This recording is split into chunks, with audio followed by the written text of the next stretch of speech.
I am back again. Hello, everyone. Tasty Tiny Strawman. Hello. Queza, Fox, Demon, welcome. Vegeta, hi. G-Temp, welcome. Ven, hello. Rhinos, hello. Jasmine Millions, welcome on in. Hi, Rare. Guys, the clock's changed and I am out of whack, and so is Pixel. She does not know what the fuck is going on, and that's fine. But, man, it's just, why? And it's so dark. It's so dark early now. Ugh. It's so dark. It's fine.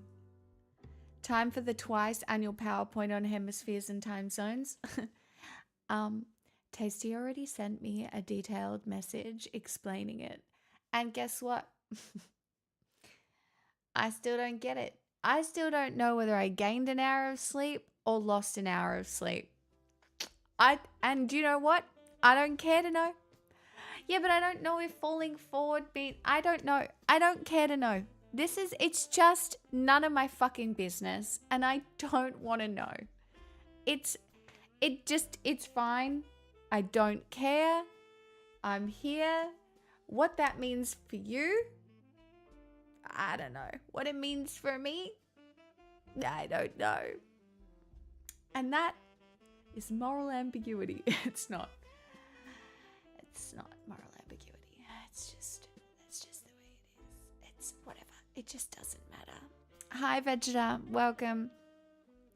I hope to outlive the use of daylight savings. My one dream. I believe in us. It's your hatch day. Happy birthday. That would depend if you woke up at the same time. Yeah, well, I don't fucking know. It doesn't matter. The most important thing, though, is did you have fun last night? I will tell you all about it. It was pretty fun. Means stream is now who cares? Who cares? Is anybody out there? Is anybody out there? If people keep showing up, I guess it doesn't matter. Do you know? Oh well. Are they here? Do they show up? That's fine. Well, it's the way it goes. It's just the way it goes. That's just the way life goes. I'm mad at clocks. You know, but it doesn't matter. Time for me to stop showing up just to really mess things up? No. No. That would be rude, okay? You can't do that.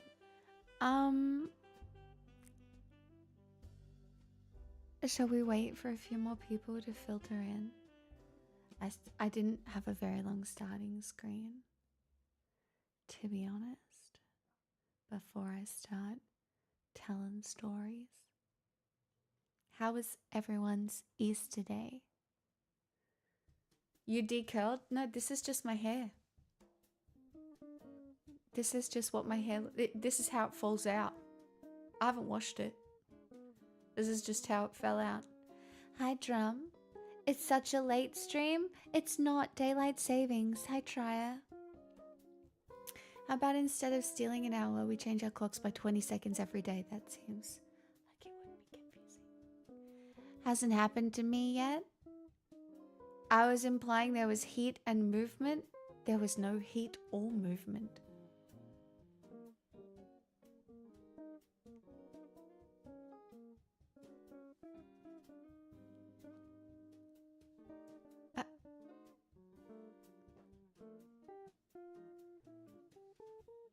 You've gone cold? You just make terrible jokes. I don't know why. I think you've pushed the buttons one too many times. And like, I assume you're either insinuating I went dancing or had sex. I don't know. And it's an ick. I don't know why. Doesn't it change tonight? No, it changed last night, Macmillan. Happy Dirt Cheap Chocolate Day. Load up your trolleys now if you do want them. Do adults do anything on Easter other than it being 1 or 2 times a year they go to church? I don't think people even go to church. Was an intentionally daft joke. Fine. I think we just need to build up some trust again. You've crossed my boundaries one too many times that I automatically assume. I don't know.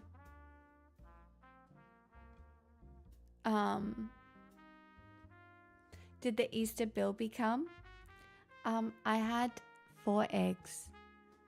When I had the dinner party with my girlfriends, my friend Claire bought Easter eggs and I had 4 left over. And so I ate them for breakfast with coffee this morning. They were Kinder Surprise ones.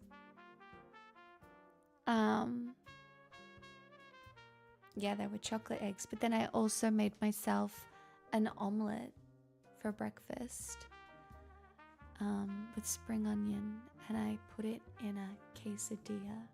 It wasn't particularly Mexican flavored, but it was. Oh, jinx, that's a nice way to start my fucking stream. Thanks. 222 angel number. What's a 222 angel number? Hold on, what's the significance of a 222 angel number?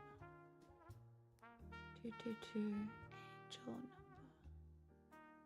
Powerful message of balance, harmony, trust, and alignment, indicating you're in the right place at the right time. Fuck yeah. Thanks, Jinx. Blessed. Oh, God, I love women. Thank you. I really needed that. Thank you. Hello, everyone. Welcome on in. Hi, Zap. Anybody else who's just joining us. Happy Easter Day. Happy Woke Carpenter Appreciation Day. I don't fucking know. I vibe away. I hope you eat chocolate, and if you don't eat chocolate, I hope you relax, and if you don't relax, I hope you do something fun, and if you don't do something fun, well, I don't really care.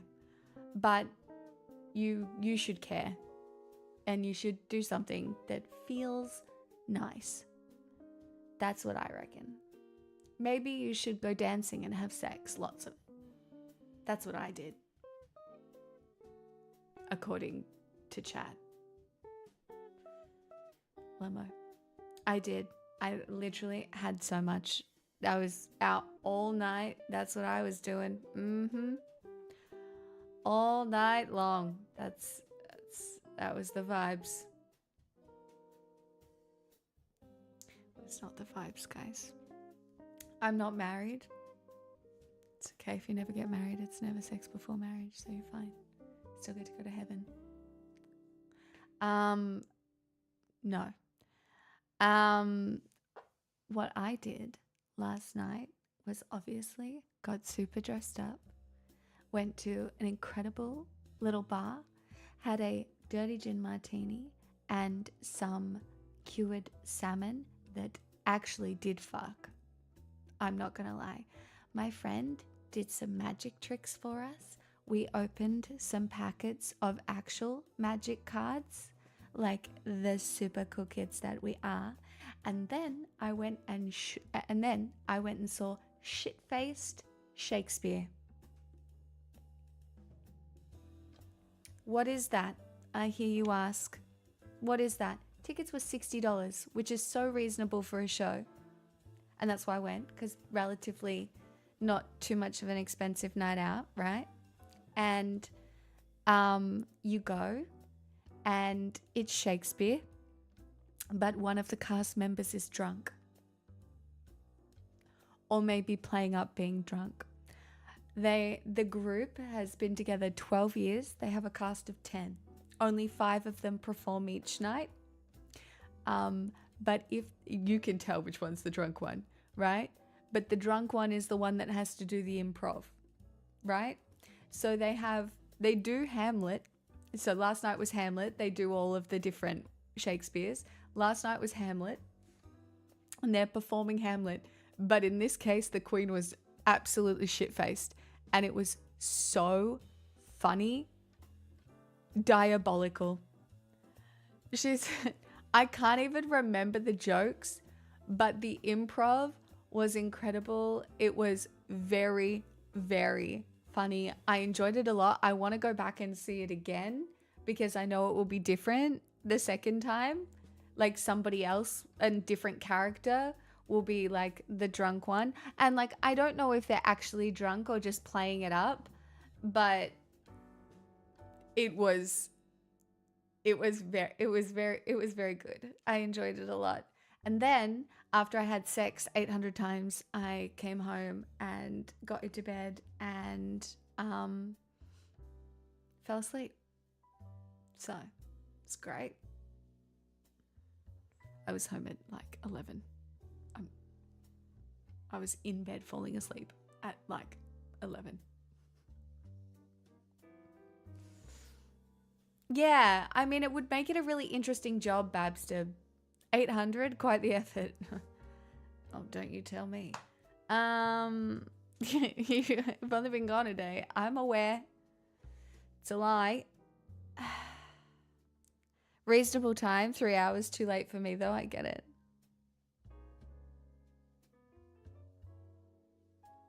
Just imagine though, like Hamlet's there going, to be or not to be, and she's like, fuck yeah, to be or not to be. That is the question. To make it OnlyFans or not to make it OnlyFans. It was like, there were some of the jokes in there were diabolical. It was so funny. And they even got people from the audience up on stage to like play some of the other roles. And my God, it was great.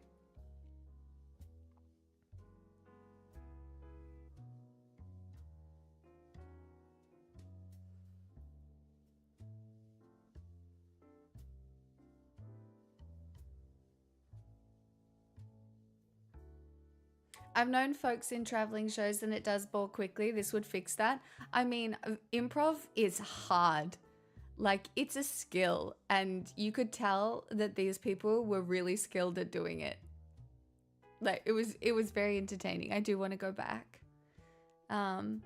Just to see if it's any different, because it's not a super long show or anything. It only goes for like an hour or something. But my Dirty Gin Martini was great. I'm out of gin though, so I did update the donor goal tonight because I need to buy a bottle. Not even kidding. Late stage streaming, no longer a thing. I have tonic, but no gin. My whole life feels like improv, same. What does the lipstick and the gin cost? Well, I'm gonna guess more than the dono goal, but it's fine. Are you a fan of the Shakespeare plays? I mean, I love all the classics. I mean, I don't understand them, like, and I haven't studied them all deeply. The only one I've studied deeply was Midsummer Night's Dream. That's the only one. The rest I know all the stories, but I haven't really gone in, I guess.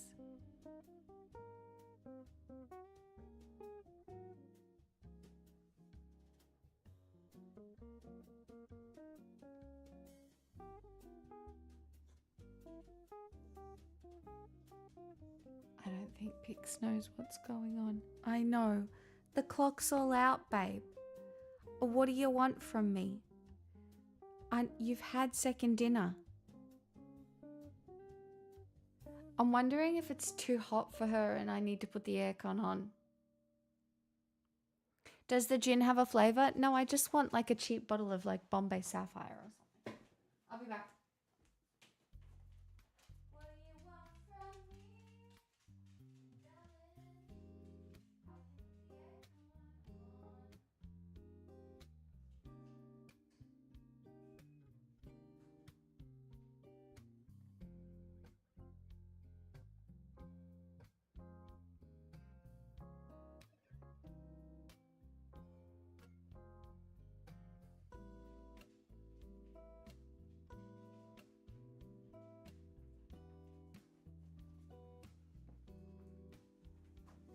I have put the aircon on. Hi, Will. Not a fan of Hendrix. Yeah, Hendrix is really nice with cucumber. I do like Hendrix. Bombay Sapphire is so inoffensive. Do you know what I mean? Here's some I prepared yesterday that I didn't finish. It's just so inoffensive. Do you know what I mean? It's just there.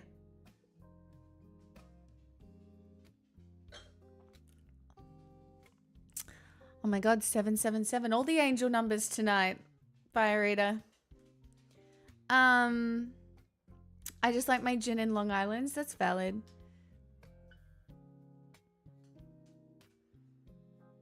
Bombay Sapphire, you can just get away with lime or lemon.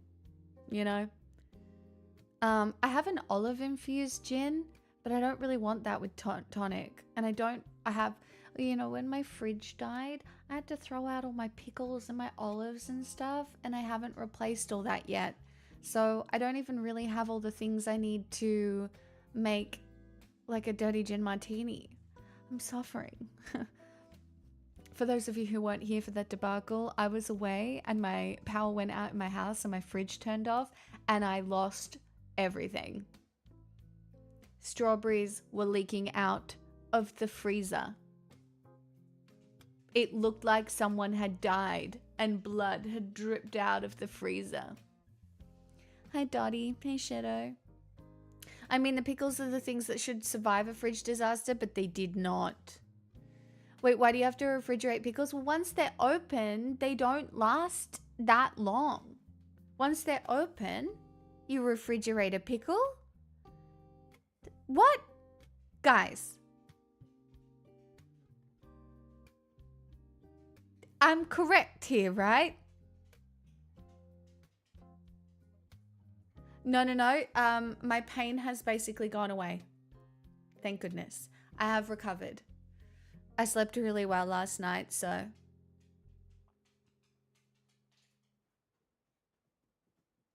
Hey, Velvet. Yeah, I like my pickles cold. I don't want a warm pickle. And I refrigerate everything after opening.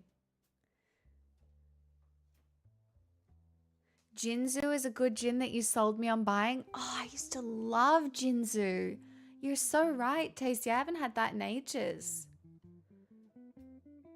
Do you know, the gin kick is that it just doesn't affect my tummy very much. It's just so inoffensive. If I wanted a warm pickle, I'd call Louis.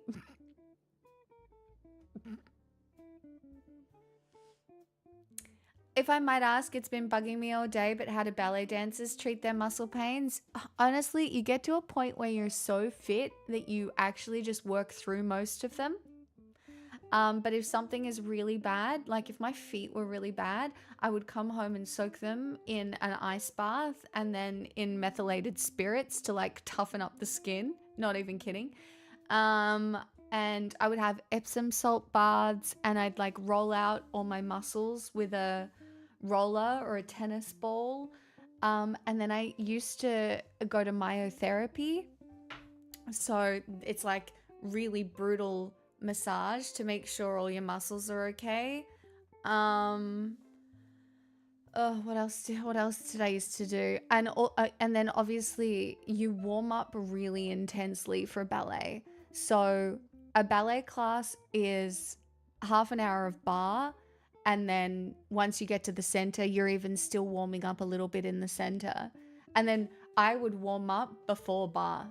So you'd like stretch all your muscles out before you even started. But yeah, so it's so crazy to think back to that time. And you'd wear like really cozy warm-up stuff to start with, so all your muscles would get warm before you really started working them. And then you'd like cool down as well. But it's a mixture of ice and baths and yeah. Also, I was a kid or a teenager.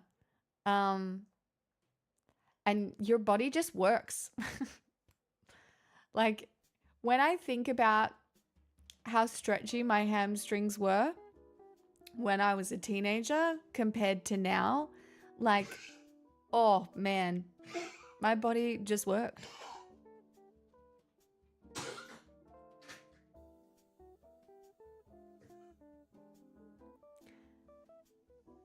Can't say I still got any of it. Lol.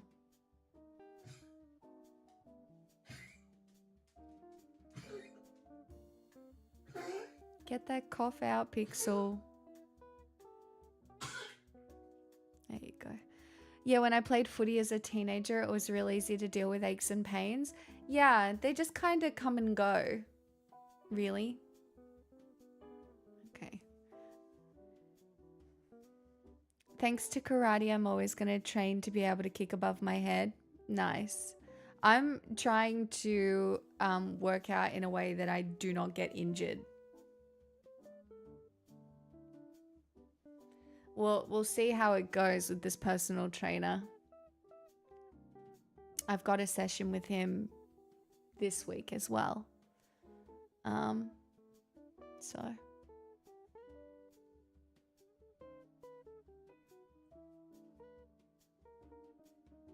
I ended up with blisters and plantar warts, and I was like, ugh, need to take time off. Oh, warts on the bottom of your feet, horrific. I don't even know how you get them.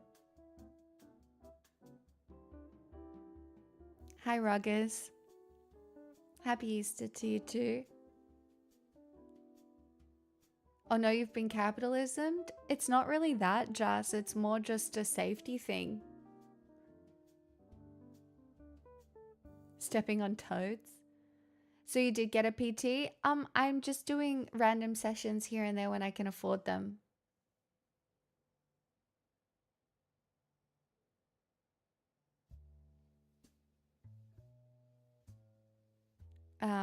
Mostly. Like yeah. Oh, guys, my sister's watching the stream. Be normal. She said, I remember those leg warmers like cheese sticks. They were bendy. She also says hello to everyone.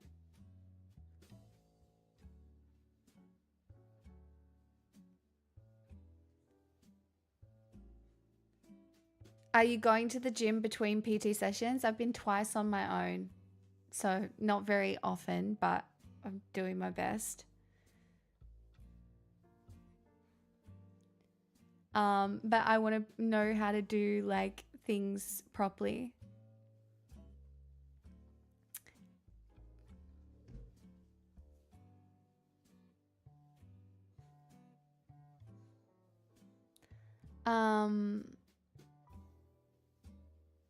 Straw man. Lol. Great. It's not that I hurt my neck yesterday. I just worked out too hard. My technique is bad in everything, so I currently don't go by myself. I think that's really valid. When you are at the gym, if you're not doing it with correct posture, you can really easily hurt yourself. And as good as I was at ballet, and while I do think I sometimes know what I'm doing, I don't want to hurt myself.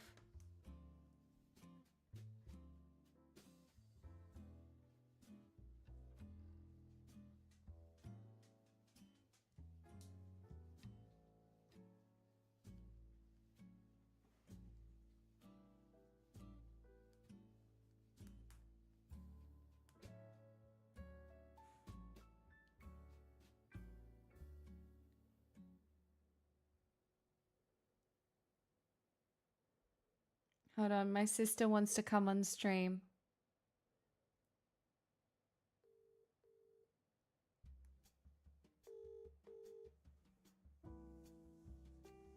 Hello? Hello, sister. You're live on the internet. Oh, hello, internet friends. My favorite people. Wellock gifted a tier 1 sub to sisters and friends. They have given Okay, guys, you have to 1,093 validate my gift subs sister. in the Well, channel. thank you for the gifted sub. All right, what do you want? Okay, today is Easter. It Happy Easter to everyone. Love that for you. I hope everyone ate a heap of chocolate. However, my Easter was a little bit different. I went downstairs to get the dogs. Sure, no dramas. Here I saw our puppy eating a rat. Perfect. Now, I'm dry reaching, so I'm gagging at the same time trying to catch a dog with a rat in its mouth. That's But horrific. So yes, that happened. I eventually got the rat. Half the rat's missing, the other half of the rat was there. I am power spewing in the backyard because I just cannot handle that. And the neighbour goes to me, yoo-hoo! Just letting you know we've baited all of our house for all of the rats and mice. So Oh no. poisoned. So I had to take my dear puppy to the vet, in which they had to pump her tummy, give her God knows what, and $1,200 later, I'm left an hour later with a fine dog. Now, I need stranger validation to tell me, should I be sending the invoice to my neighbours? I mean, in a perfect world, yes, but they ain't gonna pay it, are they?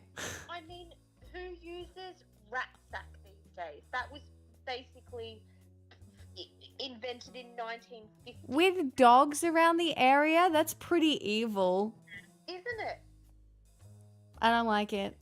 No, I don't like it either. And anyway, I mean, not great. Not a great start to Easter. Well, at least your little puppy is okay. I mean, yeah, I'm not ready yet for the silver lining talk. Okay, yep, don't okay, you still want anger. Well, Yeah. Okay, sister, I need to tell you something. Uh-oh. We The chat telling me I'm being unhinged. No, they're all validating you completely. Fantastic, love that. But they probably won't pay you. Like, you can ask, but they're probably not going to. But there is a Golden Kappa hype train happening right now. That means nothing to you. You don't know what it is. But basically, it's a super special hype train.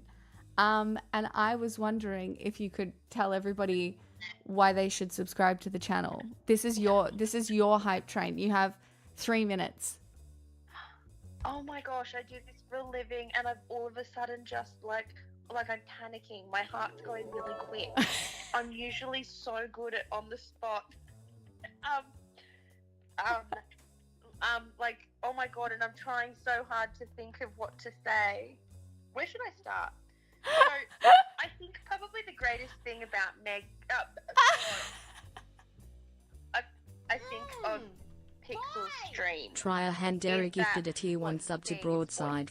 They have given 2,863 gift subs in the channel. Get is the version that we all get. Really? And I think that everyone can probably agree that you're probably the most intelligent person on the internet. Oh. With a little bit of quirkiness. Oh, a little bit, like if we were thinking of, like baking a cake, right? Mm-hmm. You're Guys, it's definitely not a cult. not You can't just tell flourless everybody it's a cult when they first chocolate, come for in. You'll example. scare them off. It's a I community, would put guys. you in the Community. category of Keep it casual. maybe like a hummingbird. Wait, you're gonna make me a hummingbird cake? Yeah, I mean, it's quite controversial, a hummingbird like a cake. Actually, funnily enough, when I was 14 and had a part-time job one time that I got fired from really quickly, I used to sit in the fridge and eat the hummingbird cake with the spoon. I'd cut a slice for the person that had paid and then give myself a little extra. So what you're saying, if I was a cake, you would eat me? Like... No. Oh. No, I'm talking about, like, ingredient mix. Oh, So, okay. like- I'm complex. I'm a complex Yeah. cake. That is exactly where I'm going. I see. Like, yeah, none of this, 3-ingredient, easy bake cake. Like, I mean, bitch, please. You are definitely, I don't think, and you definitely have icing. Well, So- guess what? You did get us to level 2 of I don't know what that means. of the Golden Kappa train. So you've got another 3 minutes. You have to go again.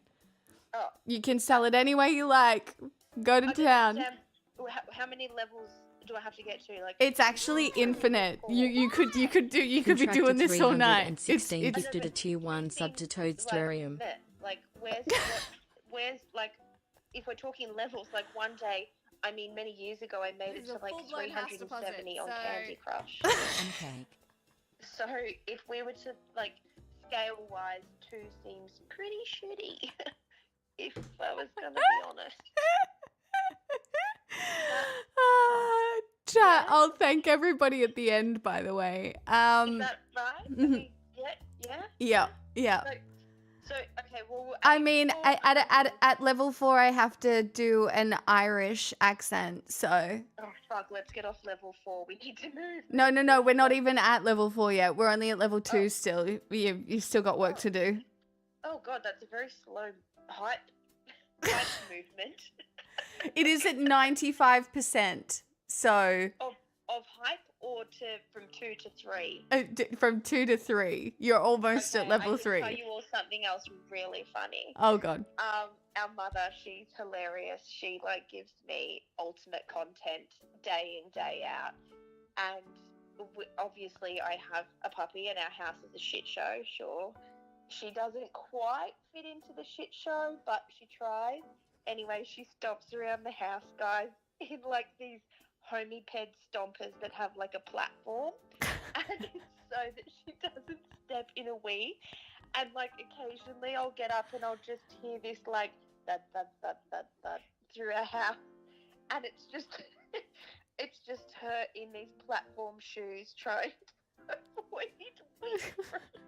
Wait, she's wearing the platform shoes all the time? 24/7, yeah. I actually think she may shower in them. I'm not sure. Haven't checked, but there's a high possibility. Oh my goodness. Yeah, not good.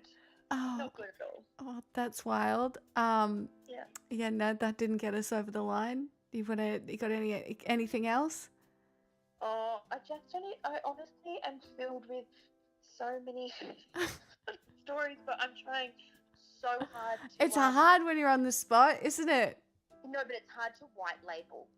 Oh, know, like- yeah, what's appropriate and what's not.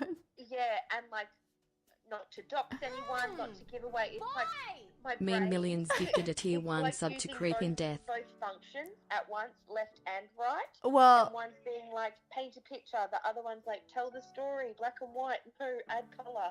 It's very tricky. it is very tricky. We did get to level 3 though, so, Oh, you know, that's pretty cool. okay. Well, I mean, still, I feel like 3's not great. But I did say to the kids, It's pretty good. actually, they came back from swimming carnival last week, and, you know, no one brought home a first ribbon. Guys, it's not a cult. So we You can't we weren't just tell everybody it's a winners. cult when they first come in. You'll scare And them off. I It's had a to community, explain guys. that Community. Keep it. a second and a third ribbon is amazing. That is fantastic. Great. Love that for you. But you didn't actually win.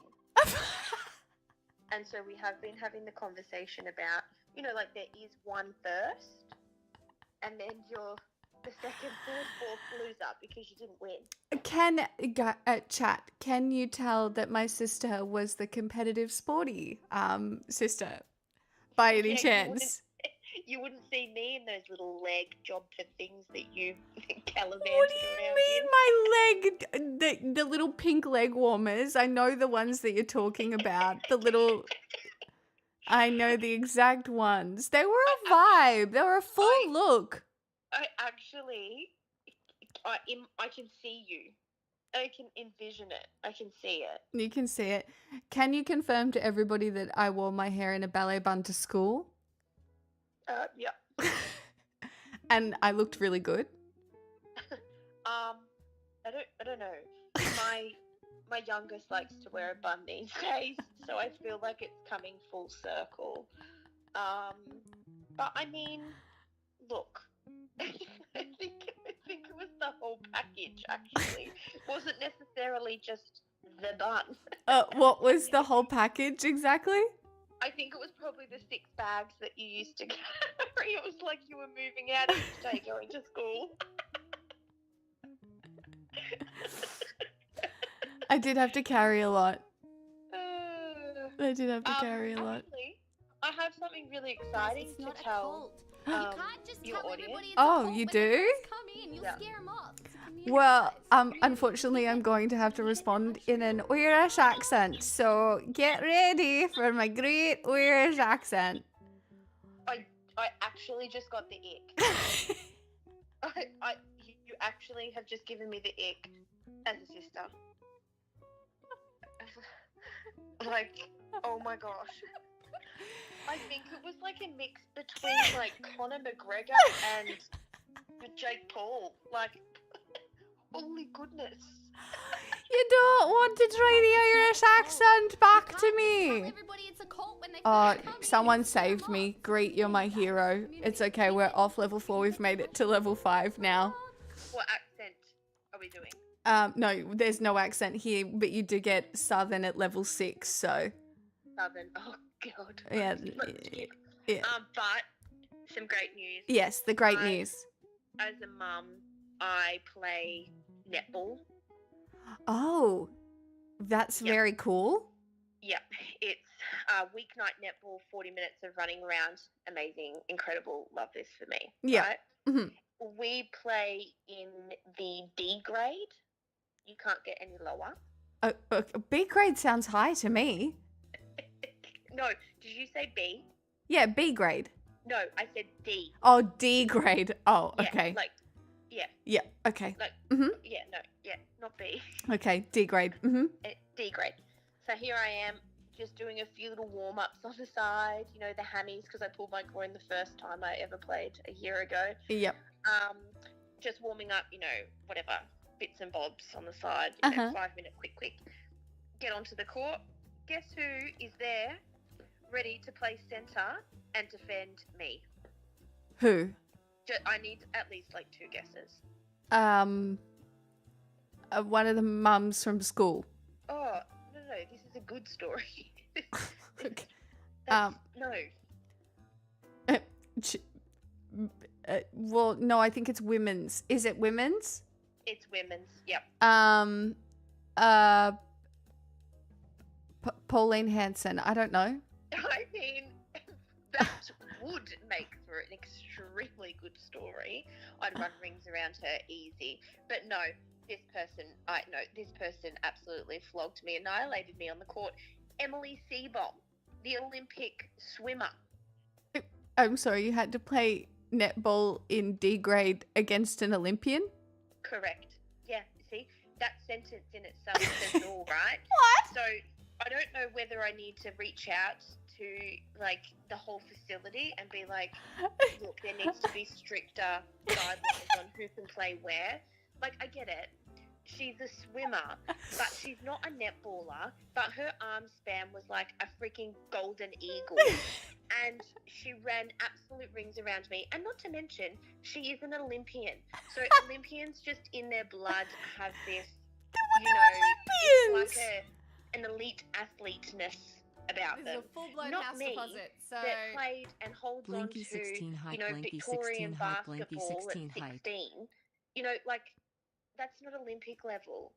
So anyway, I was very humbled and got flogged. We also got flogged, and yeah, I mean, That- it wasn't great. What a claim to fame though. Certified Olympian competitor. I mean, I did run to LinkedIn to quickly update my LinkedIn. And you bet your bottom dollar, it was not just I played on Emily Seebohm. It was over the last 9 months, I have really worked hard and I've committed myself to nailing the craft of netball. Mm-hmm. And I've hit an all-time high on defending and playing against an Olympian. Yes, you have. And I've made it. You've I've made peaked. it. Absolutely. You have 1 minute to continue the train. I'm bribing them. You have to stay on the phone call as long as this train goes. Oh gosh. Thank God we all have free calls and free Wi-Fi now. Well, Otherwise this would be costing me a fortune. Actually, good news, fuel did come slightly down. oh, that's So good. The old diesel car that we wheel around in we can still afford to go in a 5 kilometer radius. Phew, that's good. You've got to give me something, Pix. You've got to. I can give you something for sure. I don't know what though. You're usually quicker than this. I know, but it is Easter and the long weekend. I don't know what to do anymore. Did you get chocolate today? No, but my friend bought chocolates over when I had a little dinner party, and I had 4 this morning with coffee. We have a lot of chocolate. Actually, I'm going to run a stall out the front of our house tomorrow and sell it off to the rest of the street. Sister, you did such a good job. The hype train is over. Is there anything else you would like to be validated by chat for? No, that's all. It was more around the dog and asking for my money. You can ask for money, but basically if they baited the rats on their property, it will be very difficult for you to... You'd have to prove malicious intent for them to have to pay. Is there a lawyer in the chat? Have they entered the chat? Well, this was from this is from my mod. Right. Well, it's not like they can track that the rat is going to stay in their perimeter. No, they can't. Yeah, so I would challenge you can't poison something. It's not dissimilar to the Wellington story, actually. I'd say very similar in some ways. Dropped a little bit of poison in a little something. It's just so dodgy. It's really awful. Like, find a more humane thing to do if that's a problem for you. Like, yeah, I also don't get it though because they've also got a dog. Yeah, I mean, unless they're trying to get rid of your dogs. I know. That's so. This could be so much more sinister It than could. what we think. It could be. And then, yeah, that wouldn't be good. It's just awful though. That's really bad. Yeah, I know. And then I actually got home today and they were I saw them and she yoo-hooed me over the fence. And it was a bit disappointing because she kind of giggled and was like, oh, would it be an expensive Easter for you? Like, no shit, Sherlock. And it's your fault. Yeah, that's like, as you know, I was like, yeah. Oh, I don't like this lady. That's bad. That feels bad. I don't like it. It does, doesn't it? And now I have to watch the dogs 24/7 off the balcony to be like, all right, great. Everyone's got a toy and not a freaking rat. Like, and then also I've now had to change my language a fair bit. I can't call Daphne a rat bag, can I? No, because she could actually be a rat bag because all the rats would be in her. Too soon. Do you remember when I had to get the toad with the umbrella at your house? Yeah, the girl still reminds me often actually about. Why? You actually did quite a good job with that. I know, I was really brave. Yeah. It was huge. A toad's not a pleasant thing to. Like, I mean, you know my thoughts on reptiles, but like a toad is quite an aggressive looking thing that pops out. Yeah, it was. At least no snakes for now.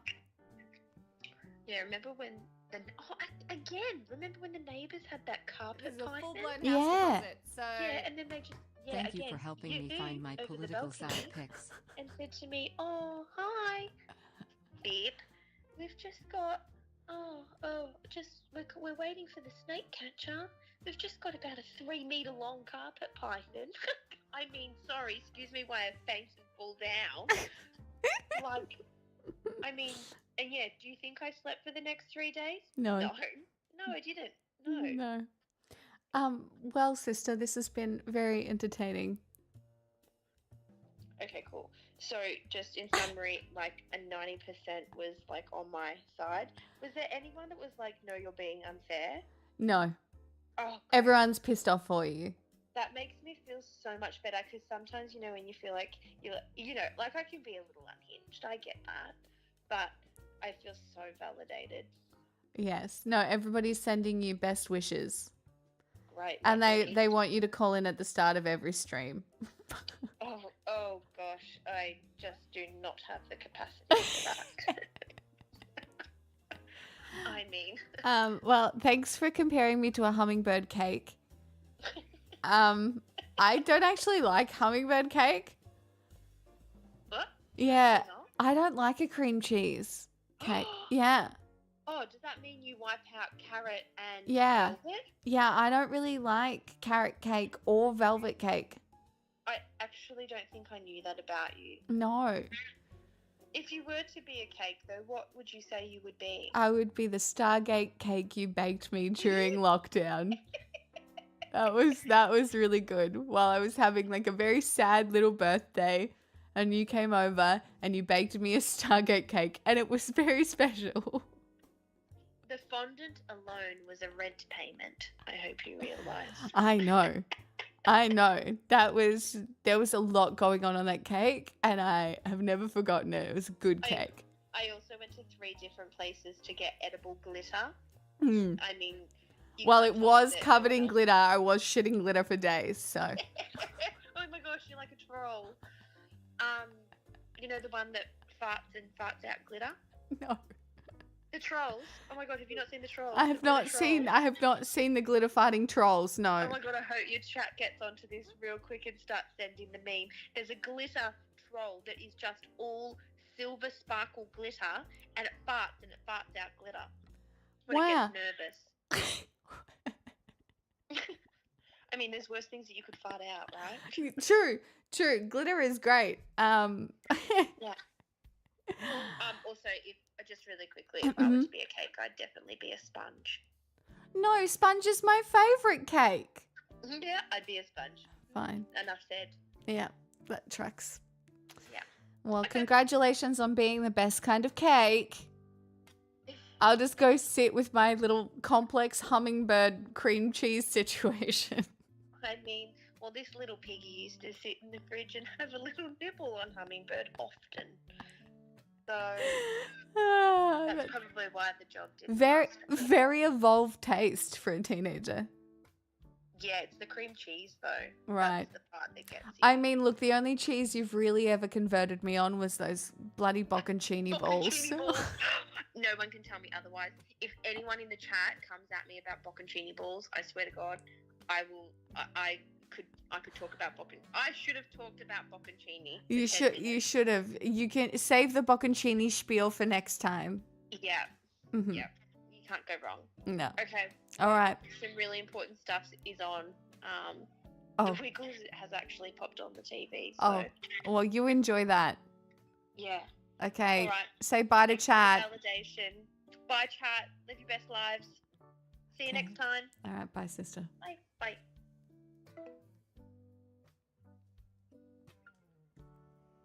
I think she really needed your validation, chat. she that's so fucked. I know the feeling though as well, because when Pixel has like accidentally eaten a chicken bone or something like that, it's an awful feeling. That's an awful feeling. I've got some people to thank. Tyrolis, thank you for the 44 months. Thank you for your prime. Landa, thank you for the biddies. Blinky, 13 months. Taylor Swift's favorite number. Thank you so much. Great. You really were my hero. Just after I'd given my sister the ick. Warlock, thank you so much for the gifted subs. Velvet Milfman, thank you for the bits. Mean Millions, thank you for the sub. Dark Forces, 76 months as well. And Contractor, thank you. And Danny, 20 months, a sneaky tier 2. And Landa, 81 months and a sneaky tier 2 as well. Thank you so much, you guys. That was pretty fun.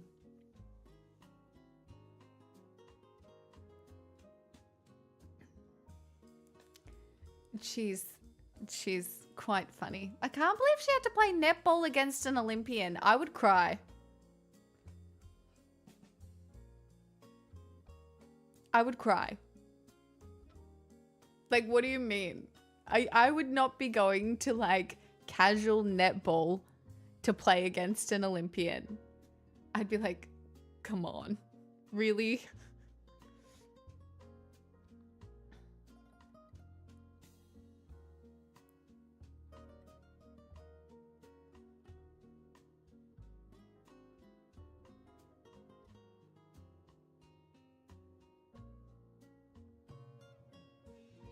I'd have made swimming puns until she raged out. I don't think I'd be able to think of any on the spot. I'd be too intimidated, I think.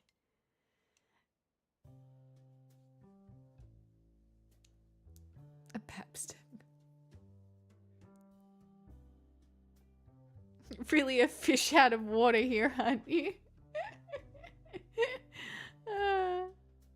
Unless it was a breakdancing Olympian. Imagine. Stop that. I still can't believe that happened.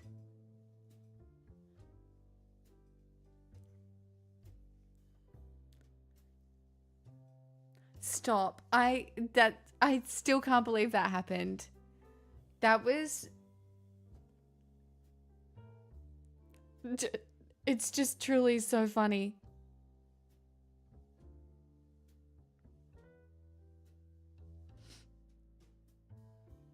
My biggest problem is that Pixel always seems to run into like chicken bones.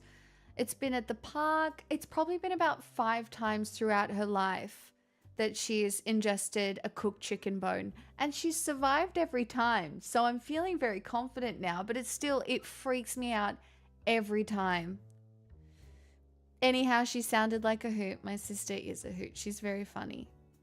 Honestly, I would say, this is going to sound crazy, but I would say that my middle sister, which is that one, has had the most personality out of all of us our whole lives. She was a rat bag with the biggest personality for sure. Hello, Diffinus Dream. Hello.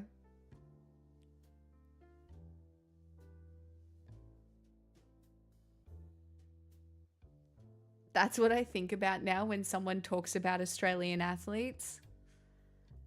Our little hoppy breakdancing moment. So embarrassing.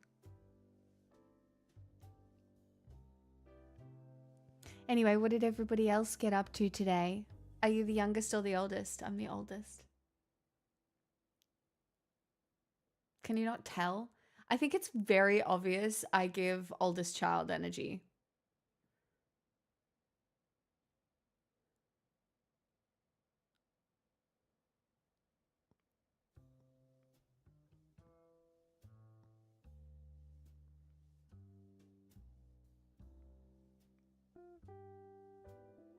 I just don't want to assume. No, obviously not. I don't mind answering.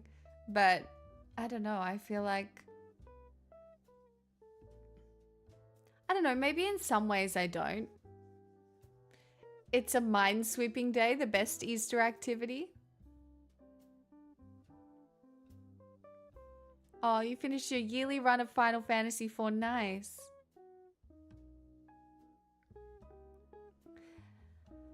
My mum was the oldest girl of 8, and I think that was really difficult for her. I think she really felt like she had to parent her siblings. Which sister are you close to? I'm close with both of my sisters, luckily. That one is closer to me in age than my littlest sister, but I see them both as much as I can. And we talk nearly every day.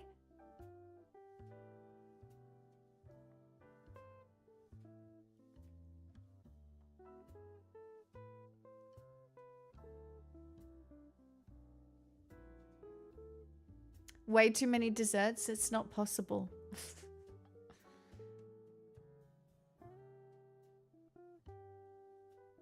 You could see me being a middle child? Gasp.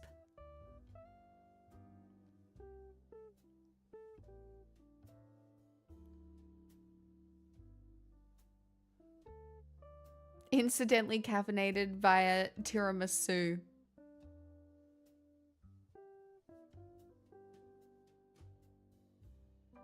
8 does feel like a significant amount of children. Can you imagine anybody having 8 kids these days? Can you imagine the kind of people you'd have to be to have 8 kids these days?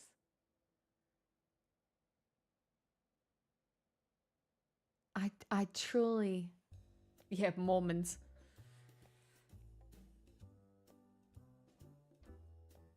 Ah, Zap, you're an only child.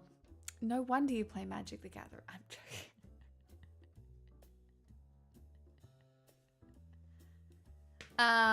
I'm sorry. That's copping a stray.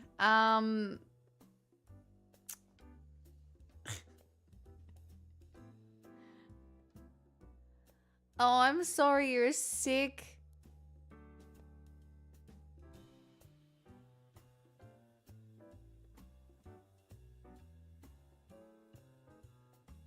I carry enough disappointment from my whole family. I'm sure that that's not the case. And if you do carry disappointment for the family, you should let that shit go. Apparently a new strand of COVID started floating around. Cool. Do you know, we're all just gonna get sick over and over again. Influenza A, influenza B, COVID this, COVID that. Honestly, at this stage, it's just a nice little surprise of whatever we're getting.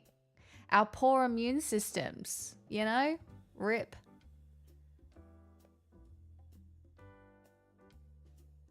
It's not true. I've been blessed with a wonderful family life. That makes me so happy. It's a huge privilege. It's a huge privilege to have a nice family life.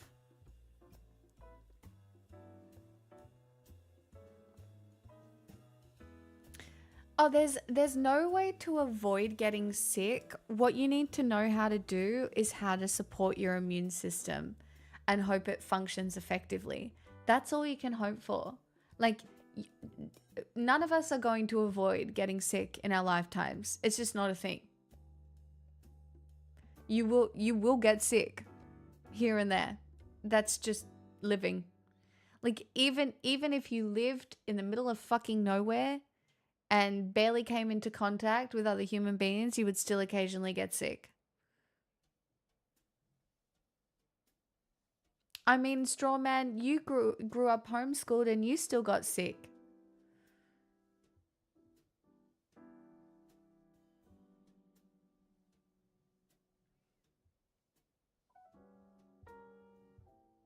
Oh, that's really good that your new meds are working. It was very rare. Well, that's good at least. You know what I learned via COVID? Flu is not native to Australia. Yeah, I mean, white people took diseases everywhere. I don't know if you know that. But when the white people were doing like the colonizing all over the place, they took diseases everywhere. All that shit, they spread it all over the world. Like there were continents, untouched continents that didn't have some of the diseases that existed.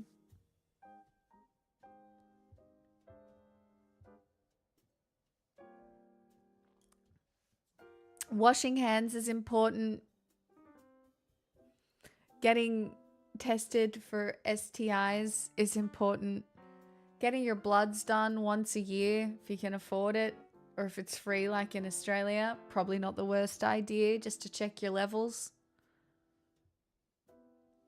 I got the flu vaccine last year and I will be getting it again this year. I think the flu vaccine saved me last year, and they did look at me funny when I asked for it. They were like, you don't need this. And I was like, yes, I fucking do. Give me the flu vaccine. Now. Hey, Nag.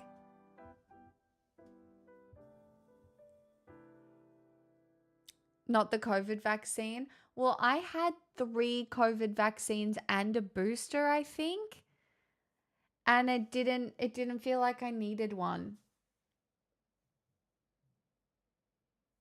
And honestly, influenza A, because I've had COVID a few times now, influenza A fucked me up way more than COVID ever did. I got pneumonia off influenza A. Like, truly, I got pneumonia of influenza A, and there was just no way I could study. I just couldn't stomach it again.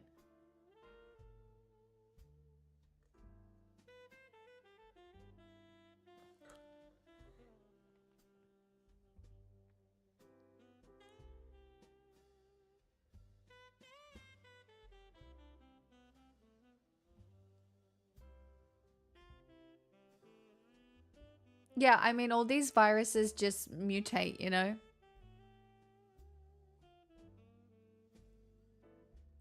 You lost your sense of smell for 3 years? That's wild.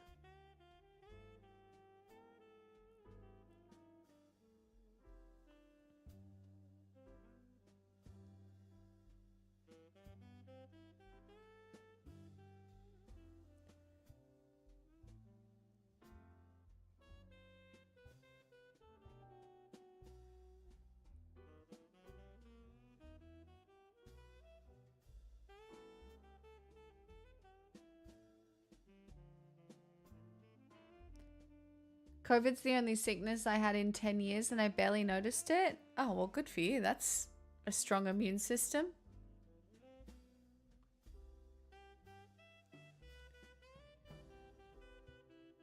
Well, it's not that you catch long COVID, it's your body's immune response to COVID. So please correct me if I'm wrong, chat. But because of a community member in here, Fradley, who has MFCFS, which is chronic fatigue or chronic fatigue syndrome, where basically, you know, you're exhausted and you can't get away from being exhausted, and it's just it's really fucked. What I learnt is that if you get sick, you have to rest. I think people think it's a bit of a joke, like you can just take some cold and flu and just keep going on as normal. But the best thing you can do to stop yourself getting like chronic infections and stuff like that is to, when you get sick, actually look after yourself and support your immune system. Like very light meals, lots of sleeping, lots of water, and like lots of rest.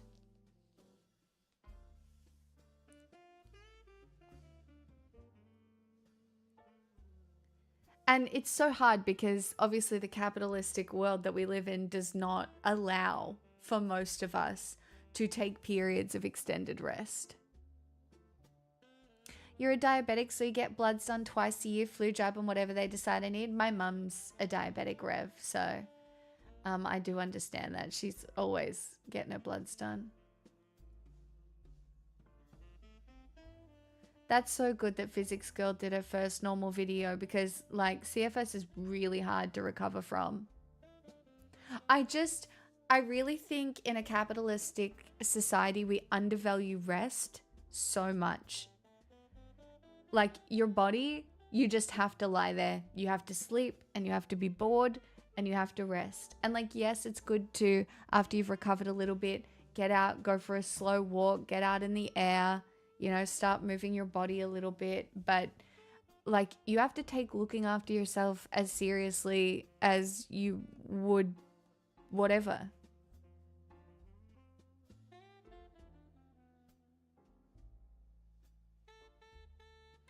Oh, you just have to work to burn out and then we complain about it. Who would do that? That's so crazy. I don't know anybody who would work until they burn out. Never seen it before. Don't know anybody like that. That's so crazy. Who would do that?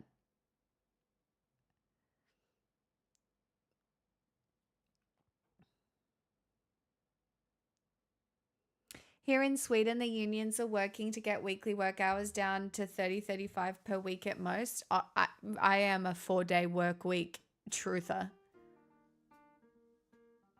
I feel personally attacked. Well, that's what I was doing. So, lol, I was personally attacking you specifically. So, nice to know you picked up on it. I really feel like I'm communicating well.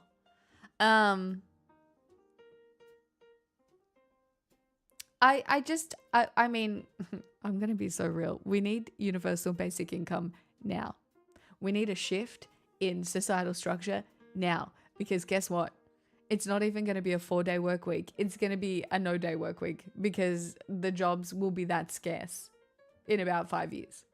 So we need to actually redefine what we consider to be being a productive human, because I tell you what, the crisis of meaning that comes from when you define yourself by your ability to perform a job, which I'm telling you, guess what? A lot of the world currently does, is bad. Antidepressants are going to go off the shelf like fucking candy. Not that they already aren't, but it is going to be even more, because you lose the structure of one path of meaning that we have been providing for people or directing people towards for hundreds of years. It's going to be great.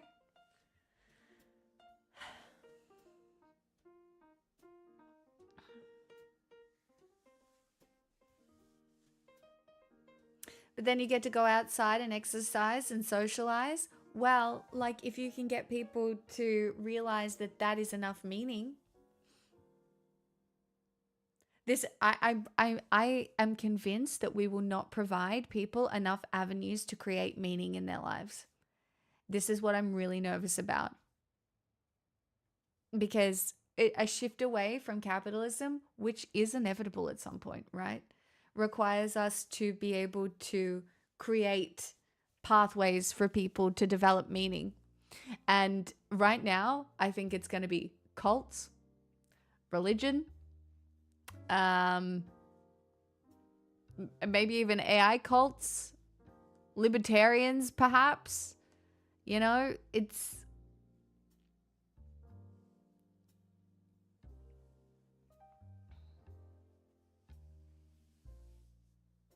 content creators. Yeah, I mean, you can try. This shit is hard. I work harder than all of you. Just try being a content creator for a day. Sorry, that's a meme. I don't want to devalue my job, right? Because sometimes it is hard. But I don't have the hardest job in the world. I know that.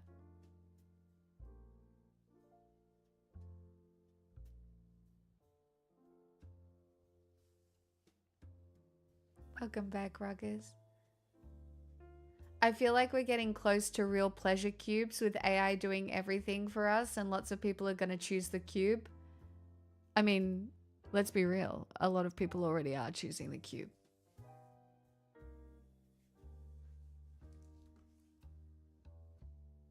I choose the cube.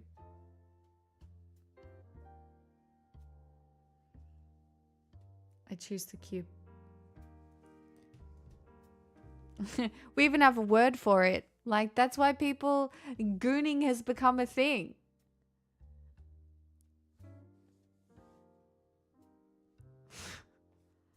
Right? I wish I had never learnt what it was. But there's gooning. There are goon caves. I didn't choose the cube. The cube chose me. I mean, you're not wrong. People can definitely be chosen by the cube, or you can fall into the cube. What's a goon cave? I don't want to tell you. I don't feel like I should have to educate people about this. I don't want to do it. I don't want to do it. You guys taught me about it, and honestly, now that I know it exists, you don't want to know. It's bad. It's not good. It's very bad. I do not want an AI girlfriend, but I've had girlfriends that need patch updates. God damn.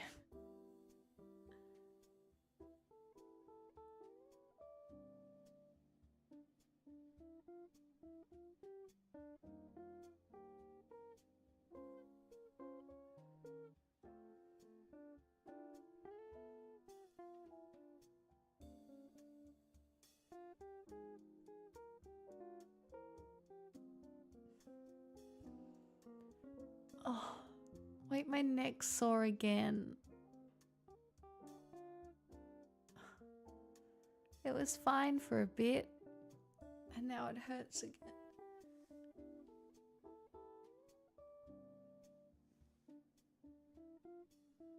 Pixel got old and slept funny. No, I went to the gym. No, I slept fine, but I went to the gym. And I regret it. Yeah, it's all the stress that I get off you guys streaming. You're right.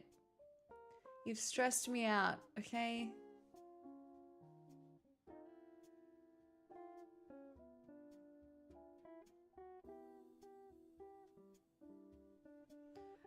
I would say the fact that I've had this chair for 7 years and have no back problems, means I do okay sitting on the chair. Is it perfect? Probably not. But, not gonna lie, I think I'm doing okay.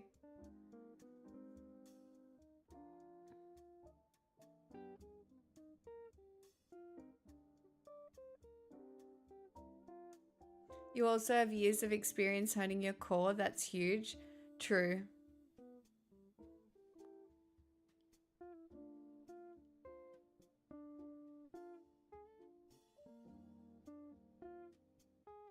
Hi, Baker. Are the Easter eggs the only miracle today? Honestly, the fact that I'm here today is a miracle, I think.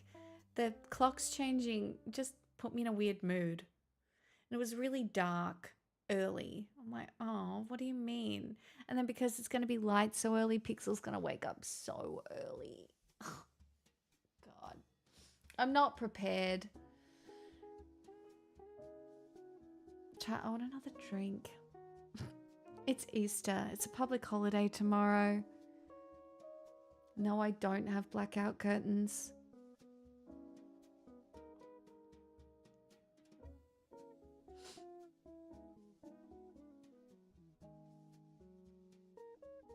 Oh, I was wondering why my clock was wrong. Didn't even realize. Well, don't worry. That's what I'm here for. You're welcome. I was going to go to bed, but it's too early. It is only 8:30.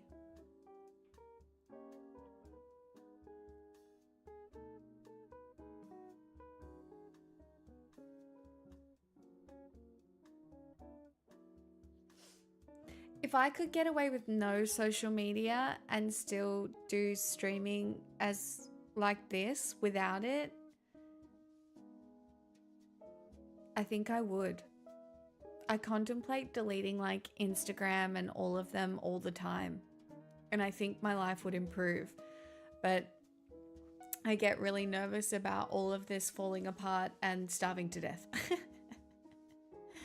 That's probably not the most likely outcome, but that's how I feel.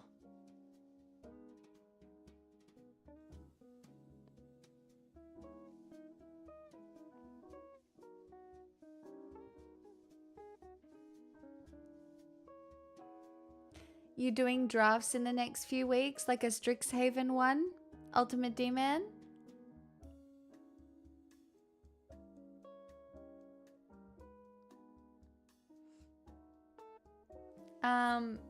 Yeah, I'm gonna try, I think.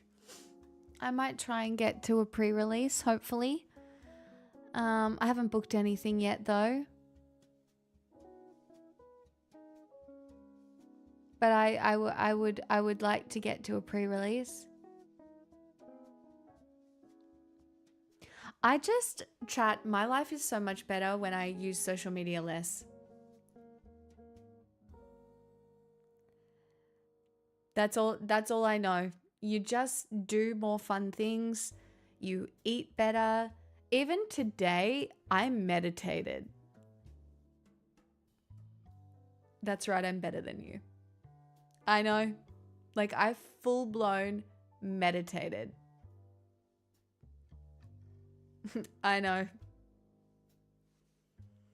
I know, stop. I'm so impressive. And it was 15 minutes and I got, for a period, I did get to like a state of like complete mind blankness, and it was really nice. Nearly like a high. It was, yeah, I'm better than you. And I did meditate and I journaled.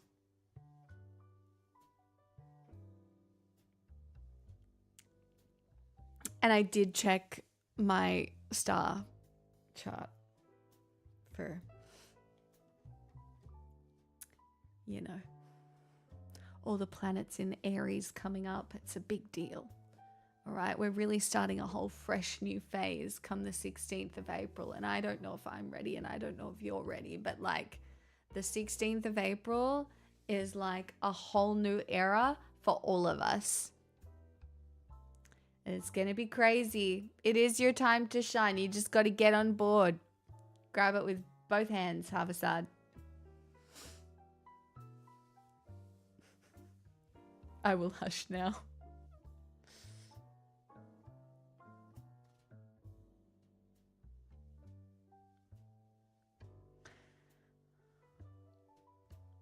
It's your bro's birthday and your first kid is also due his first kid is due very soon. Ooh, very exciting.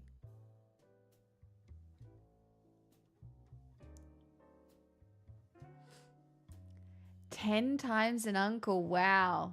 That's many times.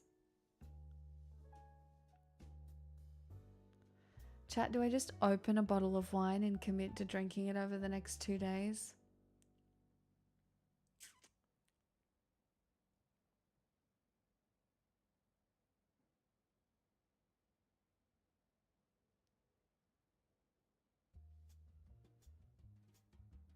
I just feel like one. It's Easter. It's the long weekend. I feel like one. I only had one drink last night, by the way. So I wasn't even anything crazy.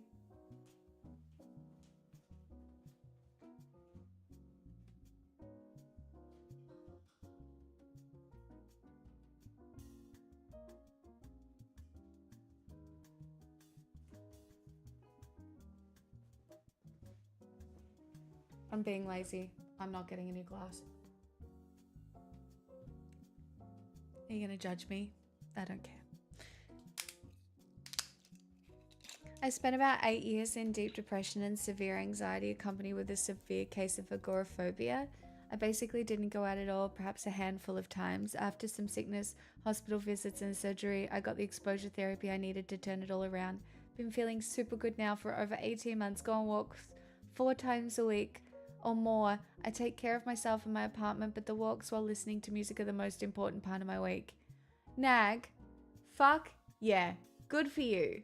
Also, very similar to my story. Not that I had agoraphobia, but that's hell yeah. It can be really hard to turn your life around. It can be really hard, and you should be really proud of yourself for doing so much work, because that is a lot of work. But the walks are the most important part. I know. I walk every day. I think it is the only reason I am even this mentally stable. And I do sometimes wonder, like, if I will be able to do it once my period of life with my beautiful dog is over. Like, that will be a new challenge for me, because, you know, there really have been some days where the only reason and the only motivation I've been able to find to walk has been my little doggy. Oh my God, Nag, that's incredible. Good for you.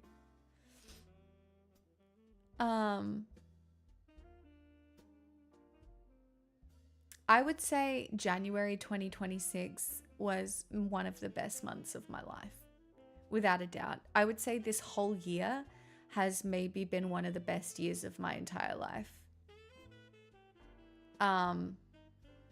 Just in the way that I've approached it internally, mentally, like with goals, with everything. I mean, 2024 and 2025 were okay as well. I'm really not complaining.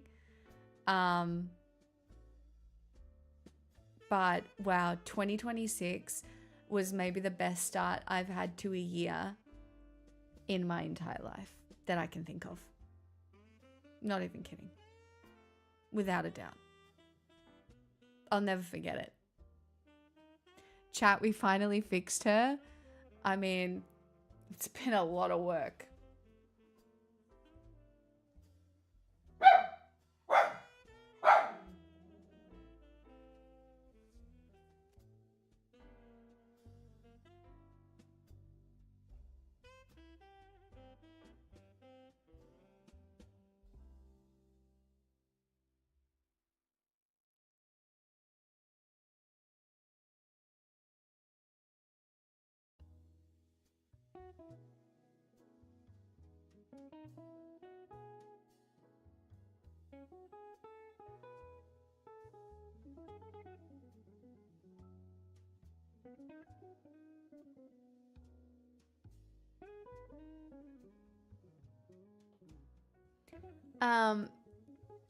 Sorry, the yappy dog went off. Look at her. The driving force, Zane, unironically, over the Christmas period, I was so sick in the 3 weeks leading up to Christmas. And so that was extremely frustrating. And so I did this thing where you write down wishes and burn them over the holiday period. And I think that just set the tone of the year off in a really positive light. And then I went on a family holiday at the beginning of the year where I did everything with the family, but I also did everything for myself. Like, I went kayaking on my own because I wanted to and nobody else wanted to come. I went horse riding, which was so incredible. Lots of days at the beach, time with family, caught up with friends, met a couple of guys kayaking, decided to go out for drinks with them, learn all about how AI is absolutely going to fuck us up. Like, these guys literally implemented AI in manufacturing systems. So any manufacturing system they could overhaul and replace with AI. And it's happening in really, really big ways. And they'd been doing it since 2016. They were learning like LLMs and all of that shit from 2016 onwards. So it was very enlightening. And I was like, I would never know any of this shit if I just didn't say yes to experiences. And so I've just kind of just been going with the flow, I guess. And sometimes when you go with the flow finds you a little more, perhaps. Don't know. Also, I know I can handle anything bad that happens. Do you know how much bad shit I've handled? I've handled so much bad shit. And so I am of the opinion now that literally bad shit will happen, and I will be fine. Jess, I don't know why your comments piss me off so much, but I really need you to just... I really need you to just stop. It's literally at least minimum 3 a stream, and I'm not joking.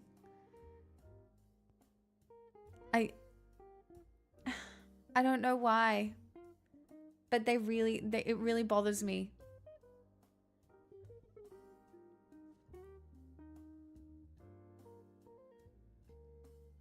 Like, I'm willing to be patient, but like, I have set a boundary so many times. I don't think I've learned that yet or believe it, that you can handle yourself. I mean, well, what coping mechanisms do you have now, Thomas? All I know is when I was a teenager, I would stay in bed for weeks at a time if something went wrong. Now, I need like a day. If something really bad happened, I know I would be bad and I would struggle to look after myself for a little bit. But I know I could pull it back, I think.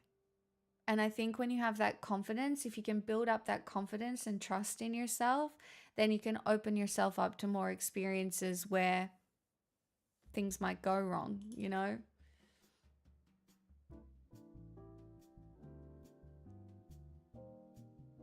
Or at least that's how I feel about it at this point. What's the difference between confidence and delusion? Well, in certain cases, there isn't one, right? Delusion can lead to confidence. Like, they say that most successful people are delusional in their confidence.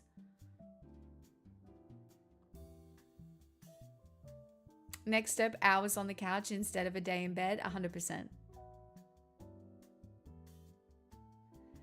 That's very good you think that. I wish I could be like that. I guess my mind is just programmed to think that my luck has run out. Luck is always changing. Whether you are lucky or not can depend on the day. Just look at Stardew Valley. I don't know. If you feel like you're lucky or not, maybe go into Stardew Valley and see what the spirits say. Honestly, I consult the moon. Whether or not it's real, I don't know. I don't care. I go in, I have a look at the moon. We've got the full moon in Scorpio at 91.1%.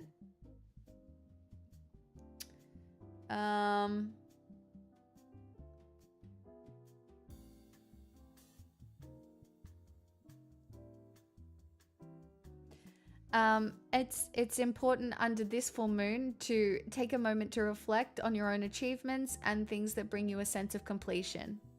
Allow yourself to fully embrace and bask in the energy of the fulfillment that this full moon offers. The moon is really real. There are astronauts going there right now. Okay? Like, if you have to pick something, why not pick the moon? Takes notes, sounds like gooning. This is not gooning. I had sex 800 times last night. Guys, did you not hear? Did you not hear? Obviously. It's not that the moon cares about you, it's that you need to use something to ground your thinking. It can be anything. You can make it more scientific than the moon if you want to.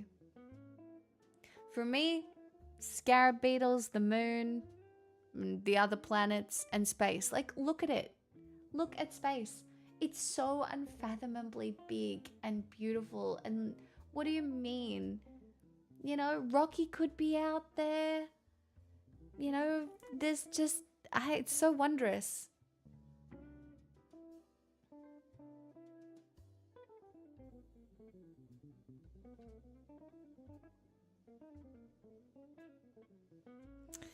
CMDR, I don't know if I want to know all 12 scenarios of AI Endgame, but I'm sure there's definitely a few that suck. No, I'm talking about a different.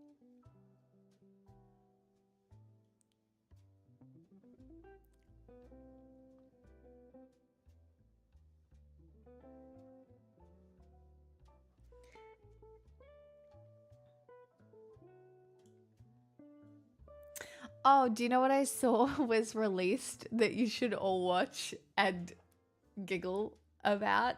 Wuthering Heights is out. Don't ask me how I know. But Wuthering Heights has made its way out, if you know what I'm saying.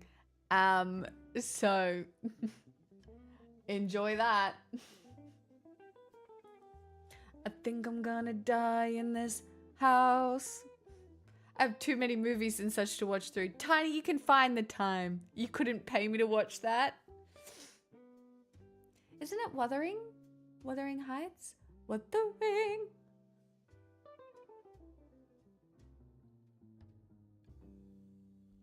Well, I don't think I really want to live on the moon. To be honest. You're welcome, Drum. Got you. I'm trying to figure out how I feel about the Iranian Lego videos.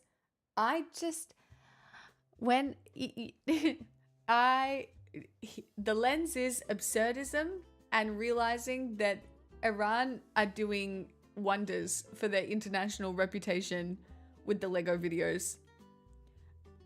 I don't know what to tell you. Everybody is laughing at the US because the US is taking themselves way too seriously and like bombing people, and Iran's like, you're like a tanty little child. Like, you're so embarrassing. Like, Persia is one of the longest existing civilizations. Why do you keep fucking bombing us, you weirdos? Like, it's so emasculating and it's so funny. Like, it's bad. It's bad, but America does not look good from any of this. It's the fact that wars are 50% memes on X. I can't deal with this future. You really have to be like, this is absurd. And then occasionally just shut the door. Because none of it's true, right? You're listening to so many sources of news that aren't true. Anything Trump says, questionable, probably not true. Pete Hegseth, probably not true. Anything fucking Carolyn Levitt says, not true.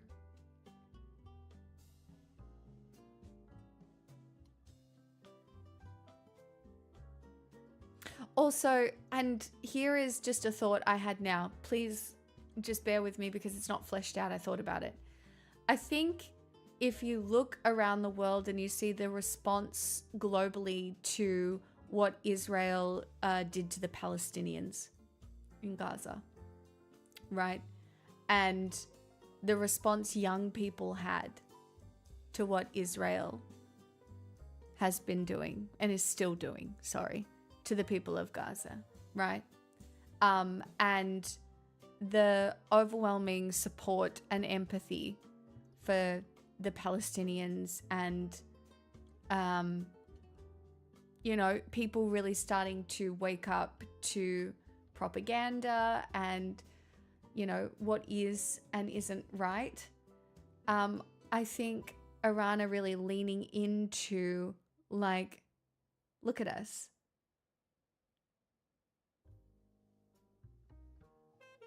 Look at it. We're still trying to do the right thing. But also, we're going to get rich off this. Iran don't care. They're like, okay, well, we hold the Hormuz Strait. We hold it. And we'll make money charging you to go through it. And guess what? We're all going to be fucked. For the next 3-4 months minimum, food is going to be so expensive. Like, some medicines might not be available in certain locations. Like, it's not just oil that is the problem. It is everything that oil supports in our communities. It is going to get bad. We may have food rationing. Truly, there may be rationing. See, I'm like, yes, stock up on food. Yeah, don't stock up on food. If everybody stocked up on food, we'd run out. I don't think I'm gonna stock up on food. I'm just gonna do my best with whatever I can get that is available to me, and I'm going to make sure that I support the people in my direct community around me, and that is what you all should be doing. That is a way that you can live your values.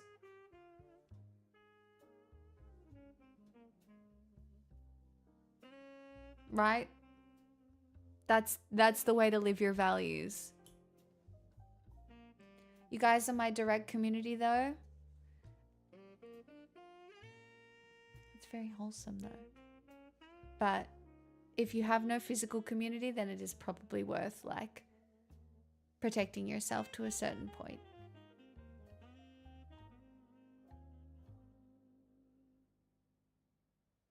I picked the absolute worst time to move to a country town. I mean, moving to a country town is fine, but you just need to make sure you have access to the real basics that you need. And it's water, warmth, food. You know?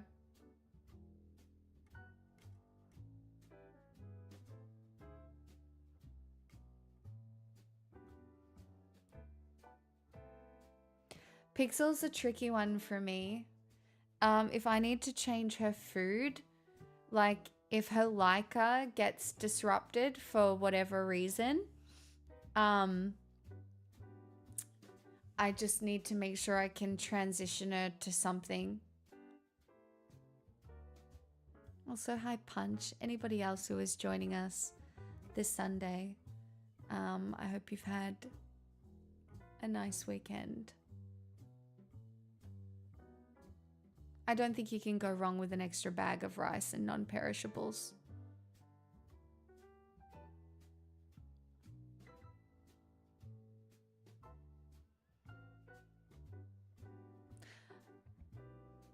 Like if we, the fertilizer is a problem. In Australia, it's the fertilizer and it's the trucks that transport the food. That is the big problem here. And it is a big problem. And I don't think people know yet. But if the strait remains closed, even if the strait were to open today, the next 4 months are still going to be fucked. So it probably won't start for another few weeks, maybe. But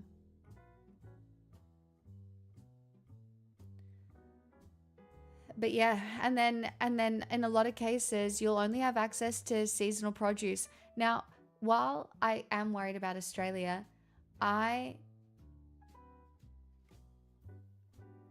don't think I knew what a food desert was until I went to the US. I have traveled a few different places. Asia, Europe, and the only place I was like, wow, fuck, was America.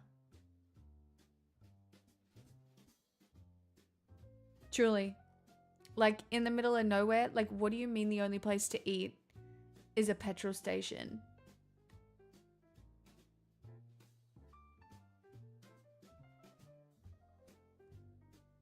Like, what do you mean?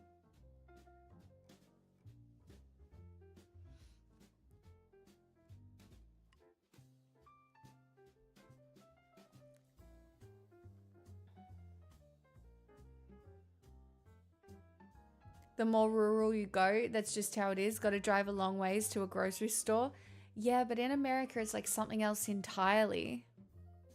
It's a nice glass of wine. It is actually. It's called Styx. I grew up on gas station pizza. See, that's wild to me. The vast majority of Iran's oil exports went to China, not Europe. I mean, what is the point that you're making?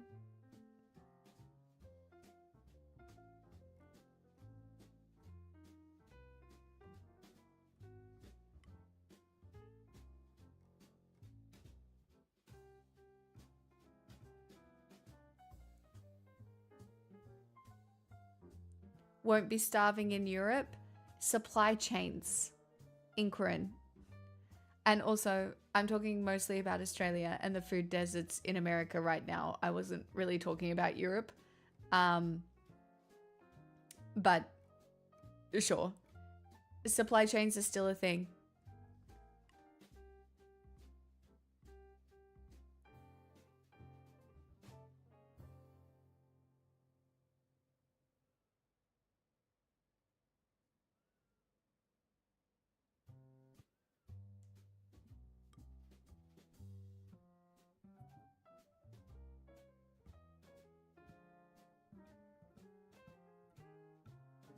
Yeah, it's just delayed.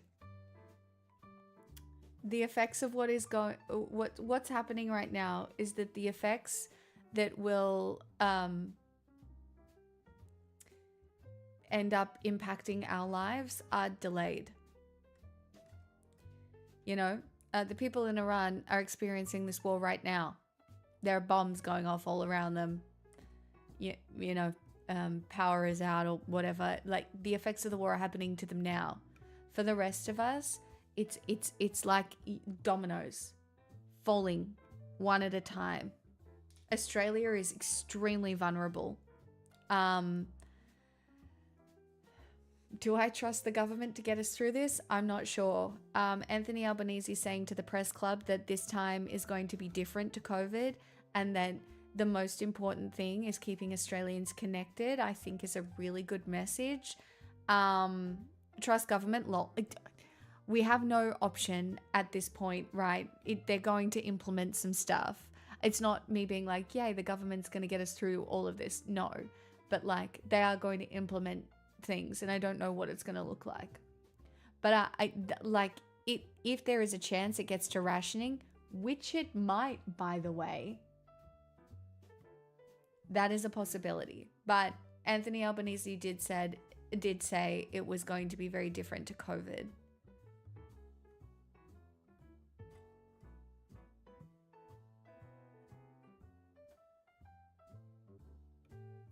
Rationing is a few weeks away at this point. I think rationing is maybe, probably a month away.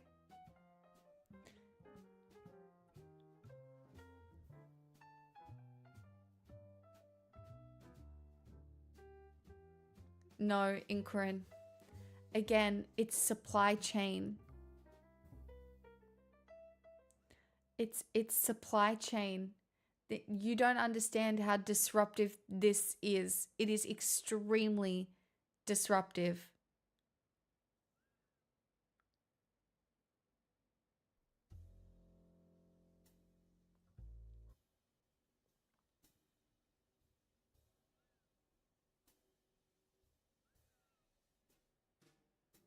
It does not fucking matter who Iran sells oil to. Most of the Gulf goes through the Strait of Hormuz. Well, the first step would be fuel rationing and figuring out ways to harden the supply chain against fuel shortages, which would likely involve EV-based solutions as well as electric train networks where applicable. I mean, yes.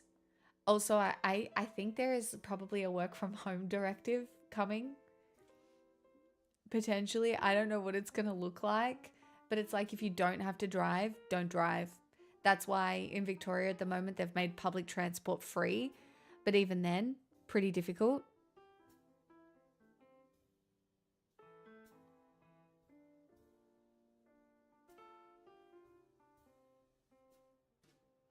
One of my favorite songs I pick on the banjo is Eat the Meat, Save the Hide, Eat the Meat and Save the Hide.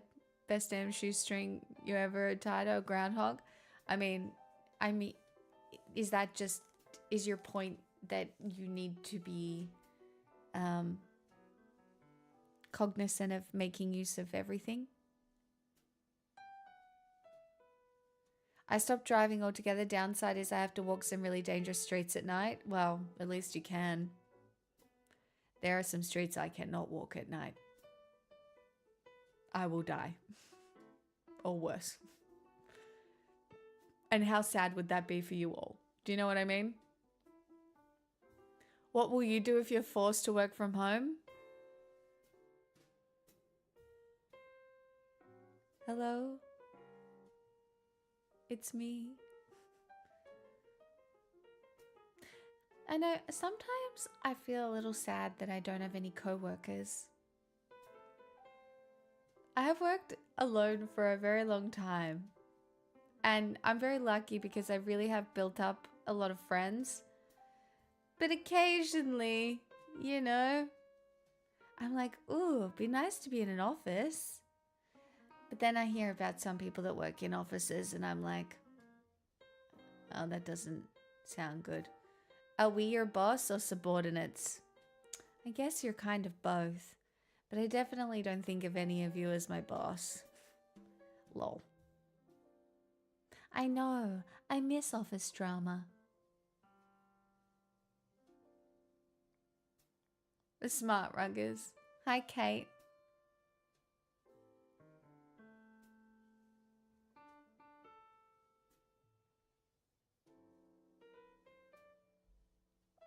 The furry security guard seems nice. She is nice.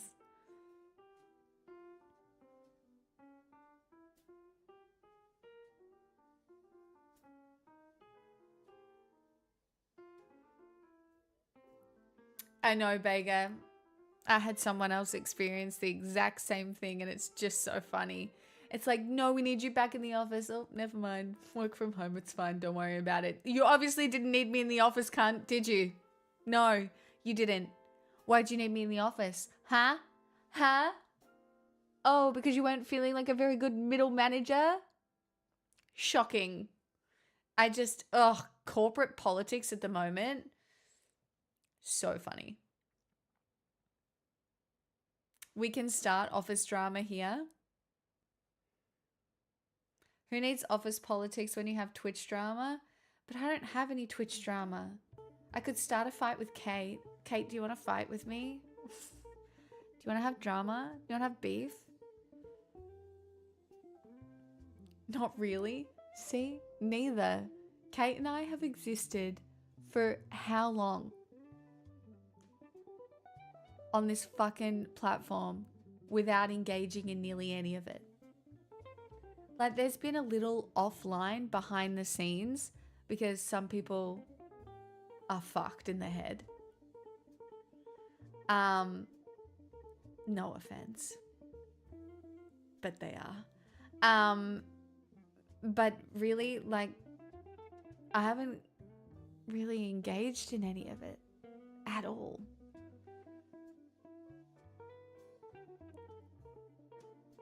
I think being in Perth helps. I mean, but like even me in Melbourne. Kate's drama is I went outside and nature attacked me, or like, chat, I have this mysterious rash all over my body and I don't know how I got it. Like, truly, how did I get this mysterious rash? Japan really did fuck me up, okay? It really did.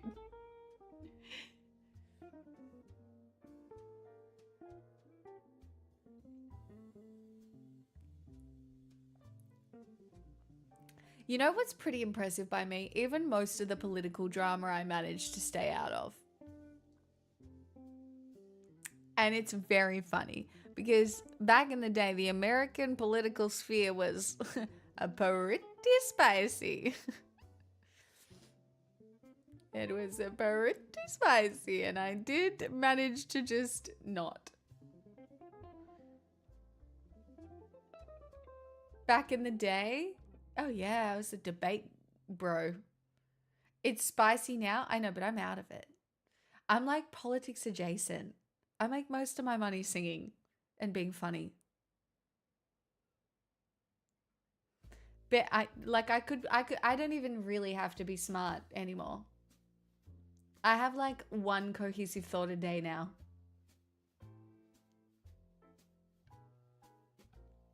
Sometimes it's insightful. Not all the time though. The world is too heavy. I just can't do it in the same way that I used to. I'd rather just talk to you all. And do you know what? No one else can do this. People sit me down and they're like, how do you talk to your chat for hours? And I was like, I don't know, I just do. They go, but you have nothing, you're not riffing off anything. I'm like, I know. I'm riffing off them. What do you want from me? It's my favorite part. But people do not know how to do this. You ask chat what their favorite utensils are. Likes the sound of her own voice. Well, considering I'm silent the rest of the time that I'm not on stream.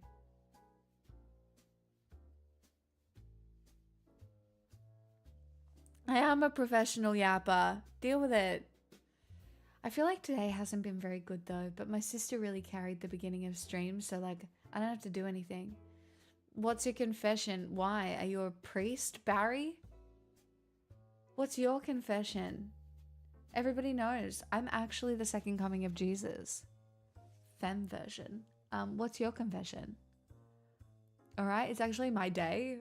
It's my weekend, and you want to roll up in here and ask me what my confession is when it's you who should be confessing to moi? Weird.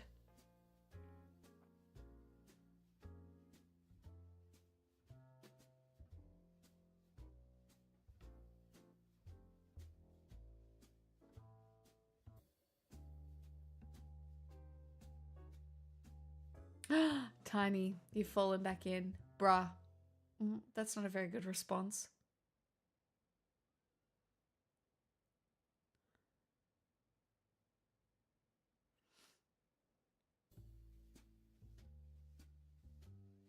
Confession, pretty sure we know all the good stuff. You don't know all the good stuff. I keep some things to myself. I'm very mysterious. Everybody says so.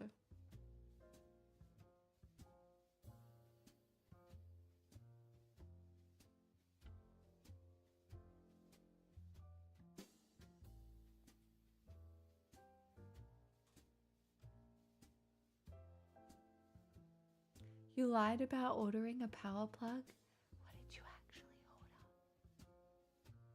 Just wanted to help you out by confessing to a random Barry on the internet? Look at me. Do I look like I need to confess anything? Be honest. And think about it. I do not. Okay?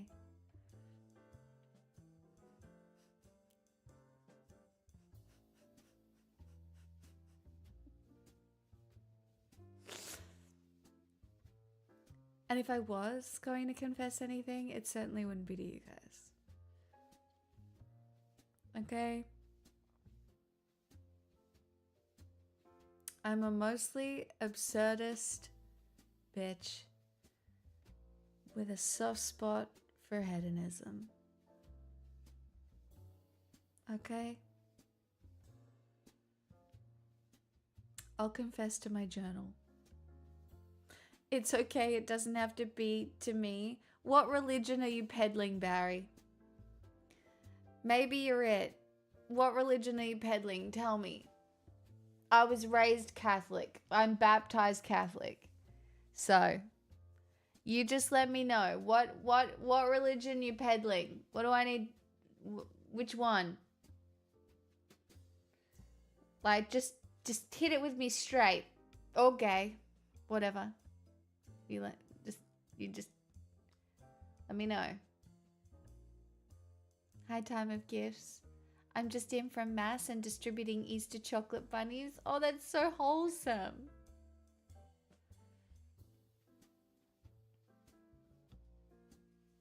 I'm turning 70 and I might have a grumpy demeanor.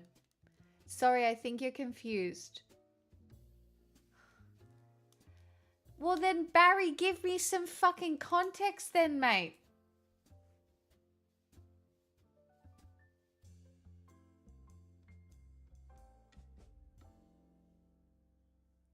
You literally, you can type context and we could have a better conversation. I'm so up for it.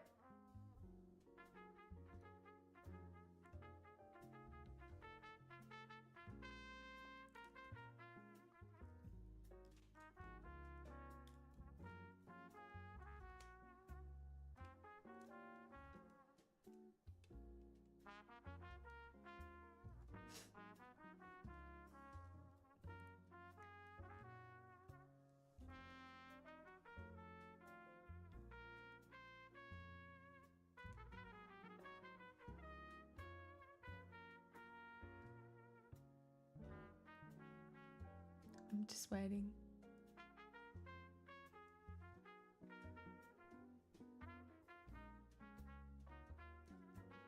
I'll continue to wait.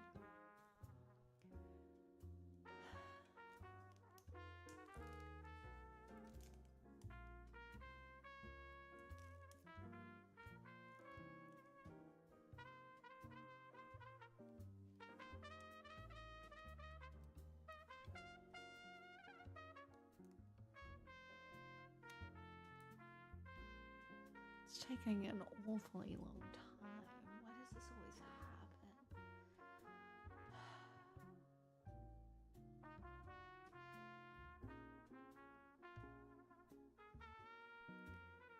Great, you passed the test of patience. This is a Jenna, full-blown thank house God. deposit, so... A One, miss love, a miss thank love, you a for miss the love. 3 months. 2, Thank you for saving us from Barry. Free 6 months in advance from me? Shut up. Wow.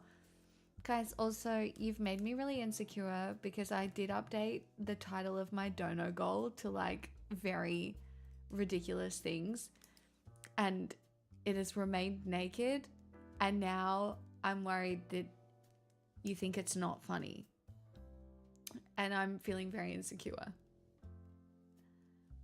which is also valid. But the lipstick did run out yesterday, so I'm not joking. And I did run out of gin too, so I'm also not joking. And now I've realized, what if honesty isn't the best policy? And maybe I need to be a baddie.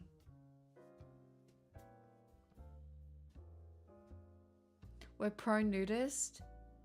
We had a hype train. Subs were prioritized. Yeah, but that was my fucking sister. And I didn't ask for a golden kappa hype train. I'm joking. Lamo. Honesty is worth the trouble. Chat, are we adopting a priest? That's very deep of you, Barry. Thank you so much. Oh, Rev! Oh, thank you. You're my new favorite chatter. Thank you for dressing the dono bar. It's okay. Nobody else has to do anything now. Thank you for saying that I'm so funny. Ta.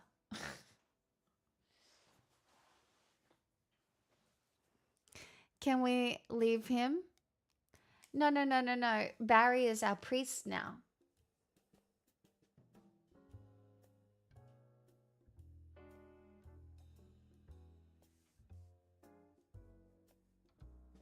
Yeah, Barry is our priest now, guys. All right? We're just here.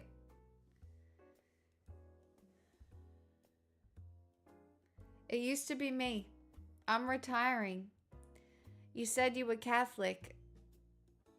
Yeah, I've retired from everything. Barry, you got this now. Off you go. All the best. Chat, everybody can confess to Barry now. Don't bother coming to me. I don't want to hear it.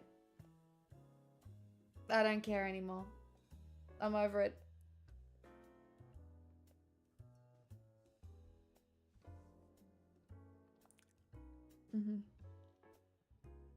I think I'd rather stick a fork in my eye if that's okay.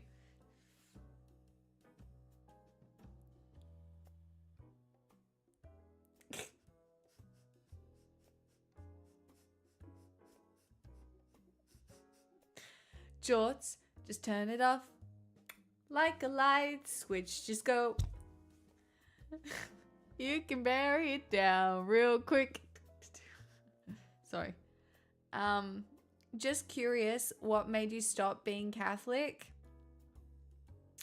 Well, when I was growing up, there were pedophiles everywhere. And so that kind of fucked me up a little bit, considering it was pretty Ruggers Customs gifted a tier 1 sub to Barry Knows shall we Best. say. They have given And 114 the gift other subs thing in the was, channel. I would go to church and people would come to church in rainbow sashes because they were gay and they wouldn't get served communion. And I don't know, man, love is love. And I don't think in any way should it be shat on, ever.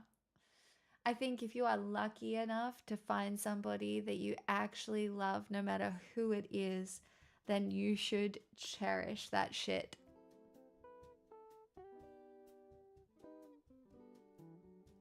And I don't want to live in a world where people are denied that joy.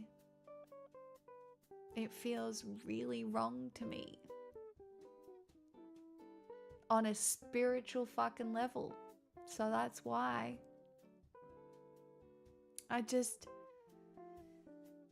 I don't know.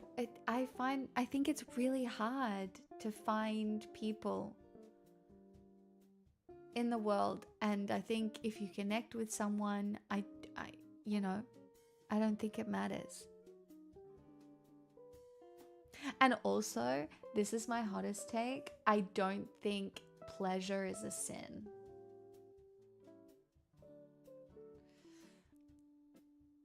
I don't think pleasure is a sin. Maybe excessive pleasure is a sin, but pleasure isn't a sin. Like, I'm not telling you to spend the next 24 hours in a goon cave. But you're allowed to jerk off once in a while. Do you know what I mean?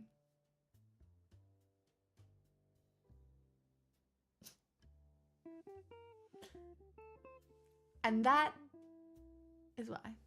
Don't a lot of churches accommodate the community nowadays? Some do, for sure. Lol, strawman. Strawman Me Bro gifted Not a tier that 1 being the sub to meaning Goon of life Cave. sub. They have given Not the Goon 670 Cave gift is the subs in the meaning of channel. life sub, you fucking little shit. Happy birthday to you, you freak. You can't gift the Goon Cave the meaning of life number sub on your birthday. Ridiculous. Also, everybody should say Phil's birthday man to Strawman, because it's his birthday today.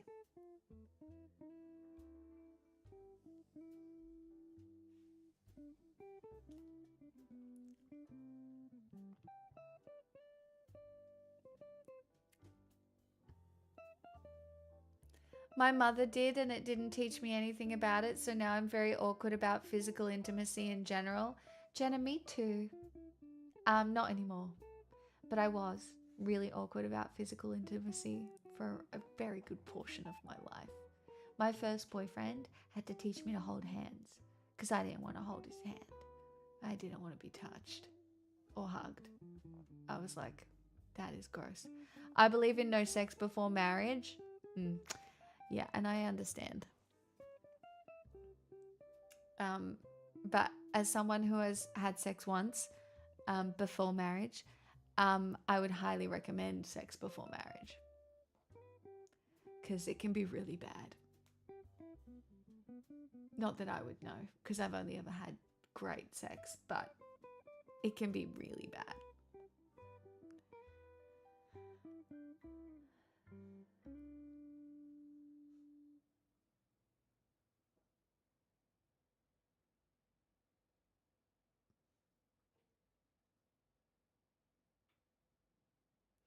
Also, you should read the stories of people who grew up in purity culture and saved themselves for marriage, and the trauma that they have around sex. They still feel like it's a sin even after they're married, and some women suffer from vaginismus, which is where they physically can't have sex because it's too anxiety inducing, and then obviously men in purity culture can experience erectile dysfunction, again, because they feel like they're doing something wrong.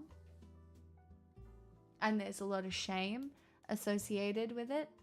And so if a lot of shame is associated with something, it can manifest in all sorts of different ways, but sometimes it is trauma.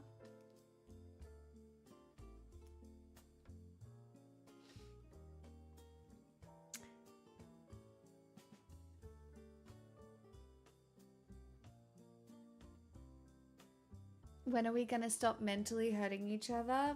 I think being mentally hurt by other people is an inevitability of being a human being, because we're all fallible, right? That's why, I never really get too mad at anyone. I've been hurt quite deeply in my life, but it's kind of inevitable. Masturbation also leads to lower performance in bed.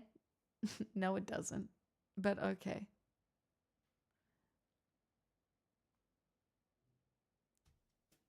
No, it does not. But okay. Do you have a scientific article for that one? because I don't think you'll be able to find one. Also, and look, not that I'm saying anything about myself, but women are supposed to come multiple times a week because it's good for your nervous system. Just so you know. Many cases of pre-ejaculation there are, but I don't know if it's specifically Ruggers cause of Customs gifted a masturbation. tier 1 sub to Ruggers, Soul good on Boot. ya. They have given 115 gift subs in the channel. I do think there's some level of porn addiction that can affect the way you perform in bed. Like if you don't actually like if you're used to a very specific way of achieving your goals.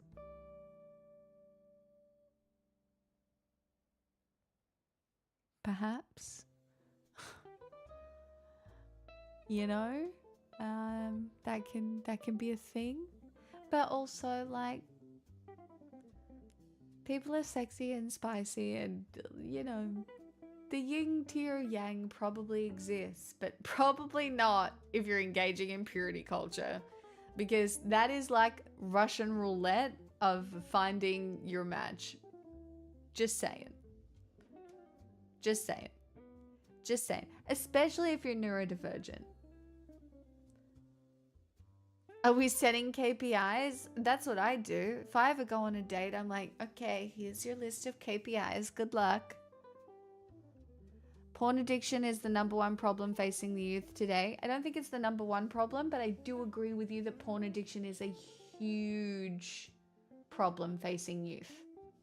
I do think porn addiction is part of it. So that we can agree on.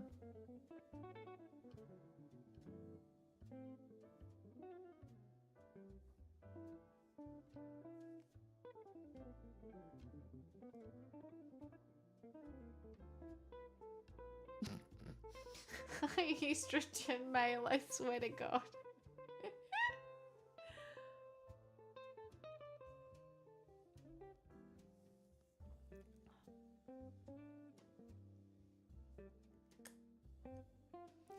Are you sure #1? What did I say? Oh, you're talking to Barry.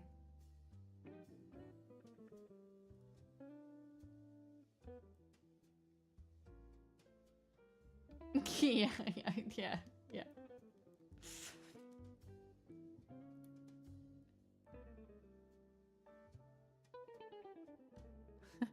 I don't engage in purity culture when I'm near someone I'm attracted to. My body sets off alarm bells and I don't engage. That's, I mean, valid. Jenna, sure. I don't experience attraction very often. It's a rarity for me. But it does exist. But it's very rare. So rare that it's annoying. And I have been pissed off in the past because, like, my friend, she would have a different boyfriend every 3 weeks. And she would be attracted to them all. How? I don't know. It does not work that way for me. Like, I can't be like, wow, that is a thing. And then, like, want to do it. It just doesn't work that way. I need, like, the stars to align, the smell to be right, the personality to be chef's. It's so rare. We need to find you some more tour guides. It's a rarity for me too, and when it happens, it makes me want to throw up. Well, that's definitely something you can work on. You can literally just have a conversation with the person. That is a possibility. I don't want to sound crazy, but you can just do that because you never know.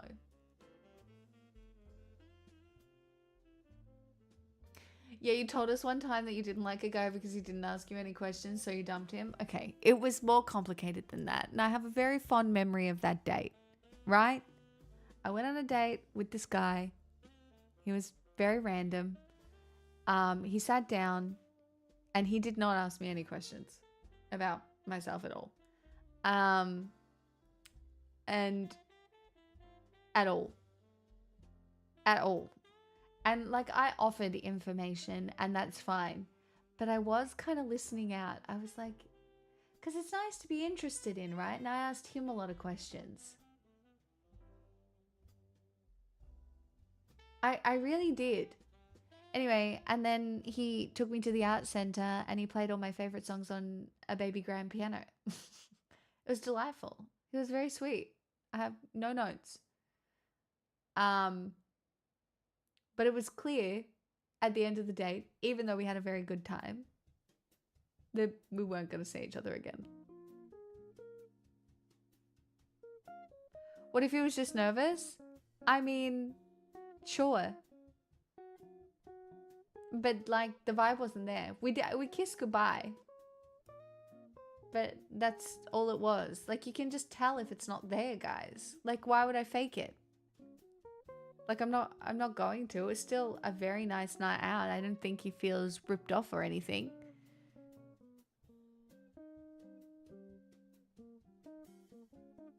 Maybe his last date got offended because he asked too many questions.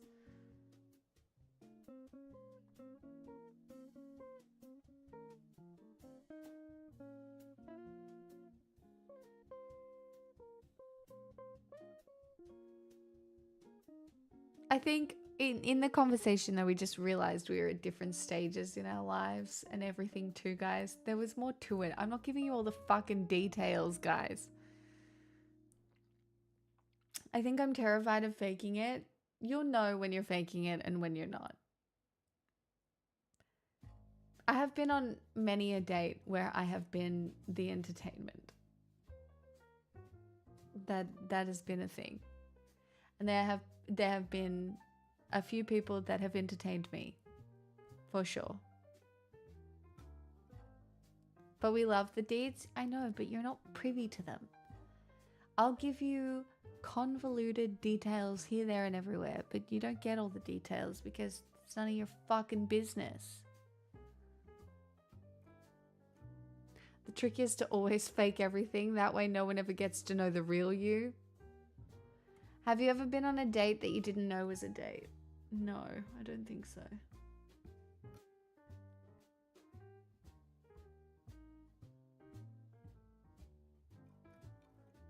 I don't think so. That has happened to somebody else, I know, but it hasn't happened to me.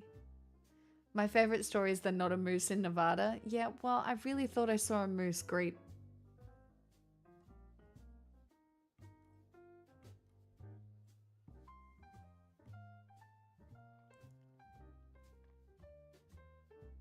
Guys, I'm convinced that if something is meant to be, it just is. It's that it is that natural. That is my opinion. And I don't think it happens as often as people would like to believe. I think in our heads we try and make things work that maybe aren't quite right because, you know, we have a tendency to not want to be alone or to want to connect to people. And so I really think that if something is meant to be, it will be. But in order for anything to be, you have to be living your life and you have to be comfortable with yourself as a person. And if you can do those two things to start with, then you'll get a lot further.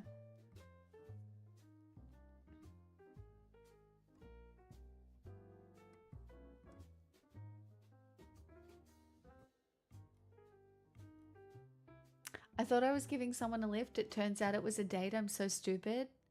I mean, that doesn't sound stupid, but lol. I have been on terrible dates, though. The meth addict was definitely a bad one. Not my finest moment. I was very young. It was kind of romantic, but he did turn out to have a meth thing. Ruggers, thank you. Ruggers Customs gifted a tier 1 sub to Jorts _. Lol. They have given 116 gift subs in the channel.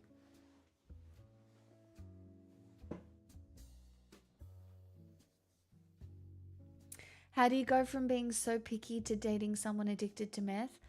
It's not that I'm picky on who I'll go on a first date with. It's not that. Also, I was young and he was hot and wore leather pants and a fur jacket. All right, I was going through a phase. I wanted a Maddie Healy-esque thing, okay?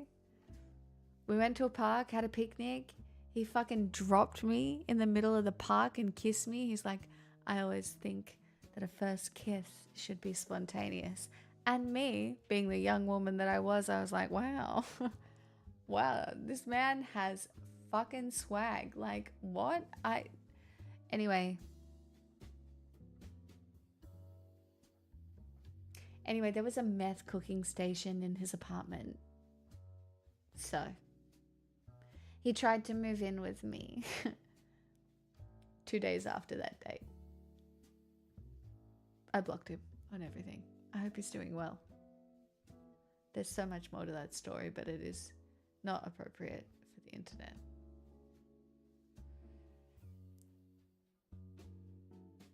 I can't tell you the rest. I'm sorry. Meth cooking station. So we had a job then?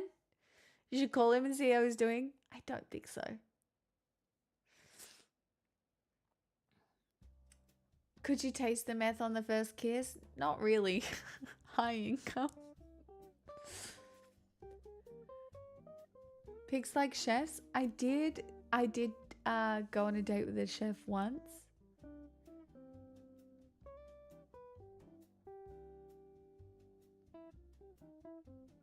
But no. Not the vibe.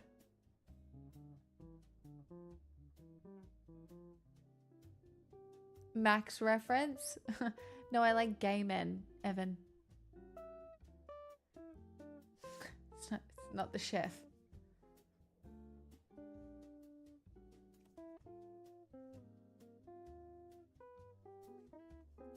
Duh.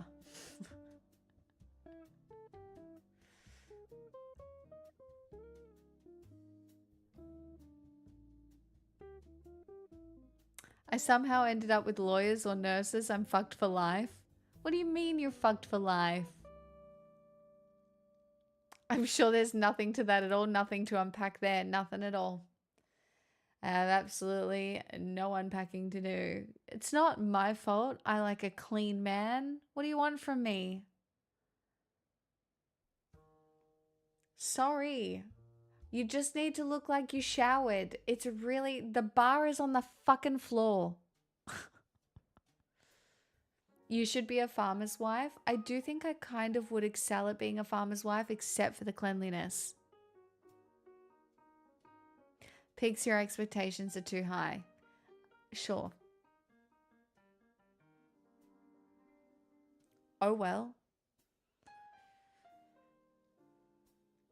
I have zero idea what I'm actually attracted to. Intentional, performative, romantic gestures make my eyes roll. You know, Vox, me too, historically. But now, considering I perceive life through a different lens, it's a little different for me because performing something doesn't make it not real. Right? So when I think about it, I love dressing up for any occasion for fun.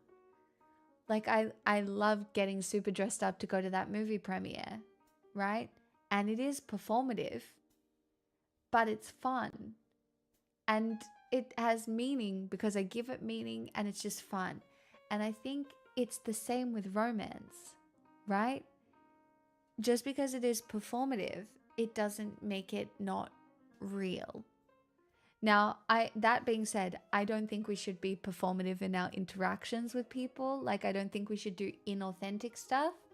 But romance, which I didn't think existed for the longest time, I thought it was fake because my first boyfriend was not romantic at all. I thought it was fake. But it does exist. And just because it is performative, it doesn't mean it's not real. In my opinion.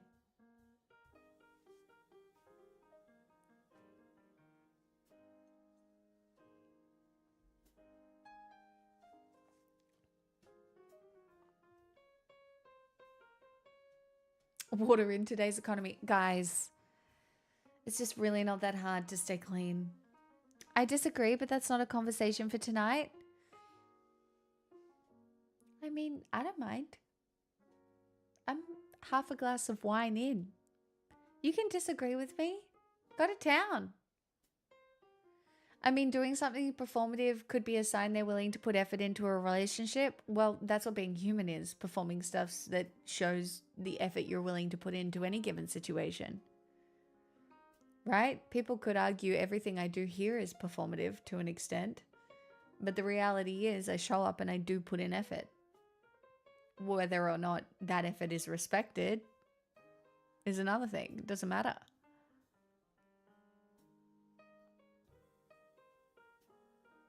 How many showers a day do you want your date to take? Just one is fine. Maybe 2 if you're doing something really dirty.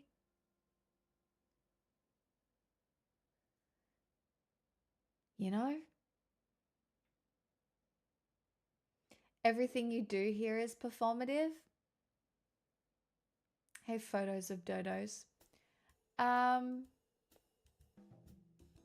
Sort of. But that doesn't make it not real.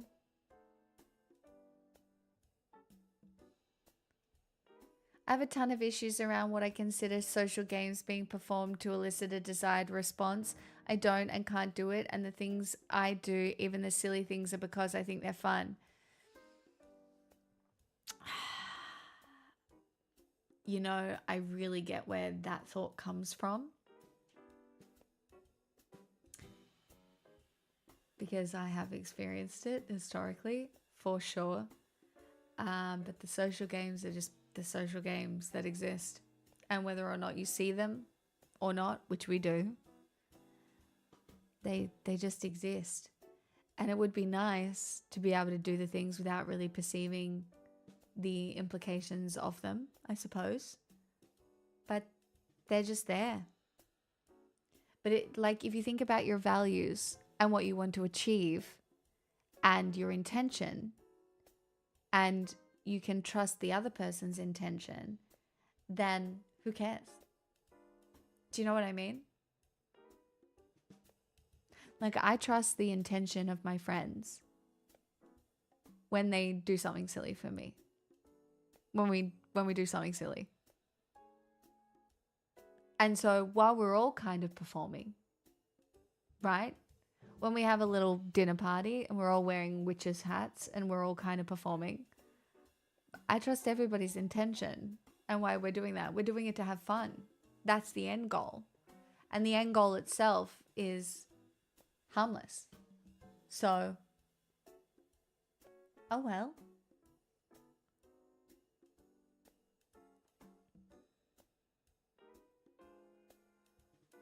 Yeah, I kind of like the performance of a date. Makes me feel like a bird doing a silly little dance. Check out my feathers. That's funny.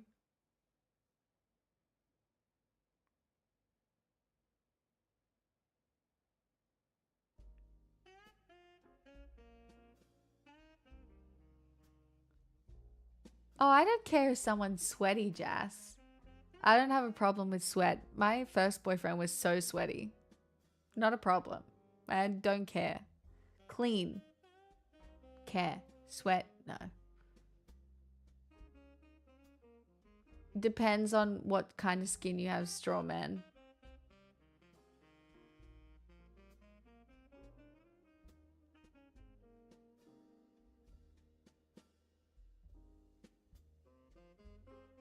Hey, Static.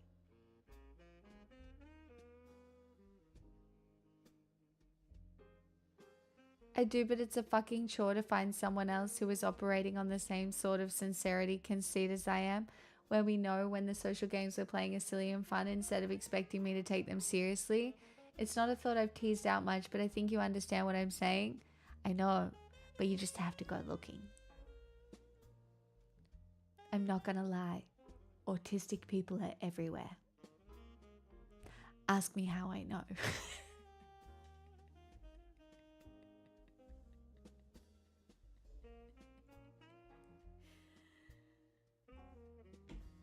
Ugh.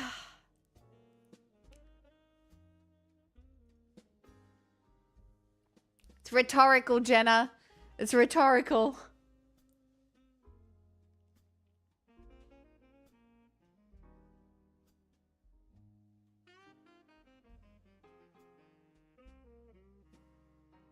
That's what we should have asked my sister. That's what we should have asked my sister. Oh, Static, refresh the chat. And then share the 16-month sub. I would love to see it. I'm so grateful either way, but just refresh the chat and then you'll be able to share it. I hope you have a wonderful night too, Ruggers. Thanks for hanging out. Hey, no. CMDR, when you say you got a text from a girl once saying, I think he's autistic, oops on her part, it's not always a negative. I need to be very clear. Static, thank you for the 16 months. I'm very grateful. Look, not to give some shit away, but say in the groups that I float around in, if we mention that a man is autistic, that's a positive thing. We're like, there is a good chance he is a little bit on the spectrum, and the whole group goes, woohoo, so he'll fit in. Like, legitimately, you need to be very aware of what is happening. You're dyslexic? Sure, my best friend is dyslexic. I read to her sometimes. She's like, these words look funny, and I'm like, it's okay, I'll read them to you. Like, I'm not even kidding. In our girl group, I don't know if there's a girl in my... Yes. I took it so differently. It's not always like that. I don't know how recently it happened, but I don't know. I don't think... I don't think it's always a negative. Being neurodivergent is really hard. Let's be honest. Being neurodivergent is hard, and social cues are hard. I tell you what makes it a little easier. Existing in maybe certain circles that tend to lend themselves to people who might also find themselves with neurodivergent proclivities. Perhaps.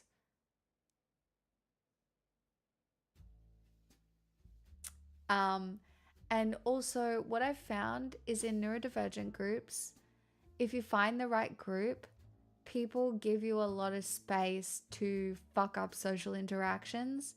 And because you are given the space to fuck up social interactions, you learn. I did. Because I was given the space to learn and fuck up a bunch of interactions and learn from it. You don't have to unmask everywhere. This is my hottest take. Everyone's like, you need to unmask everything in order to be regulated. I don't think you do. I don't think you have to unmask everything. I think you can figure it out for yourself. Literally, you don't have to unmask everywhere.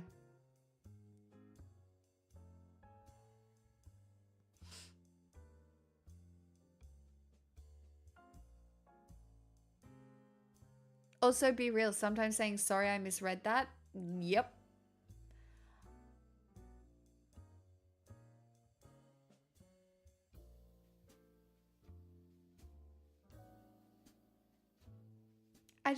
Yeah.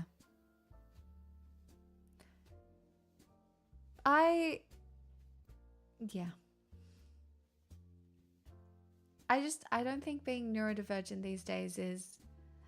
If I unmasked everywhere, I would not maintain employment for running my mouth.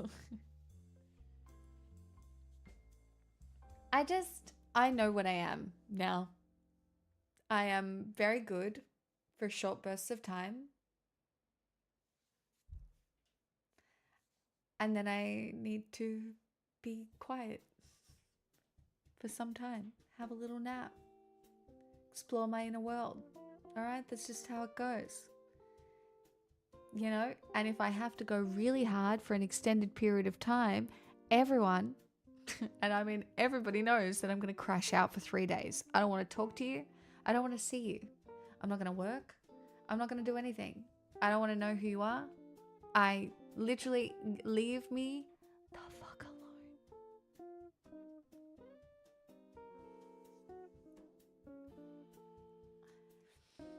alone. Vox, people are going to judge you no matter what. You could be a normal person, the most normal, boring fuckface to have ever existed on the planet, and someone's going to judge you. And it does not matter if they do. It just doesn't matter. People care about you so much less than you think.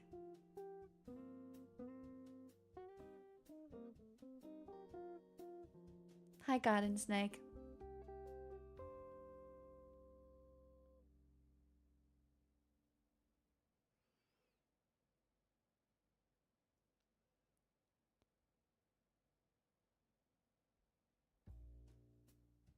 I just find I stick to a safe zone in things because if I go outside that, I don't know what I've done wrong, but it's always something and no one will tell me what it is.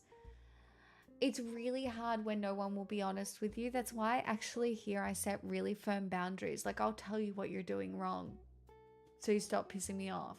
Because I'll give everybody multiple chances to get it right. But like, you just...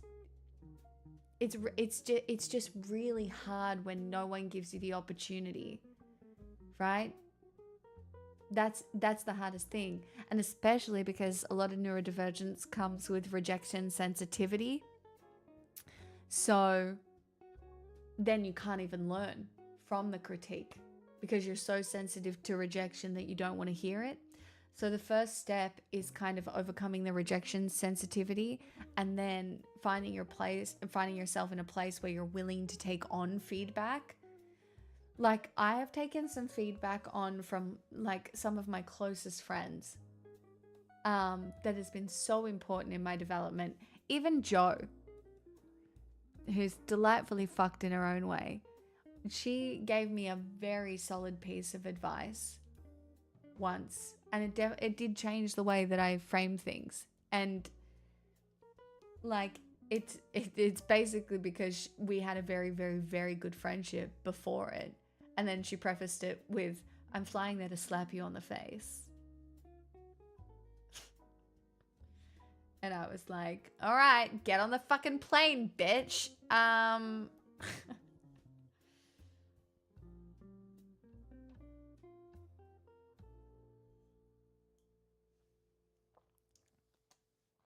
It's just hard. It's hard when people don't give you the room to learn where you're going wrong.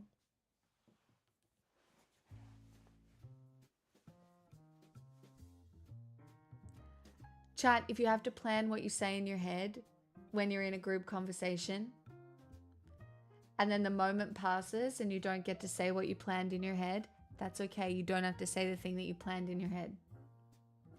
I used to do that all the time. And occasionally, hear me out, in my more neurodivergent groups, like with the girls, I can say, "Hey guys, can I do that neurodivergent thing for a second? And can we just circle back to the previous topic? Because I just wanted to say." And that's fine in that group. But that is only in that specific group. And it's because we all understand one another. And also, I'm self-aware of what I'm doing. But then the thing that I learned through having group conversations that were somewhat plied with alcohol was I realized what was going on because I was experiencing them so much more often that I realized when somebody in the conversation had been sitting there quietly.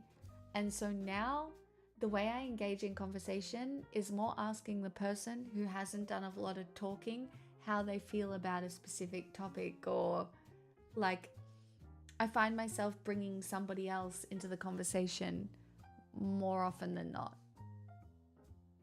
because I wish that's what somebody had done for me when I was learning. You can learn. I am living proof. I talk for a living. It's actually diabolical.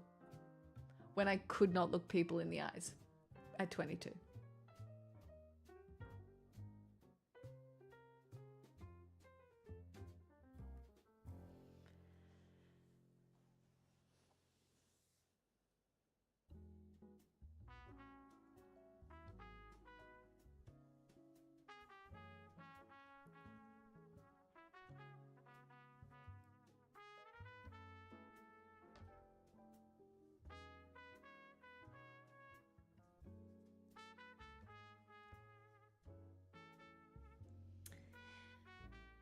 I understand, Clunt, but it's okay that you're the weird one. It's actually kind of cool. Who cares? Like, if you've already been rejected a whole bunch, why does it matter? Let him.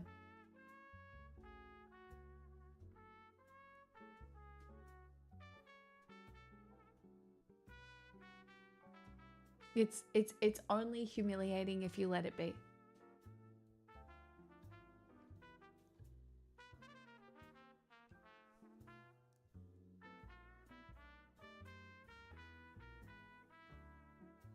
It's self-centered behavior, worrying about your own thoughts and the impact of your input versus listening. I mean, I kind of agree with you.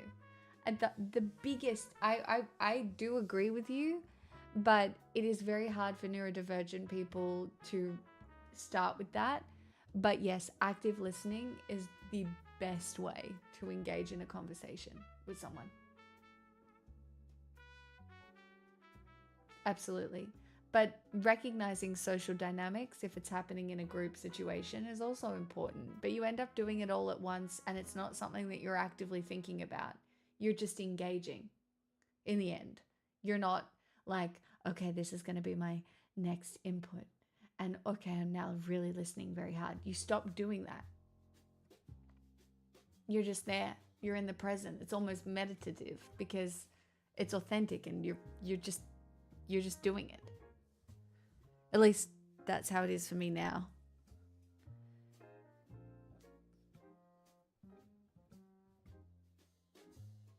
Yeah, sometimes you just don't have to finish the sentence though. Straw man, that's the other thing. Sometimes the conversation moves on and you just don't finish the sentence.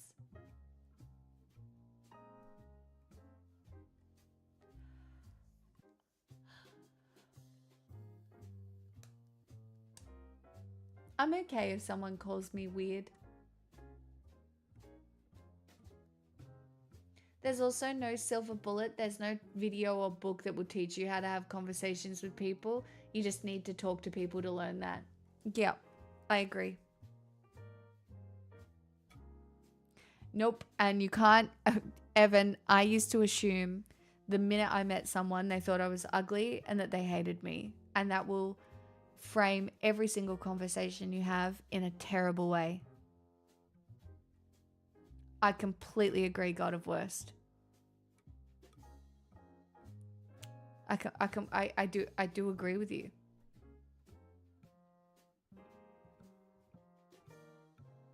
I've been exposed to so many narcissists that I've turned into a huge grey boulder. I mean, you're gonna run into narcissists, but what's the worst they can do? Ruin your life? Okay. You have to interact with narcissists. That's just a thing. It's just a part of it. So you don't let, you realize the patterns and you don't let those people get too close.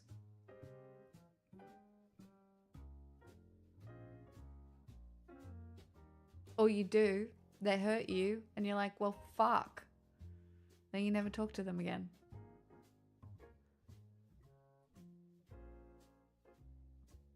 No, I'm very lucky. My parents were definitely not narcissists. Hi, unpopular opinion.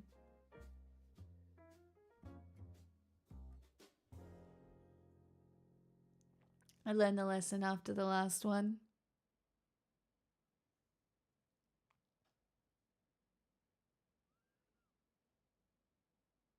No, you're very friendly, Tasty. No, yeah, and you're very friendly, Tasty, and you have a very warm tone. Hi, Richard.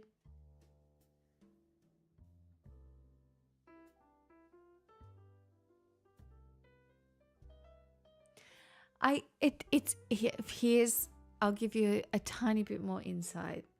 But I used to be very anxiously attached. Like very anxiously attached to people. And it's really weird because over time men made me into the avoidant queen that I am. Honestly, I think I'm pretty like stable now, to be honest, rather than anything, quite balanced. But I definitely went from like anxiously attached, messaging all the time, what are you doing, blah, blah, blah, blah, blah, to you will never hear from me. I will know. And I remember sending a final essay to someone, and it would have been like a text message this fucking long. And as soon as I sent it, I realized I am never doing that again. And since then, I don't do that. You'll never get an essay out of me. Nope. It's just not something I'll do. Ever. Ever, ever, ever.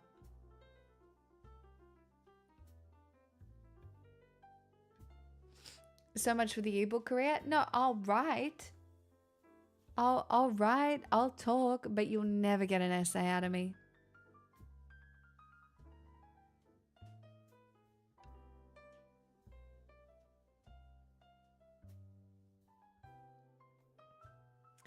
It's just giving them a huge laugh, knowing how much they got to you. I don't think so. I just think once like something's not working like that, you can say less.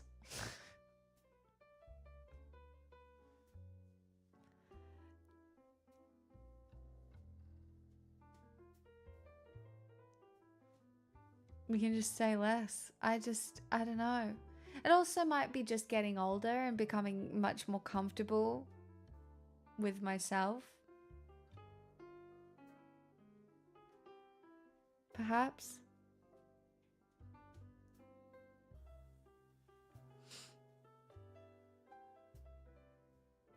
I love letters. I love a handwritten letter. I think it's still nice. I always write cards for my friends for their birthdays. Truly. I love a handwritten card. Hey, Fox, I didn't intend for this to be the vibe of stream either, but here we are. And I'm not mad about it. Like I'm not. I'm quite comfortable not being liked. I think that probably simplifies a lot of things in my life. Look, I have 2 girlfriends. One of the girlfriends I have, if she doesn't want to go to something, she won't go, and she doesn't fucking care. If she wants to have a party and there's someone she can't invite, she won't invite them. She does not care.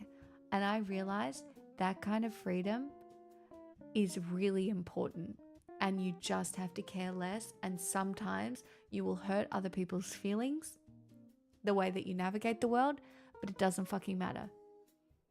Like, it's okay to do that. And then one of my other girlfriends, she taught me that sometimes you have to break the rules.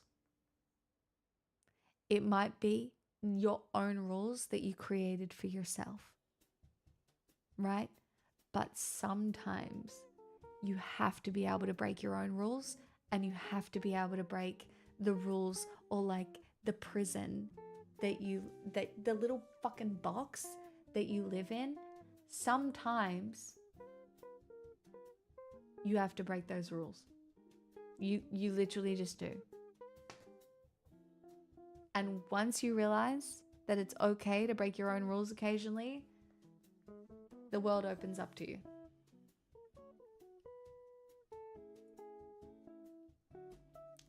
Yeah, fuck ChatGPT.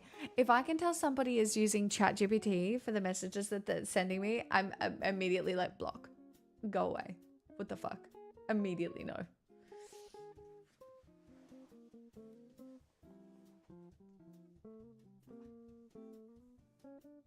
Oh, Fox, that's wholesome.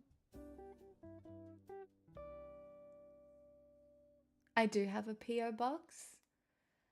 Yes. I've been breaking a lot of my usual rules lately and I'm crippled with anxiety. No, don't be crippled with anxiety. What rules are you breaking? I know, God of Worst, right? Like, why are you're using ChatGPT? That's so embarrassing.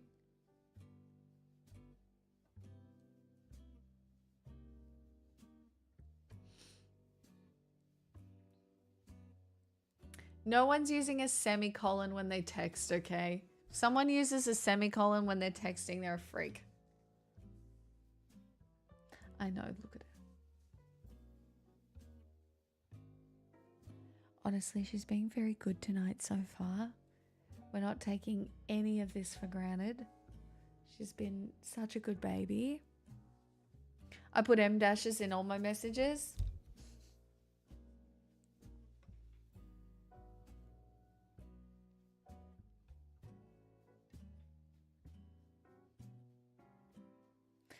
Making friends and going places and spending a little bit of money. I have poverty trauma, but stable employment now. Yes. No, you are allowed to spend money to do things in your life. I know it feels wrong. I know. But you are actually allowed to spend money on things sometimes if you want. You're allowed to do that. Kind of crazy. I know. Yeah, it's wild. Yeah. I hear enabling. Oh, well, maybe not another trinket, Kate, or a button. You have enough buttons. You don't need to buy any more buttons right now. But you can buy whatever you want because it's your life. You can buy whatever you want. They aren't my buttons. Oh, I thought they were your buttons. Landa, thanks for the 100 bits.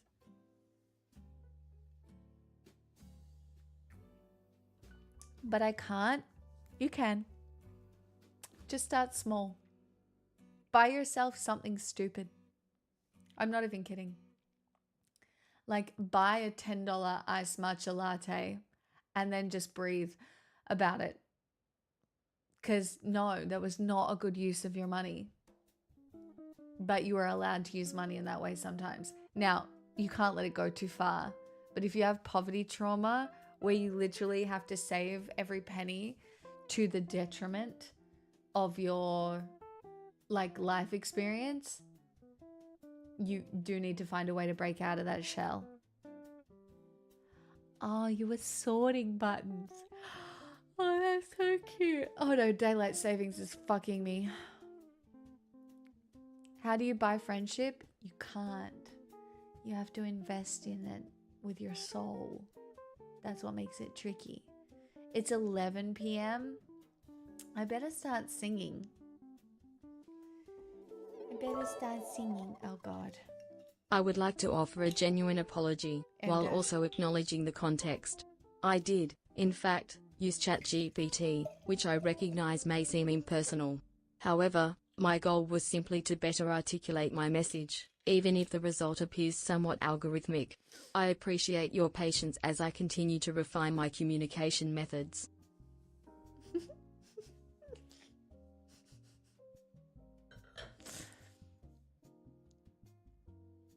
I was just checking if my tongue had gone purple. It hasn't. There were many M dashes.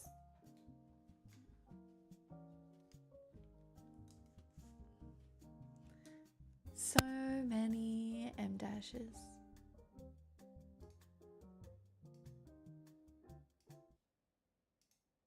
Ah. Great apology. Now let's unpack it. While certain elements of this apology were spot on, you did a very good job. There's a few things we could improve. For example, instead of saying this, you could say this. It's not this, but this. Wait, I did actually want to watch these fucking videos, but I'm tired now.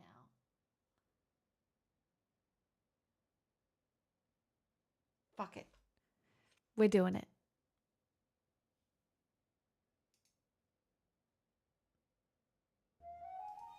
About 200 million years ago, some real do-it-your-own-way sorts of lizards split off from the rest. While the other lizards were mainly hunting during the day, these ones figured that at night the line would be shorter at the buffet. So these little plucky bastards evolved incredibly sensitive night vision, nearly 350 times more sensitive than ours. And in color, too. Their pupils evolved the ability to open wide into a gaping eye hole that let in more light. And as if that wasn't enough, they told evolution to get rid of the eyelids. Screw blinking. Evolution was like, that's how we keep your eyes moist. But these geckos were like, just do it, we'll figure it out. So they started using their tongues instead. Now, most of those daytime lizards communicate using body language. Throw in a pop of color now and then. But at night, even with the special vision, that wasn't ideal. So you know what they did? Their throat parts evolved a voice box. Now they won't shut up.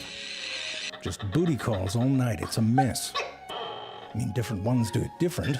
It's like a rainbow of annoying. Some of these geckos followed their insect snacks up into the trees. And some of those got real good at putting the bush in ambush. Started blending right in. Wow. Like the satanic leaf-tailed gecko. I mean, it was just going like for a leaf. dragon. I was a bit surprised when the whole satanic thing got added. But if you want to hide in the trees, you got to get up in the trees to begin with. They did have claws, but try chasing a beetle across a leaf. Nothing to hang on to. And so some geckos evolved, not once, but a few times, one of the most incredible adaptations. Many geckos, especially the ones good at climbing, have these pads on their toes. If you take a cross-section of the foot, you can see that these pads are made out of little tiny hair-like structures called setae, and these are mostly made of keratin. Now, the tips of these setae get quite bushy, and that's because at their very ends they branch off into all these little spatula-looking things called spatulae. For once science made it easy. Now, you'll notice that all these structures seem to have a bit of a curve to them, bending towards the back of the foot. And that means when a gecko puts its foot straight down, all those little spatulae aren't really making contact with anything. But if the gecko pulls its foot back just a little bit, that shearing or dragging motion causes the spatulae to come in contact with the surface. And the hair-like structure of the setae means that they can conform to surfaces. And a bit like a refrigerator magnet, even if you slide them around like this, they remain firmly attached. Now, there can be up to 1 billion spatulae on each gecko foot. And in this position, that gecko foot is contacting the surface thousands of times more than our finger would. That's the point of all this is that when crazy. molecules get really close, and I mean really close, electrons in one molecule will move away from the electrons in the other. And this change creates a tiny electric force between the positives and the negatives. You've experienced van der Waals forces because that's how Scotch tape works. Tape, though, has a different strategy for getting all that contact. It has this thin layer of material that flows a little bit when you apply pressure, and that allows it to form itself to the shape of the surface. But having Scotch tape on your foot would be a real bitch. It's not exactly reusable, it resists being pulled off, it gets dirty, and there's nothing worse than dirty Scotch tape. And if it gets You know, I did go through a phase where I watched like every single rock climbing documentary to have ever existed, and I did decide that there is nothing I would rather do less than rock climb. wet, forget about it. But gecko's feet have ways to deal with all of this. Hi, I'm Zay Frank. We're not doing sponsorships anymore, so please consider joining my Patreon to support this show. There's also a channel called True Facts Educational where I upload versions of these videos that are more appropriate for classrooms and This is the first time I've ever seen him. What the fuck? Also, we're not doing ads anymore? Oh my god, everybody needs to go subscribe to his Patreon. What the younger fuck? audiences. Where were we? Oh, right. Now, one slightly Of course he's good looking too. Like, odd thing about these adhesive gecko toe pads is that they are a bit overpowered, or OP as the kids like to say. Just a single toe can support their whole body weight. And it's Wow. like driving to the grocery store in a Lamborghini. With all that power, you have to have some finesse.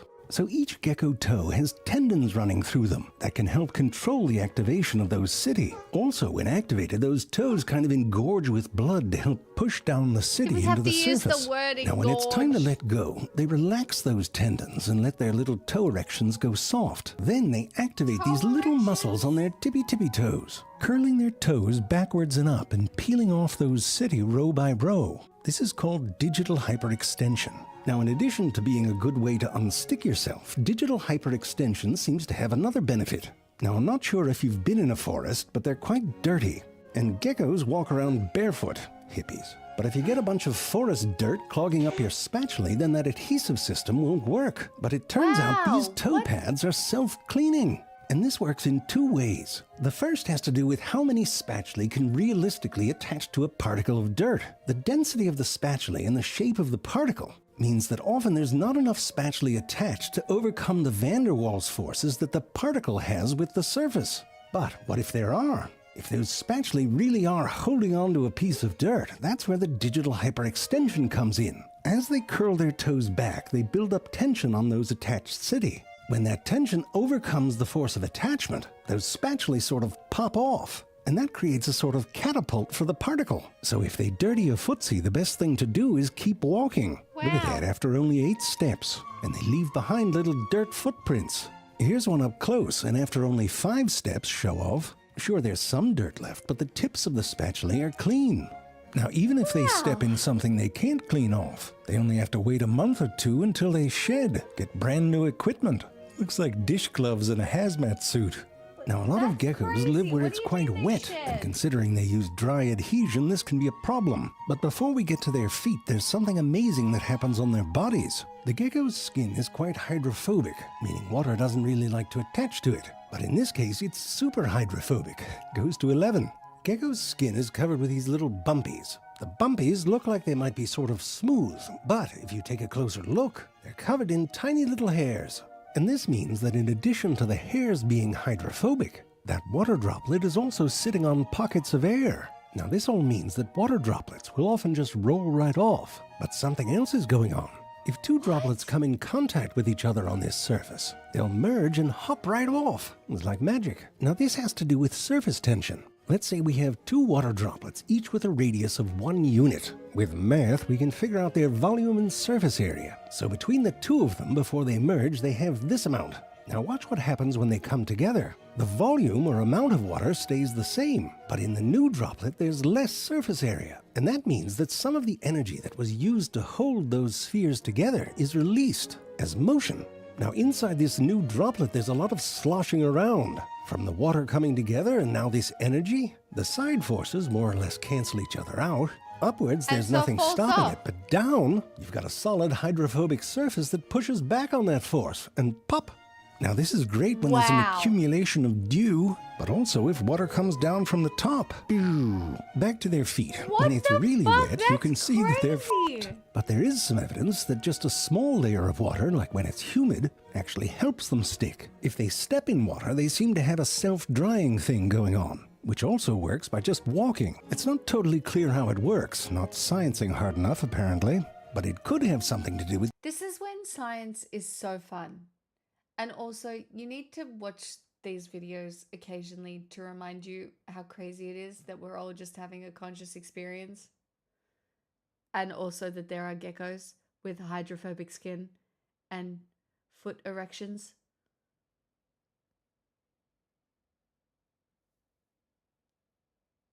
Like, what do you mean?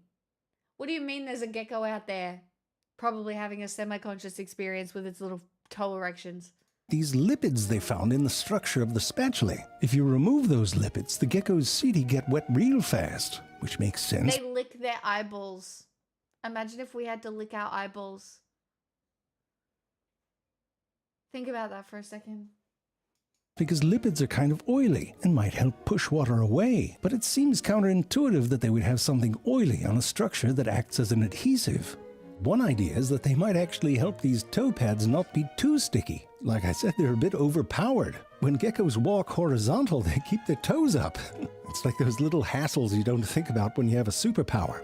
Even when they're climbing, they're usually not using the whole system. When they go upwards, they mainly use their front feet for adhesion. The back feet are more for pushing off the surface, which is especially important when you go vertical, because you don't want your weight distribution to be such that when you take a step, you topple over backwards. Now, the reverse is true when they're going downhill. The back feet are the ones that use adhesion, and you can think of the front ones sort of as brakes. But for the back feet to engage those toe pads, they need to be rotated around so the angle's right. Now, when they're upside down, they have to engage all 4 feet. But even then, they only have to use a fraction of their potential. But of course, the world they live in isn't just glass and stucco. They gotta deal with bark and leaves and things that are wet, and sometimes they have to do that in a hurry or die. So having I'm not gonna lie, geckos are a pretty cute lizard. In my personal opinion.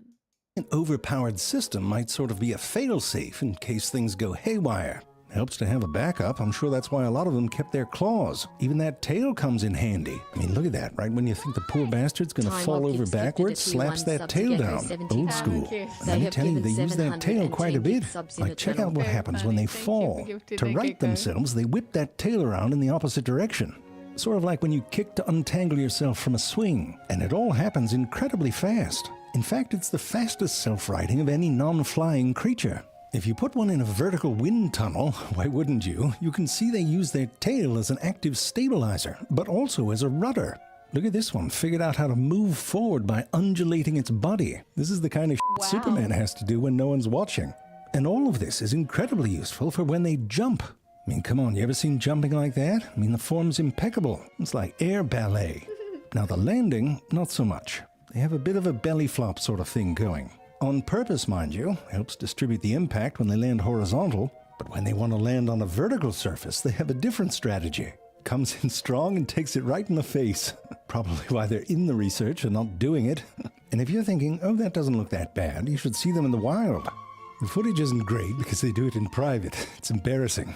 But this one took it on the noggin at 13 miles an hour. It's like a fail video, but on purpose. And you can see they hit hard enough that their whole upper body has some recoil. But that tail helps stop the rotation while their back feet hold on. What the which is fuck? great for when they come out of the concussion. Some geckos even have another one of those adhesive pads on their tails. Why not? Now, with a tail as useful as all that, you'd think they'd keep them pinned to their body like you might a pair of mittens to a child's winter coat. But listen, some days when you're a gecko just really suck. Like Edgar here was just on his way to Costco to get there before the doors opened. Ran into Big Steve. But Edgar wasn't going to miss out on that 2-for-1 moist wipes deal. So look at that. His tail pops right off. And Big Steve didn't do that. The gecko did. See, now, Big that's Steve's so having some tail for crazy. What dinner. the fuck? But listen, if you're thinking, oh, if I could do that, I'd pop it off at parties in a lull. Well, you should know it's actually a That's insane. What do you mean they just self-sever? It's just so crazy. Like, what do you mean? What do you mean? Little animals exist where they're just like, yep, just gonna survive by chopping my own tail off. It's so unfathomable to me in my brain. pain in the ass. That's right, eat that dad joke. The gecko's tail has a number of areas where the muscles form these sort of triangle shapes. These triangles wrap around the tail and form a crown, which ends up being sort of like a plug that fits into sockets on the other side. The muscles don't go across those triangles, they stop. So you might be wondering what holds the damn thing together. But if you look closely at the surface of these tips, they got these little bumpy mushroomy things all over them. And these structures seem to be used for adhesion. Again with the adhesion. On a normal day, that adhesion keeps things tight. But if they contract those muscles, they can break that adhesive bond. And you can see that little crown thing just sort of pop out. The vertebra underneath this area has a break point in it, so it snaps off too. There's very little blood because they have a mechanism to cut off the artery. Now the tail part, it keeps going. Little reflexes firing off, gives a predator something to look at. It's not something you see every day. Stumpy, on the other hand, now has to deal with not having a tail. You know, doctor's orders lay off the jumping, but they also have a different weight distribution. The gecko's nervous system, however, adapts to this, and even without the tail, they're pretty much just as good at hunting as they were before. Now, the tail regenerates. It takes about a month or so. You know, there's some awkward moments in there. Don't go out to the club with a red rocket, I'll tell you that. But the final product looks very similar to the original, on the outside at least. What doesn't grow back are the vertebrae. Instead, there's a cartilaginous tube, which means from the site of the injury backwards, there's no more breaky points. And if you have to do it again, you better hope that you have some break points left. You know, that's why this one looks like he's having a Oh my god, what do you mean you have to break it higher and higher up every time? Until what? You've got no more breakpoints left? That's fucked up. What the fuck? You just run out of breakpoints on your tail? I hate this. These poor geckos. moment. Damn it, it was just a shadow. And the tail's trying to crawl back to him. I'm not ready. It's like sperm on a carpet. Gecko, gecko. Oh, traumatizing. Perfect. No notes. Every time. What? Oh my god. Just what? That's so crazy. Evolution made a solution. No one said it would be perfect. Well, it's clearly not perfect, but I mean, wild.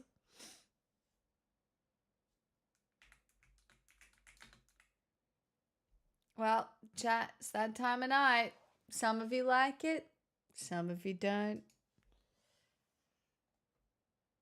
Requests are open if you want them. Hi, motherfuckers. Maybe I lost my mind. No one noticed. No one noticed. It's getting old. I kinda like it if you call me all alone. 'Cause I'm so over being lonely. May have lost. I need a virtual connection. I have lost it in my video obsession.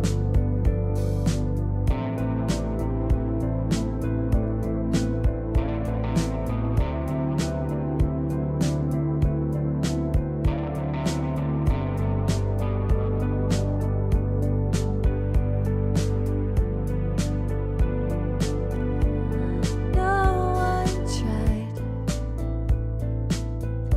to read my eyes. No one but you. Wish it were true. Maybe I kinda like it if you call me. It's not right, 'cause I'm so over being lonely. Make you mine. I need a virtual connection. Take our time, be my video obsession. Come on, don't leave me. It can't be that easy, babe. If you believe me, I guess I'll get on a plane, fly to your city, excited to see your face. Hold me, console me, and then I'll leave without a trace. Come on, don't leave me.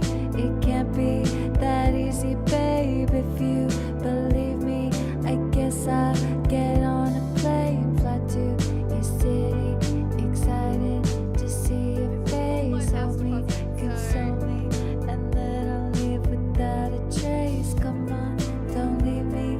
It can't be that easy, babe. If you believe me, I guess I'll get on a plane, fly to your city, excited to see your face. Hold me, console me, and then I'll leave without a trace. Come on, don't leave me. It can't be that easy, babe. If you believe me, I guess I'll get on a plane, fly to your city, excited to see your face. Hold me, console me, and then I'll leave without a trace.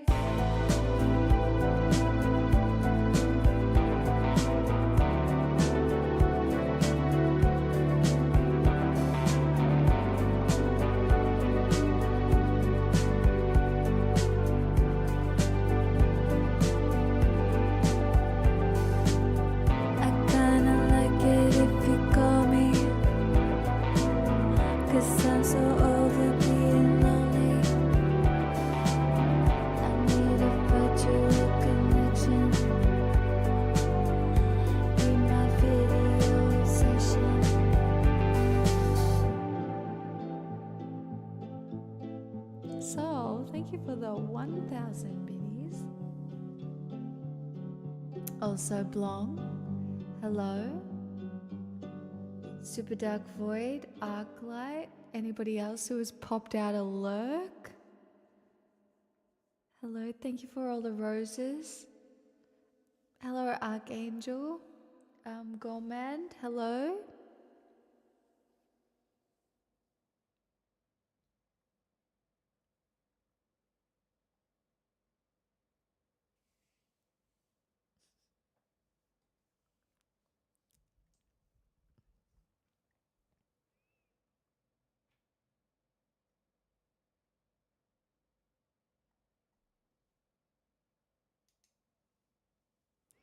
Soulboot, let me know if that 1,000 bits was for a request, okay? If not, I'm singing all my current favorites.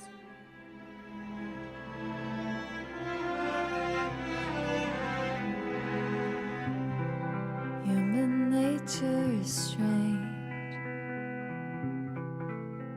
I know you're bad for me, and I never feel rage, at least not so easily. Has addiction come for me?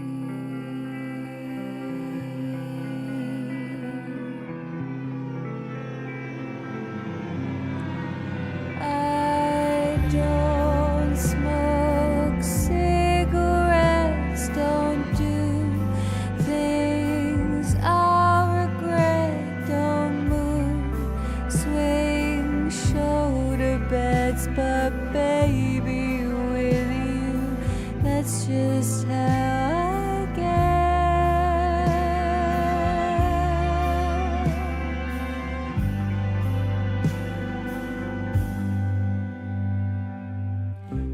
I have every bit of you, every awful corner, biting more than I can chew, just so I'll feel warmer.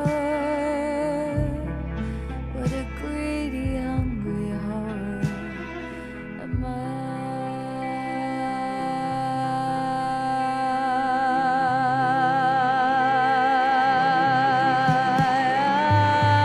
don't smoke cigarettes, don't do things I'll regret, don't mood swing shoulder beds, don't cut things too attached to just some far-sought silhouette, a journey that on one day dread I'm caught up in nowhere. I'm blinded by you, that's just how I get.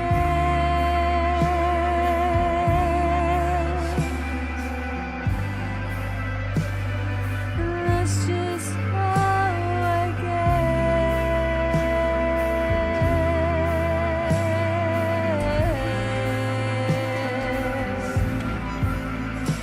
I don't smoke cigarettes, don't do things I'll regret, don't mood swing shoulder beds, but baby, with you, that's just how I guess. Oh, that's just how I get.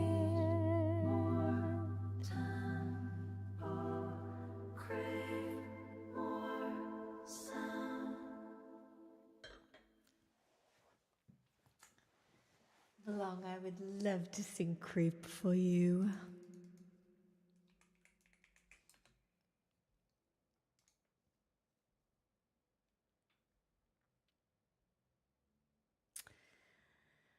Let's do this version tonight.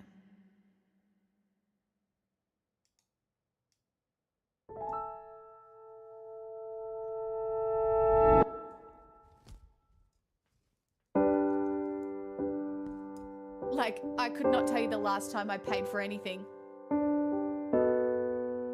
Well, you just let me know what that's for, Arclight. Thank you so much. What the fuck?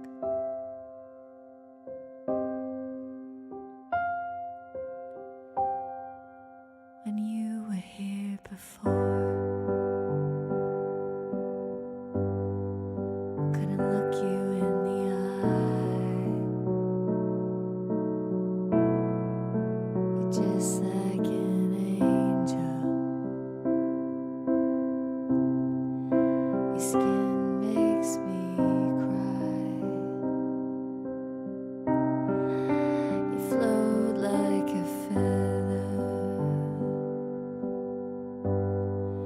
in a beautiful world. I wish I was special. You're so fucking special. But I'm a creep. I'm a widow. What the hell am I doing here?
I hated that key. Oh, you're so nice, Blong. I'm glad you liked it. It's definitely not my best run of that song, but look, I tried my best. Like, I could not tell you the last time I paid for anything. Escapism. Ray. I listened to that for the first time today. There's no way I'm going to be able to sing it. But I will try. Arclight, what's yours? What the fuck, guys? Sure, I'm a little tipsy. So I just need you to know that while these live learns will be added to the list, it might be a little bad. Would you sing Groundhog? Of course. You mean the Phyllis and Phil one? I still dream of Organon. Oh my god. I wake up crying.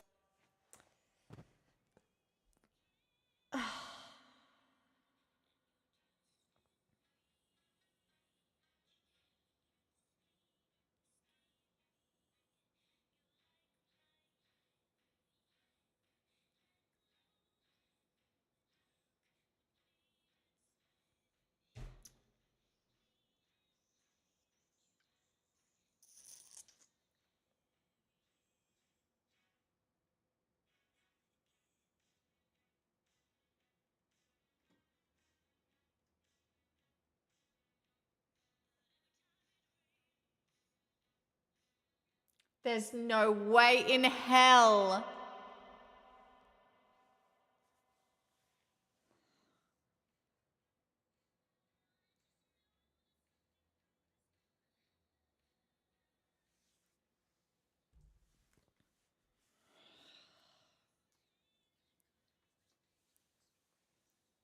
You're very nice.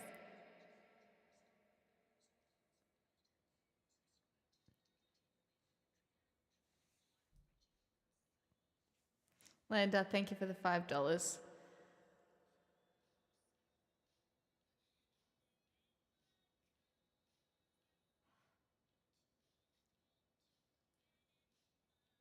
I'm not gonna get this. There's no discernible melody to me.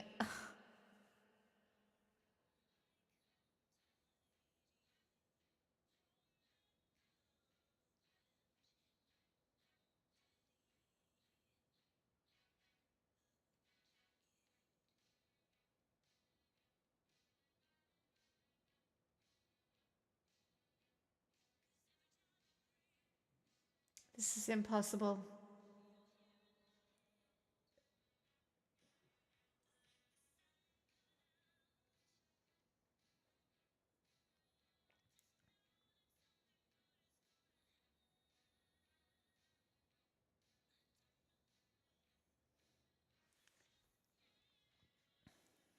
It's a 7-minute song.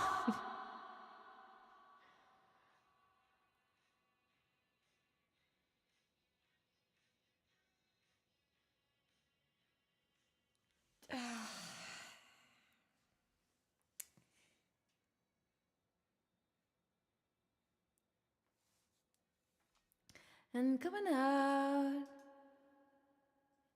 Hey.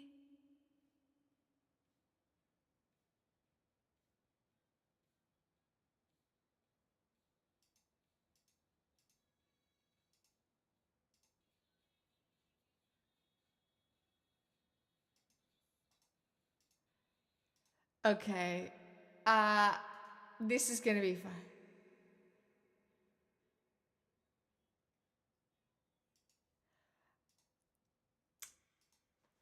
Here goes absolutely fucking nothing, chat, just so you know.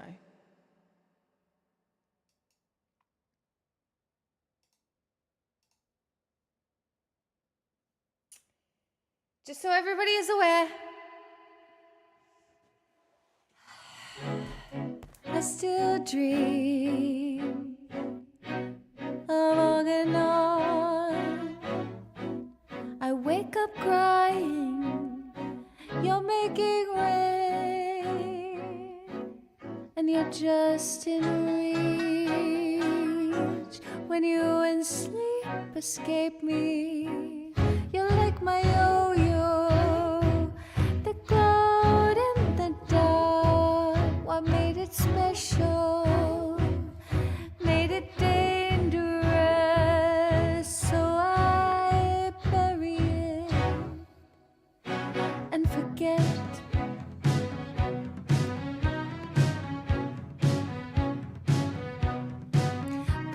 every time it rains, you're in my head, like the sun coming out. I just know that something good is gonna happen. I don't know when, but just saying it could even make it happen. On top of the world, looking over the edge, you could see him coming. You look too small in their big black car to be a threat to the men in park. I hit my yo-yo in the garden. I can't hide you from the government. Oh God, Daddy, I won't forget.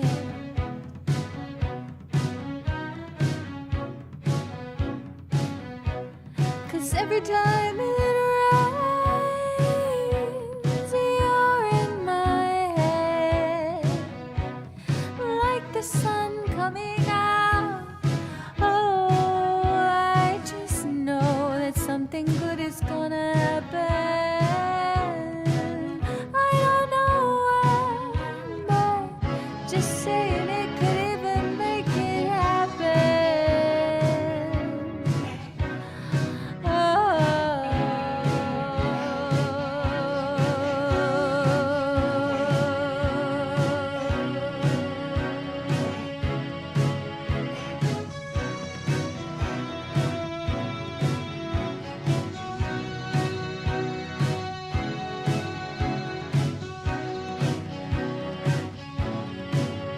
I don't think I'm even coming close. And every time it rains, you're here in my head, like the sun coming out.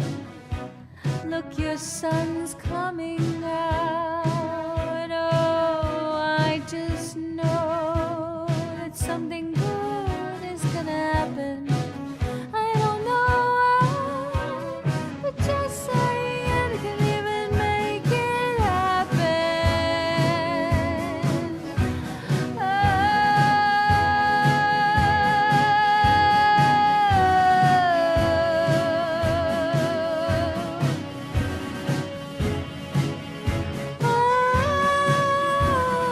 Just saying it could even make it happen.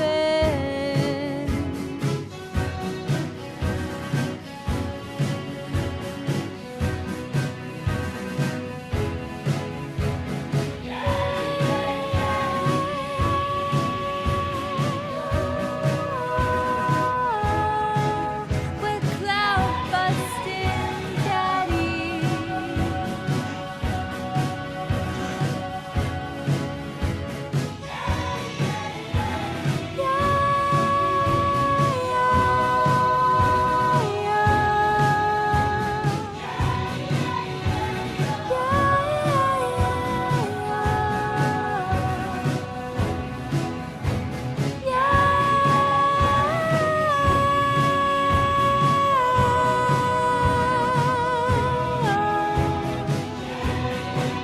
Your sun's coming out.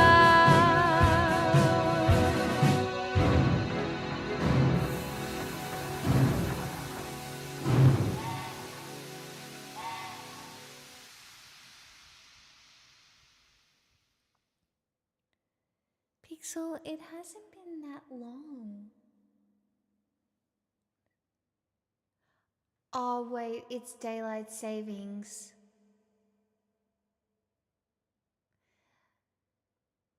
I do know some ABBA. There's lots of ABBA on the list. It's daylight savings.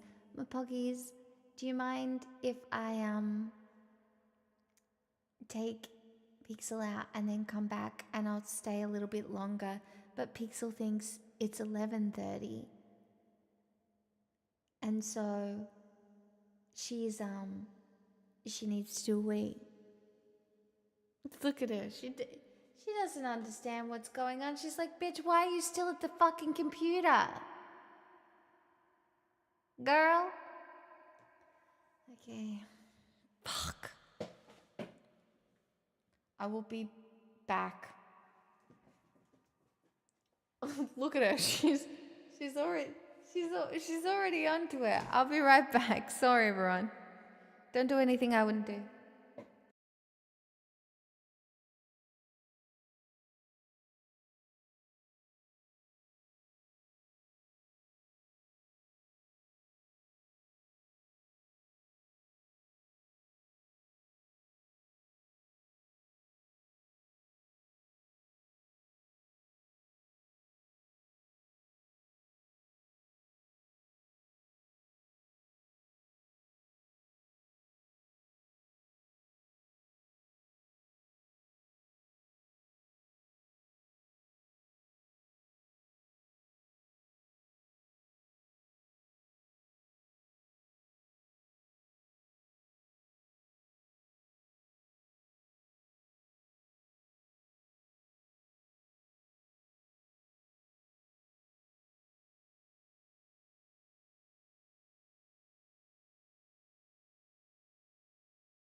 Lord.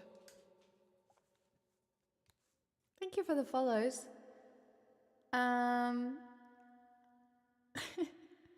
right, what am I letting now? Escapism by Ray. Arclight, I hope that was okay for a first go. Fuck, man. I'm gonna, my poggies, can you do me a favor and put that song Arclight just requested in my to-do list? Because that's not a melody I can learn in a one-off. I tell you, Kate Bush is my nemesis. When it comes to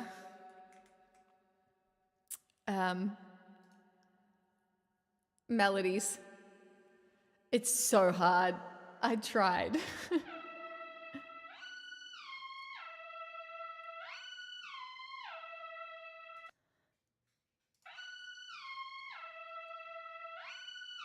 Sleezing and teasing, I'm sick. None of and some little context if you care to listen. Found myself in a shit position. The man that I love set me down last night and he told me that it's over. Dumb decision. Now I don't want to feel how my heart is ripping. I don't want to feel so sick to sipping. And I'm out on the town with this.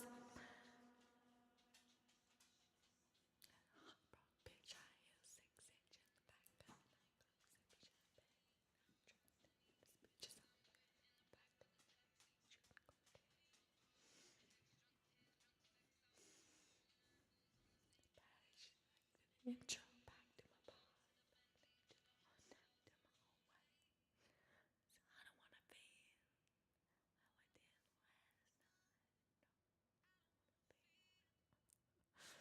last night. My poggies. The doctor symptoms, doctor. I don't wanna be enjoying that poet.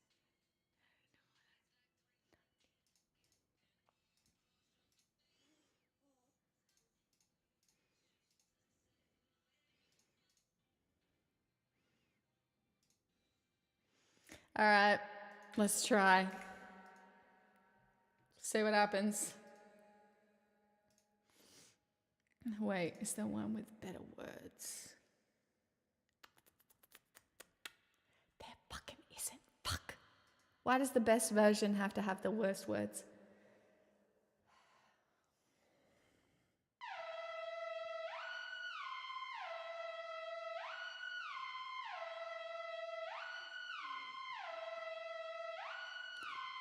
Sleazing and teasing, I'm sitting on him, all with my diamonds, I'm dripping on them. I met him at the bar, it was for something. I ordered 2 more wines, cause tonight I want a little context if you care to listen. I find myself in a shit position. The man that I downset. Hold on. Dumb decision. Hold on.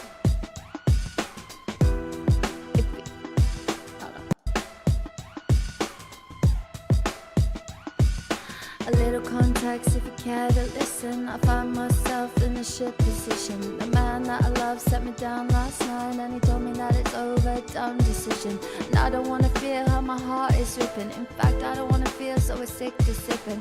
Now I'm down with a simple mission. In my little black dress and the shit is sitting. Heartbroke bitch, high heels, 6-inch in the back of the nightclub, shipping champagne. I don't trust any of these bitches I'm with.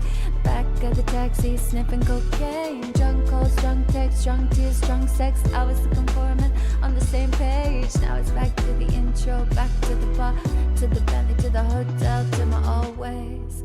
Cause I don't wanna feel how I did last night.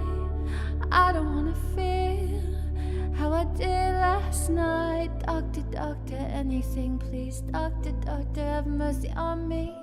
Take this pain away, asking me my symptoms. Doctor, I don't wanna feel.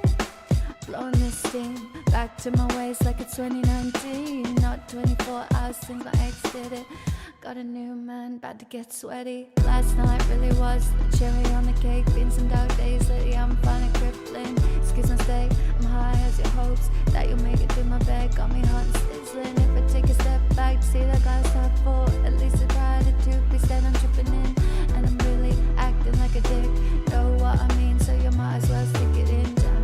bitch, high heels, 6-inch in the back of the nightclub, sipping champagne.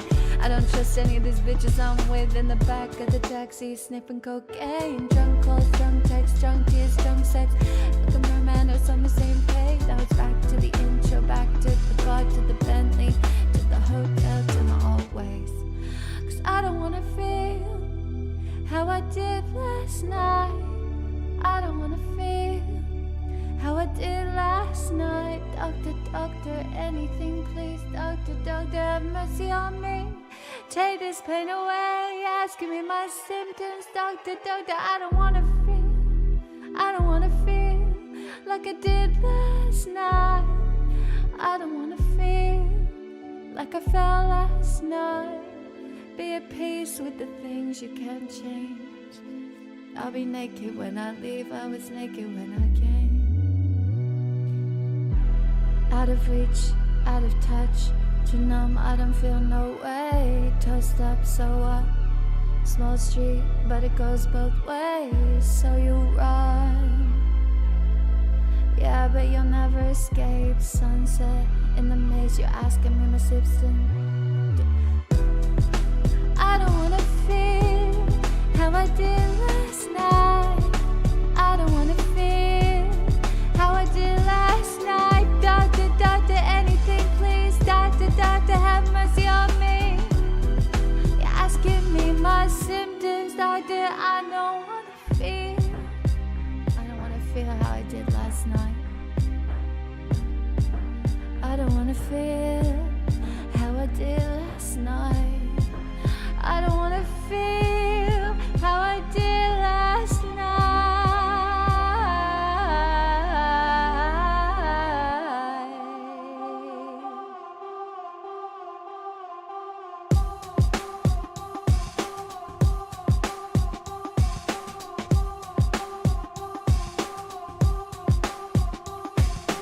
Lipstick smudged and modern eye. I don't know where the fuck I am. It's driving the fucking car, speeding down the highway, slipping mixing pills with the liquor, cause fuck these feelings.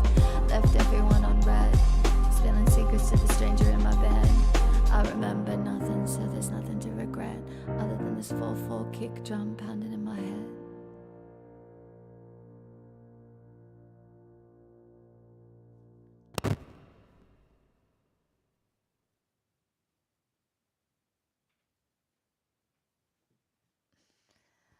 Ray has some fucking bangers, hey.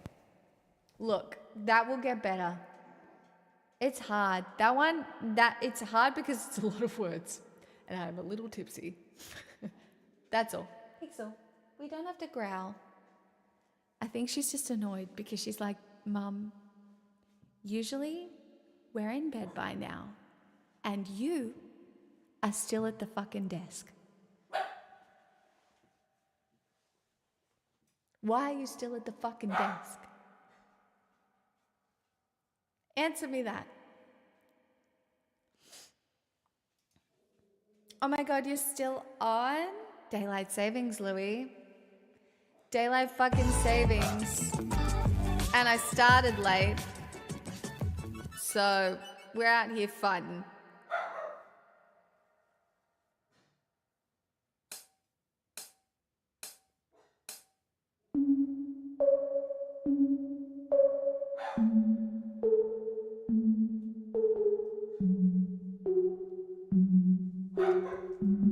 Pixel. Yeah, breakfast at Tiffany's and bottles of bubbles. Girls with tattoos who like getting in trouble. Lashes and diamonds, ATM machines. Buy myself all of my favorite things. Been through some bad shit, I should be a... Who would have thought it turned me to a savage? Rather be tied up with cuffs and no strings. Write my own checks like I write what I sing. My wrist, stop watching, my neck is fussy. Make big deposits, my gloss is popping. You like my hair? Gee, thanks, just bought it. I see it, I like it, I want it, I got it.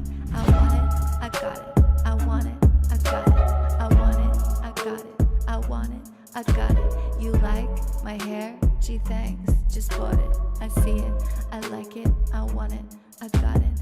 Wearing a ring, but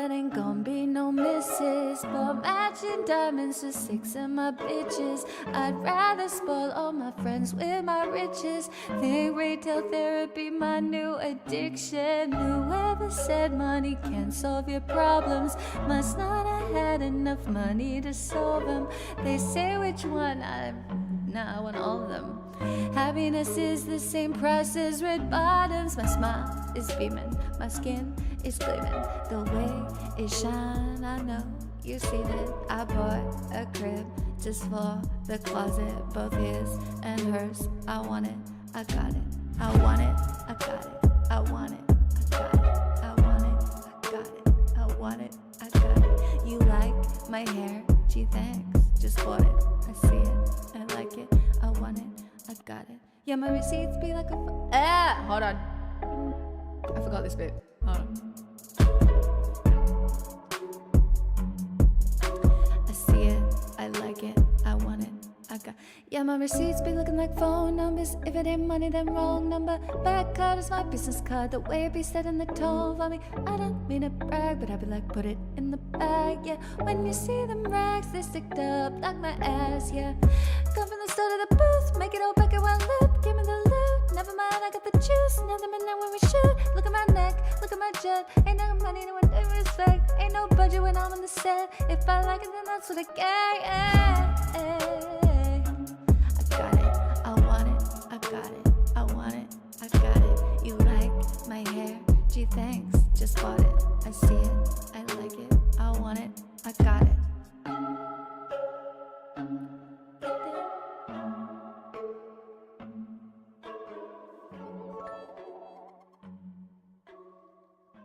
Soulboo, thank you for the 500 bits.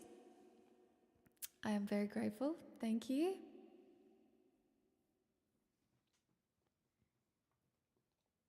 Girl, what do you want from me? Hold on, I'm just gonna give her a treat as well. You can have a treat. Yes, you can have a treat. Come on.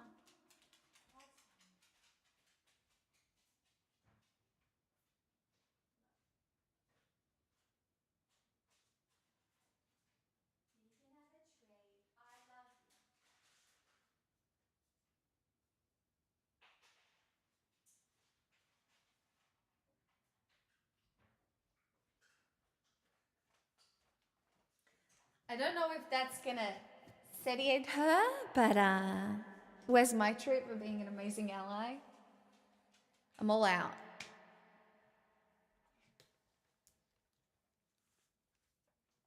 It's just not. It's just. It's bedtime.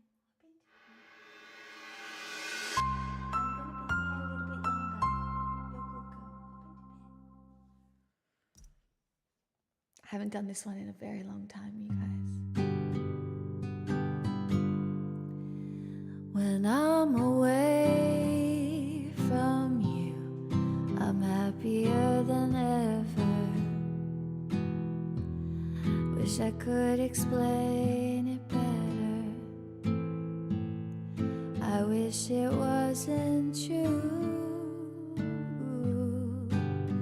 Give me a day or two to think of something clever,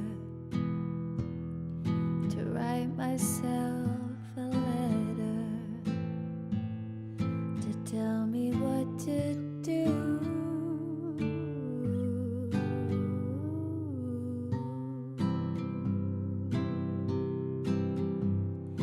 Do you read my interviews, or do you skip my avenue when you said you were passing through? Was I even on your way? I knew when I asked you to be cool about what I was telling you. You did the opposite of what you'd said you'd do, and I'd end up more afraid. Don't say it isn't fair, you clearly weren't aware. You made me miserable. So if you really wanna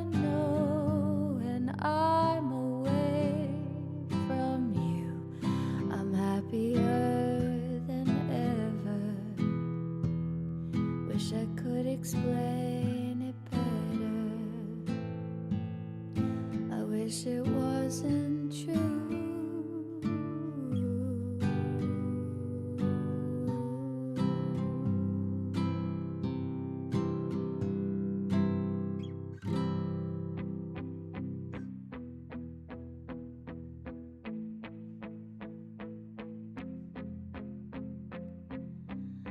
You call me again, drunk in your Benz, driving home under the influence. You scare me to death, but I'm wasting my breath, 'cause you only listen to your fucking I don't relate to you. I don't relate to you, no, 'cause I never treat me this shitty. You made me hate this city, and I don't talk shit about you on the internet. Never told anyone anything bad, 'cause that shit's embarrassing. You were my everything, and all that you did was make me fucking sad. So don't waste the time I don't have. Don't try to make me feel bad. I could talk about every time that you showed up on time, and I'd have an empty line, 'cause you never did. Never paid any mind to my mother or friends, so I shut them all out for you, 'cause I was a kid. You ruined everything good. Always said you were misunderstood. Made all my moments your own. Just fucking leave me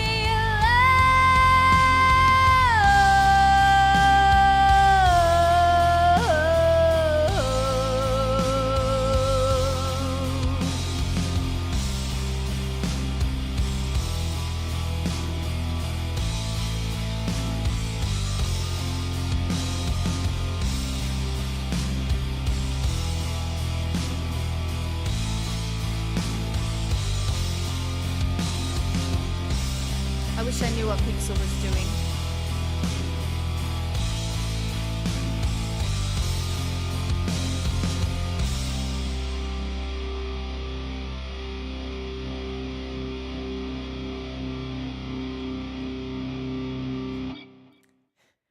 She's got a ball.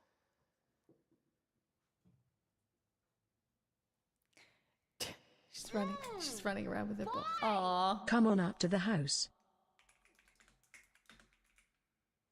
She's running around with her ball. Which I get. She's like, Mum, why are we still doing this?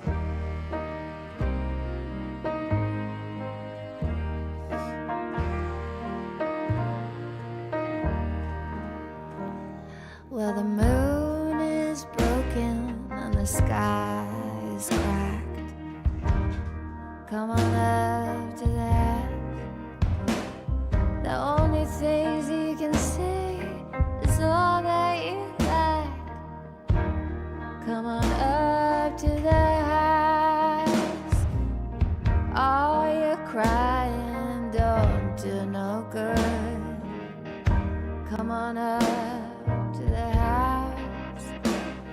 Come down off the cross. We can use the word.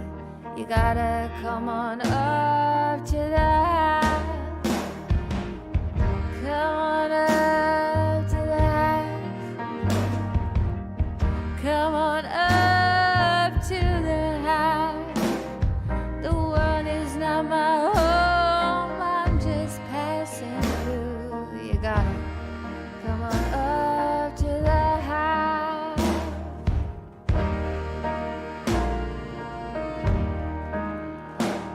There's no light in the tunnel, no one's in the fire. Come on up to the house. And you're singing lead soprano in a junk man's choir. You gotta come on up to the house. Doesn't life seem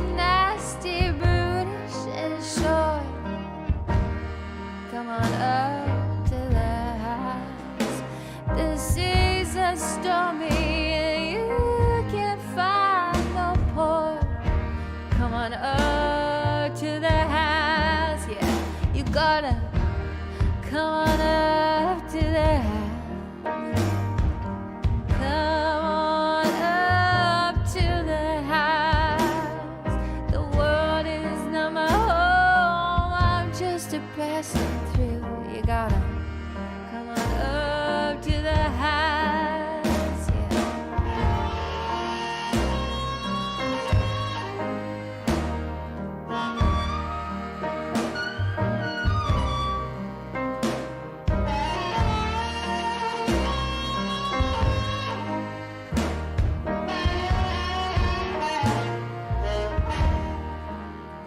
You gotta come on up to the house. Come on up to the house. The world is not my home.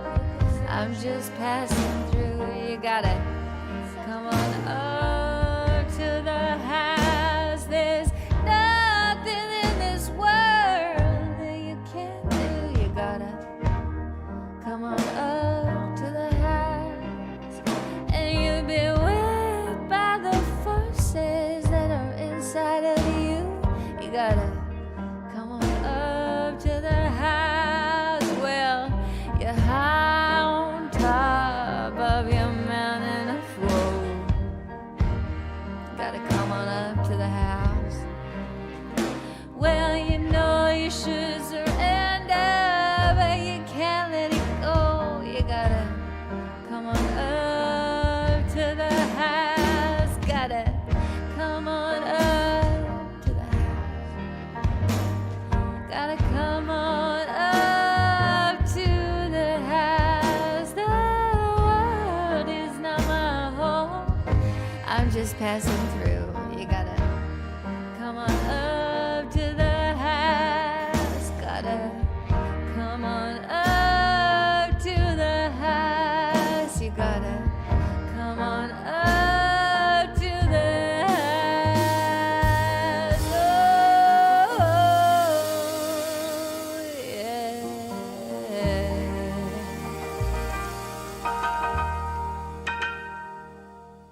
Ralph, what the fuck? 9 to 5.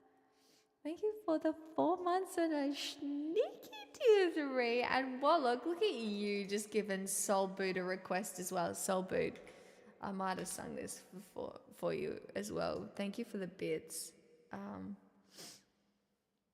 What's that, Fox?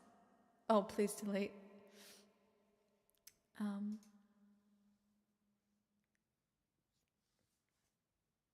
That's very nice of you.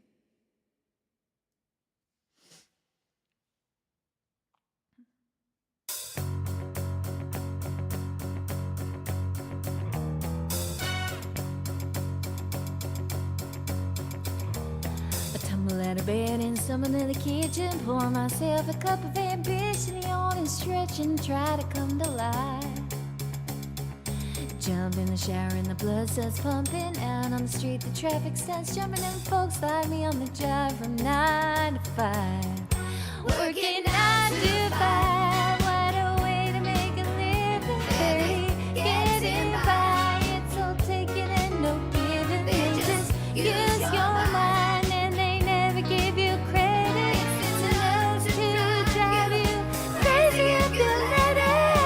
9 to 5, for service and devotion. You would think that I would deserve a fair promotion. Want to move ahead, but the boss won't see the limit. I swear sometimes that is how to get me.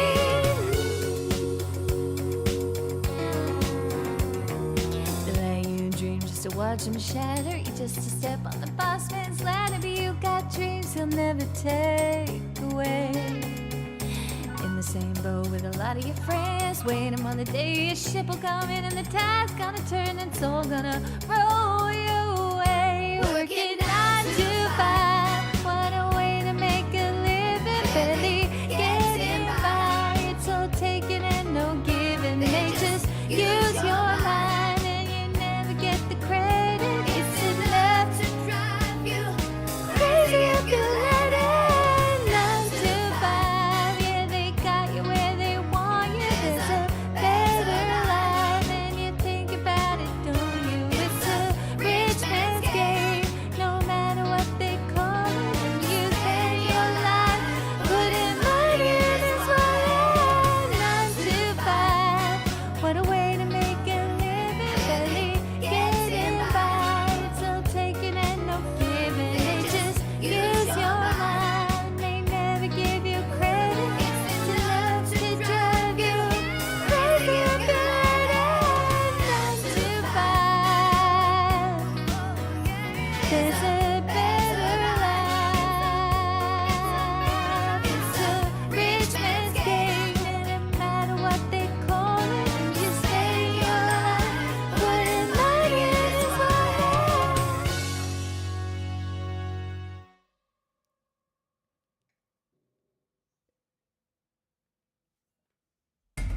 The Easter White Rabbit. I would love to sing this.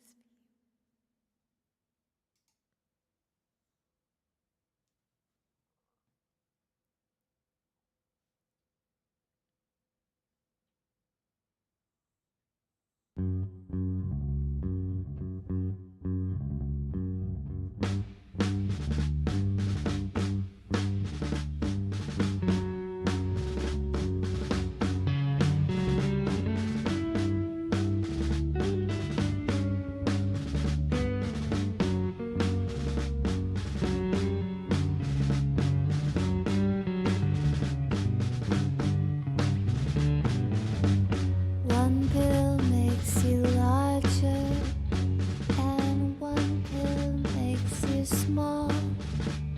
And the ones that mother gives you don't do anything at all. Go ask Alice when she's 10 feet tall.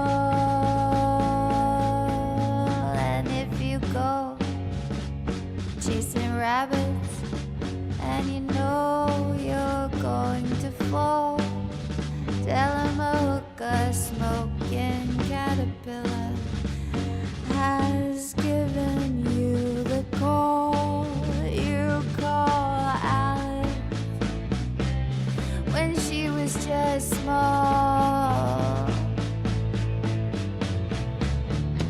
When the men on the chessboard get up and tell you where to go, and you just had some kind of mushroom, and your mind is moving low, go ask Alice. I think she'll know. When logic and proportion have fallen sloppy dead, and the white knight is talking backwards, and the red queen's off with her head. Remember what the dormouse said. Feed your head, feed your head.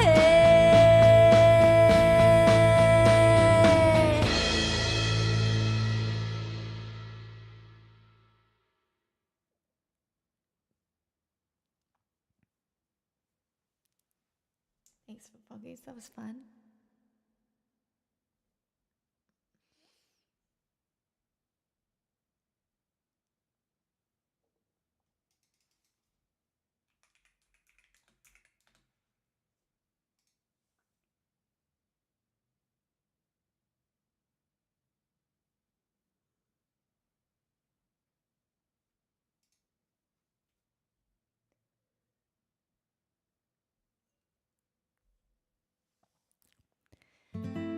Your hologram stumbled into my apartment, hands in the hair of somebody in darkness named Chloe or Sam or Sophia or Marcus, and I just watched it happen as the decade would play us for fools. And you saw my bones out with somebody new who seemed like he would have bullied you in school, and you just watched it happen. If you wanna break my cold, cold heart, just say I loved you the way that you were. If you wanna tear my world apart, just say you've always wondered. You said some things that I can't unabsorb. You turned me into an idea of sorts. You needed me, but you needed drugs more, and I couldn't watch it happen. I changed into goddesses, villains and fools, changed plans and lovers and outfits and rules, all to outrun my desertion of you, and you just watched it. If you wanna break my cold, cold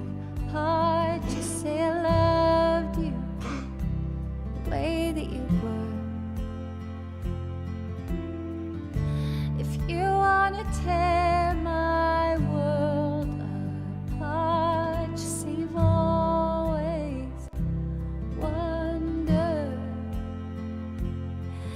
if the glint in my eye chased the depths of your side down that passage in time, back to the moment I crashed into you, like so many wrecks do, too impaired by my youth to know what to do.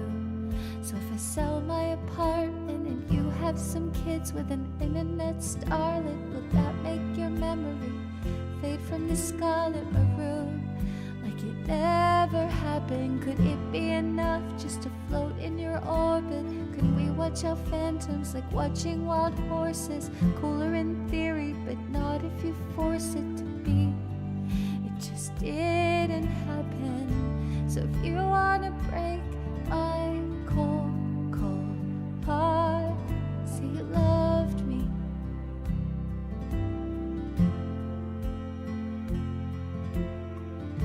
But if you wanna tear my world apart, say you'll always wonder.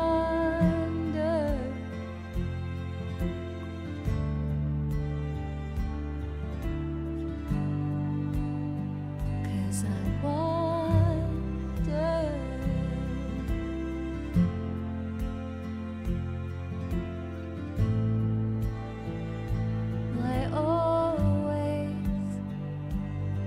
Will I always wonder?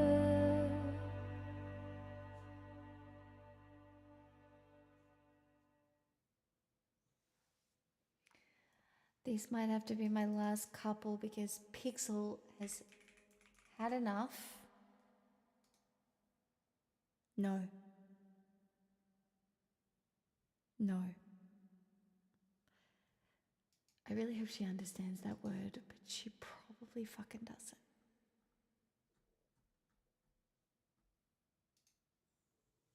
You're welcome, Soulboot. I love doing it.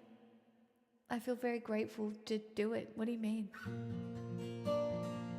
I love sitting here singing. It's the highlight of all my days. So thank you for listening.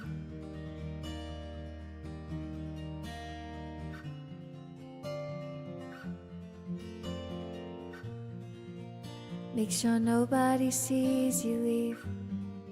Hood over your head, keep your eyes down. Tell your friends you're out for a run. You'll be flushed when you return. Take the road less traveled by. Tell yourself you can always stop. What started in beautiful rooms ends with meetings in parking lots. And that's the thing about illicit affairs and clandestine meetings and longing stares. It's born from just one single glance, but it dies and it dies and it dies a million little times.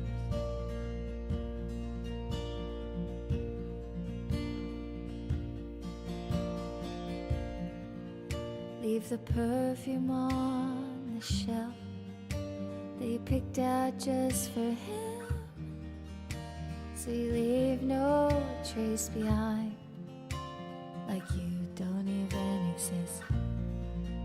Take the words for what they are, a dwindling mercurial high, a drug that only worked the first few hundred times. And that's the thing about illicit affairs and clandestine meetings and stolen stares. They show their truth one single time, but they lie and they lie and they lie a million little times.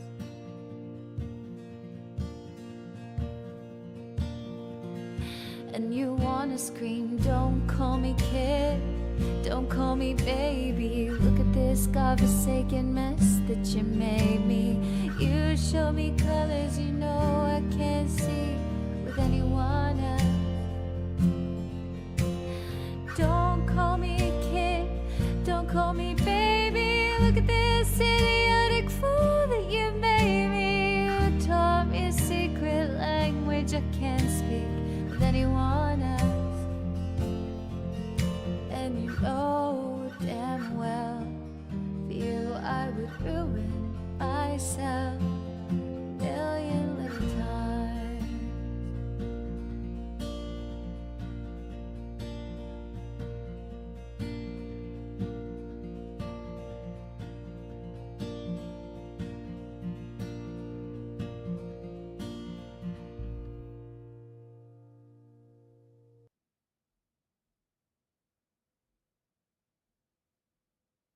Fucking love that song.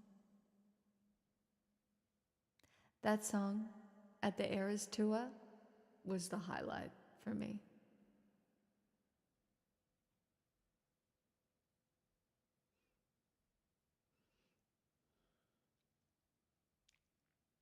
Boo, cancel her. Cancel you. Did you go? Yeah, I did. I got very lucky. I have no regrets. None. Do you eat kangaroos in Australia? We do.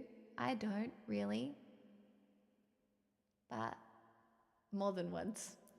Yeah, look, I had the best run of the Eras tour. Like, I don't think I've ever really felt like a lucky person. But the Eras tour made me feel like a lucky person. I got everything from that experience. I got everything. Absolutely fucking everything.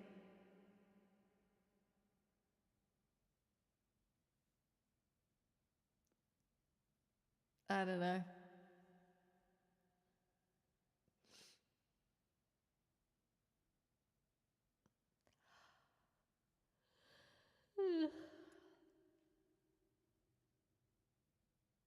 It's almost time.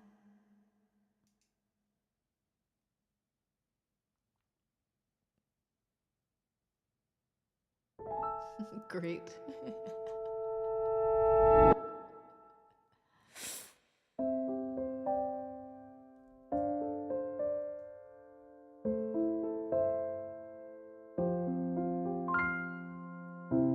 You say I don't understand, I say I know you don't.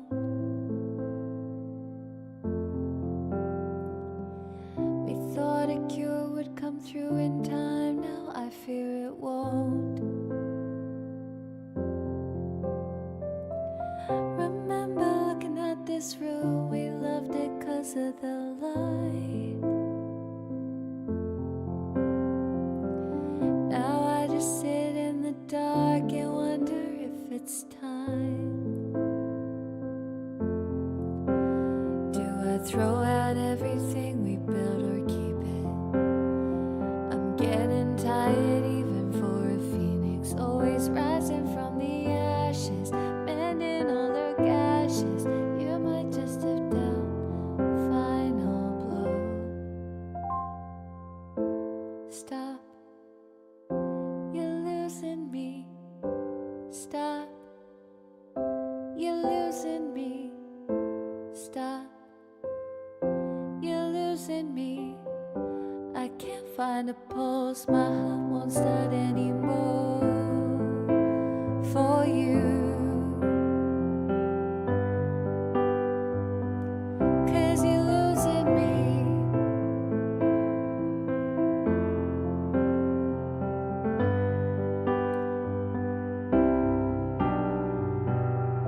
Every morning I glare at you with storms in my eyes. How can you say that you love someone you can't tell is dying?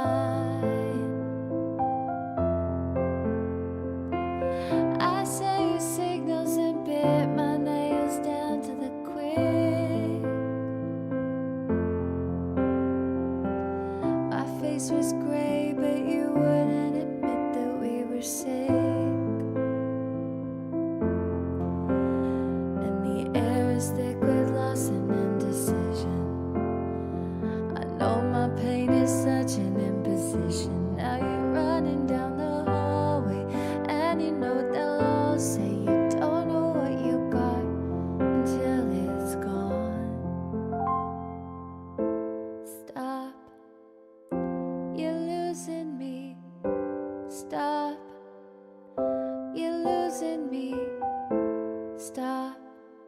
You're losing me. I can't find a pulse. My heart won't start anymore for you. 'Cause you're losing me.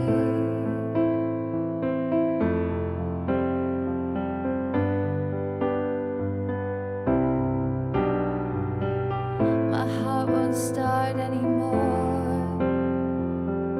My heart won't start anymore.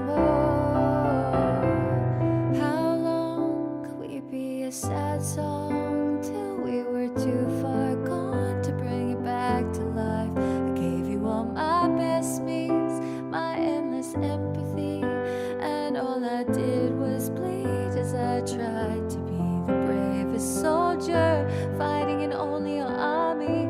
Front lines, don't you ignore me. I'm the best thing at this party. You're losing me, and I wouldn't marry me either. Pathological people pleaser who only wanted you to see her. And I'm fading, thinking, do something, babe, say something. Lose something, babe, risk something. Choose something, babe, I got nothing to believe unless you're choosing me.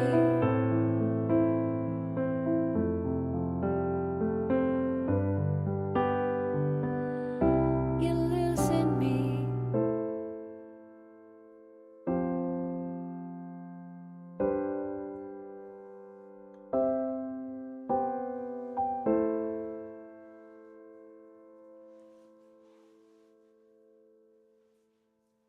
Well, since she relaxed, maybe I can get away with a couple more.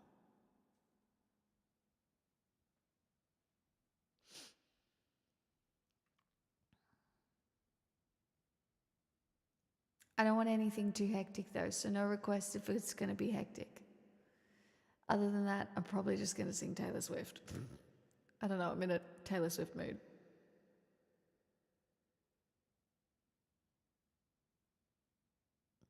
Do I know which particular Taylor Swift songs? No.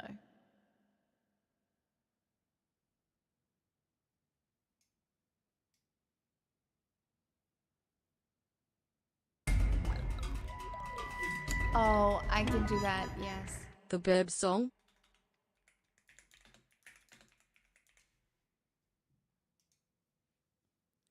Would you ever do just the Eras set list one time? Thanks, Soul. Yeah. But not for free. What do you mean? That's a 3-hour fucking performance. And fuck, vocally, that would be insane.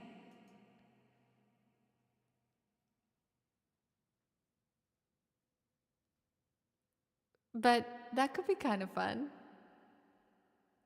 Maybe it could be like a subathon goal.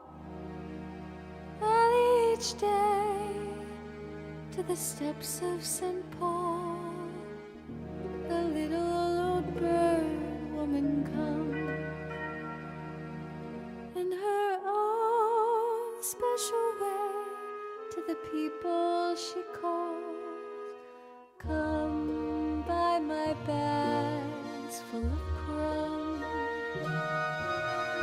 Come feed the little birds, show them you care, and you'll be glad if you do. The young ones are hungry, their nests are so bare, all it takes is tuppence from you.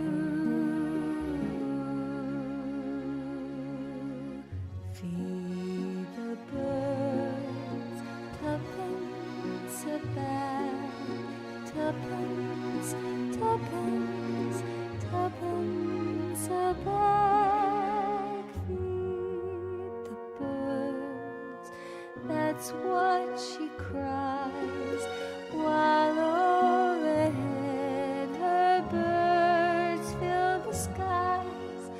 Oh,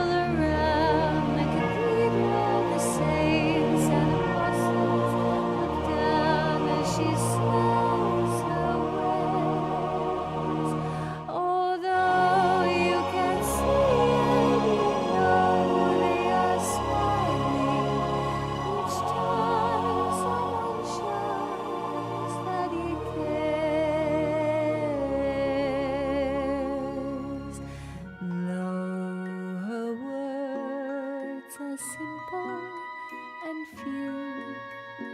Listen, listen, she's calling to you. Feed the birds, tuppence a bag, tuppence, tuppence, tuppence a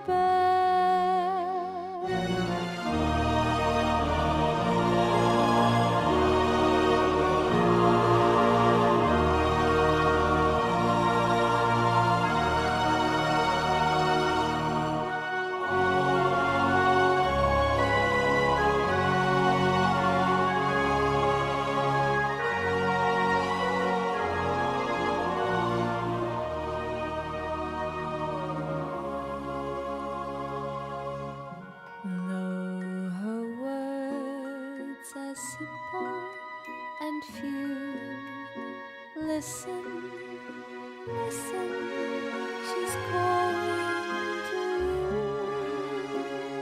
Feed the birds, tuppence a bag, tuppence, tuppence a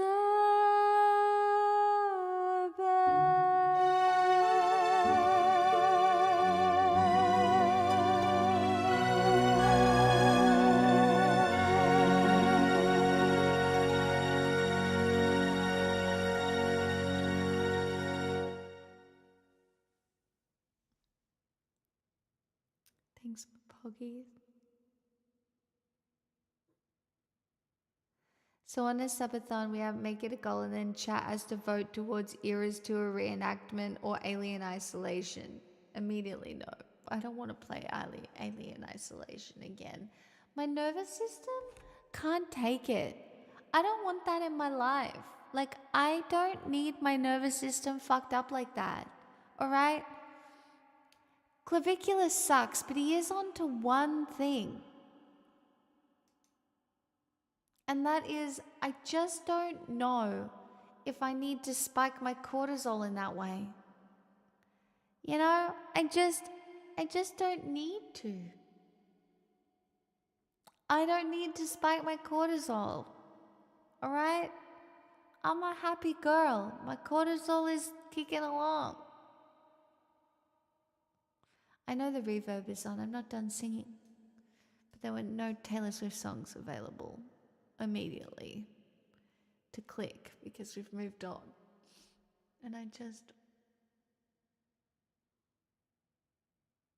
it's clavicular.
Hmm.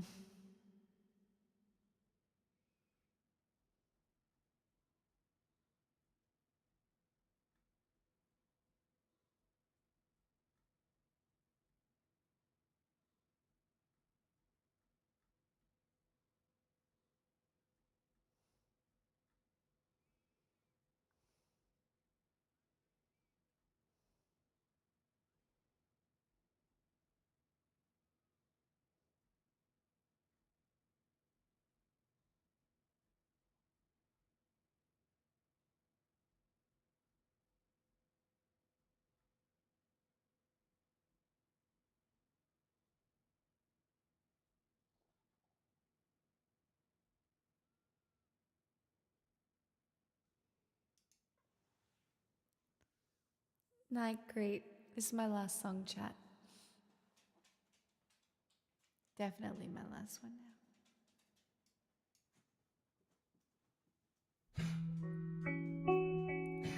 Do you live in New York City?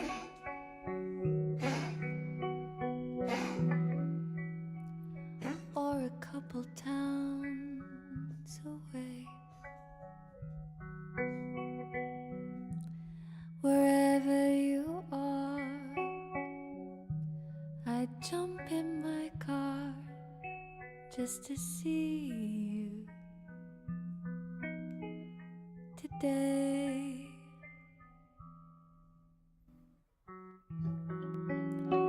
Will I meet you at a party? Sit next to you on a plane? Maybe I already know you and loathe you, but we'll fall in love someday.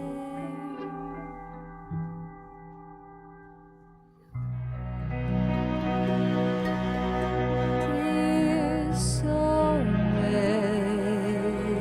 do you think of me? 'Cause I do. Do you have green eyes? Are they blue like mine? Do you have a sister too? Dear soulmate, one day I'll give this song to you.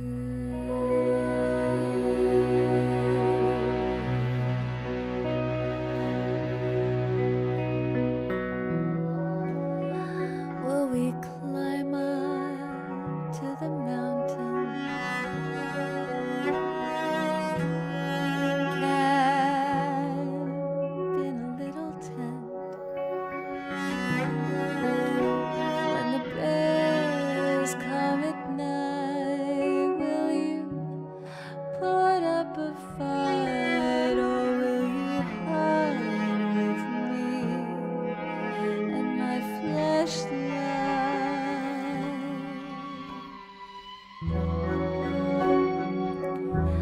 Do you sleep on the right side?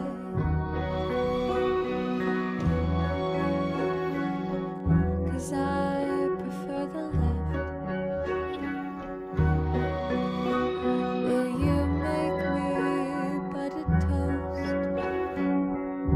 Perhaps a morning roast when I wake up and I'm sad.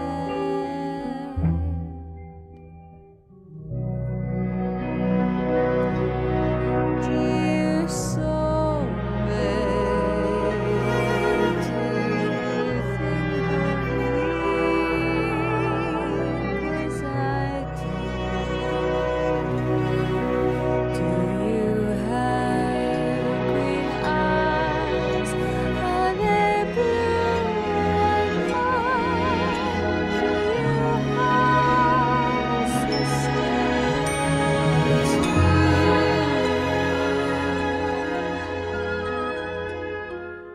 Dear soulmate, one day I'll give this song to you.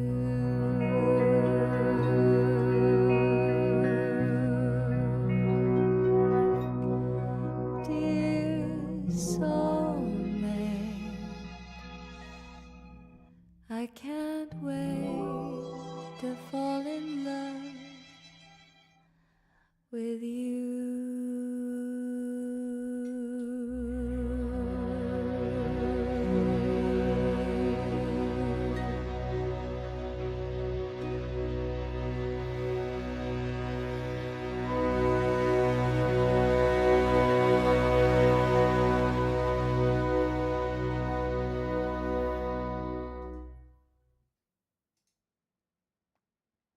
Thanks for the roses, everyone.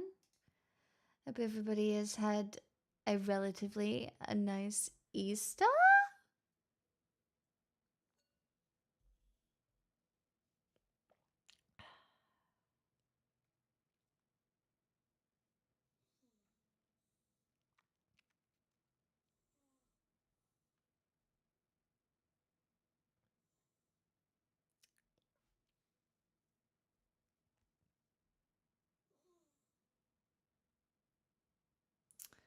Chat, I'm going to raid you over to Tolga.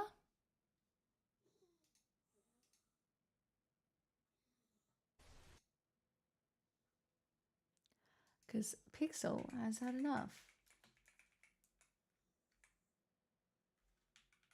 Oops. I'm coming, baby. Hold on. Chat, I'm not back tomorrow.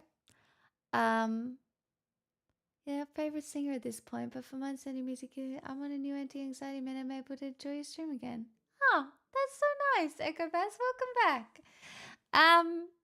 Do we still have wine? Oh, got half a bottle, but I'm not going to drink anymore. 1.5 glasses was enough. Chat, I'm not back tomorrow because I said I would go do something for a friend. I'm modeling for pixel art.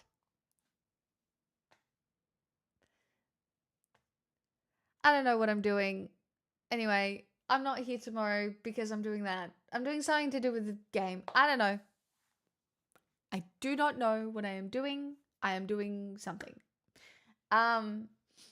Tuesday, I am back. Wednesday is a day stream. Thursday night, the weekend I'll figure out. I don't know. I don't think I have any plans at the moment. Isn't any art you're in pixel art? I see what you did there. Chat, be good to yourselves. Drink some water. I hope you had a wonderful weekend. If you've got a public holiday tomorrow, enjoy it. And I will see you Tuesday.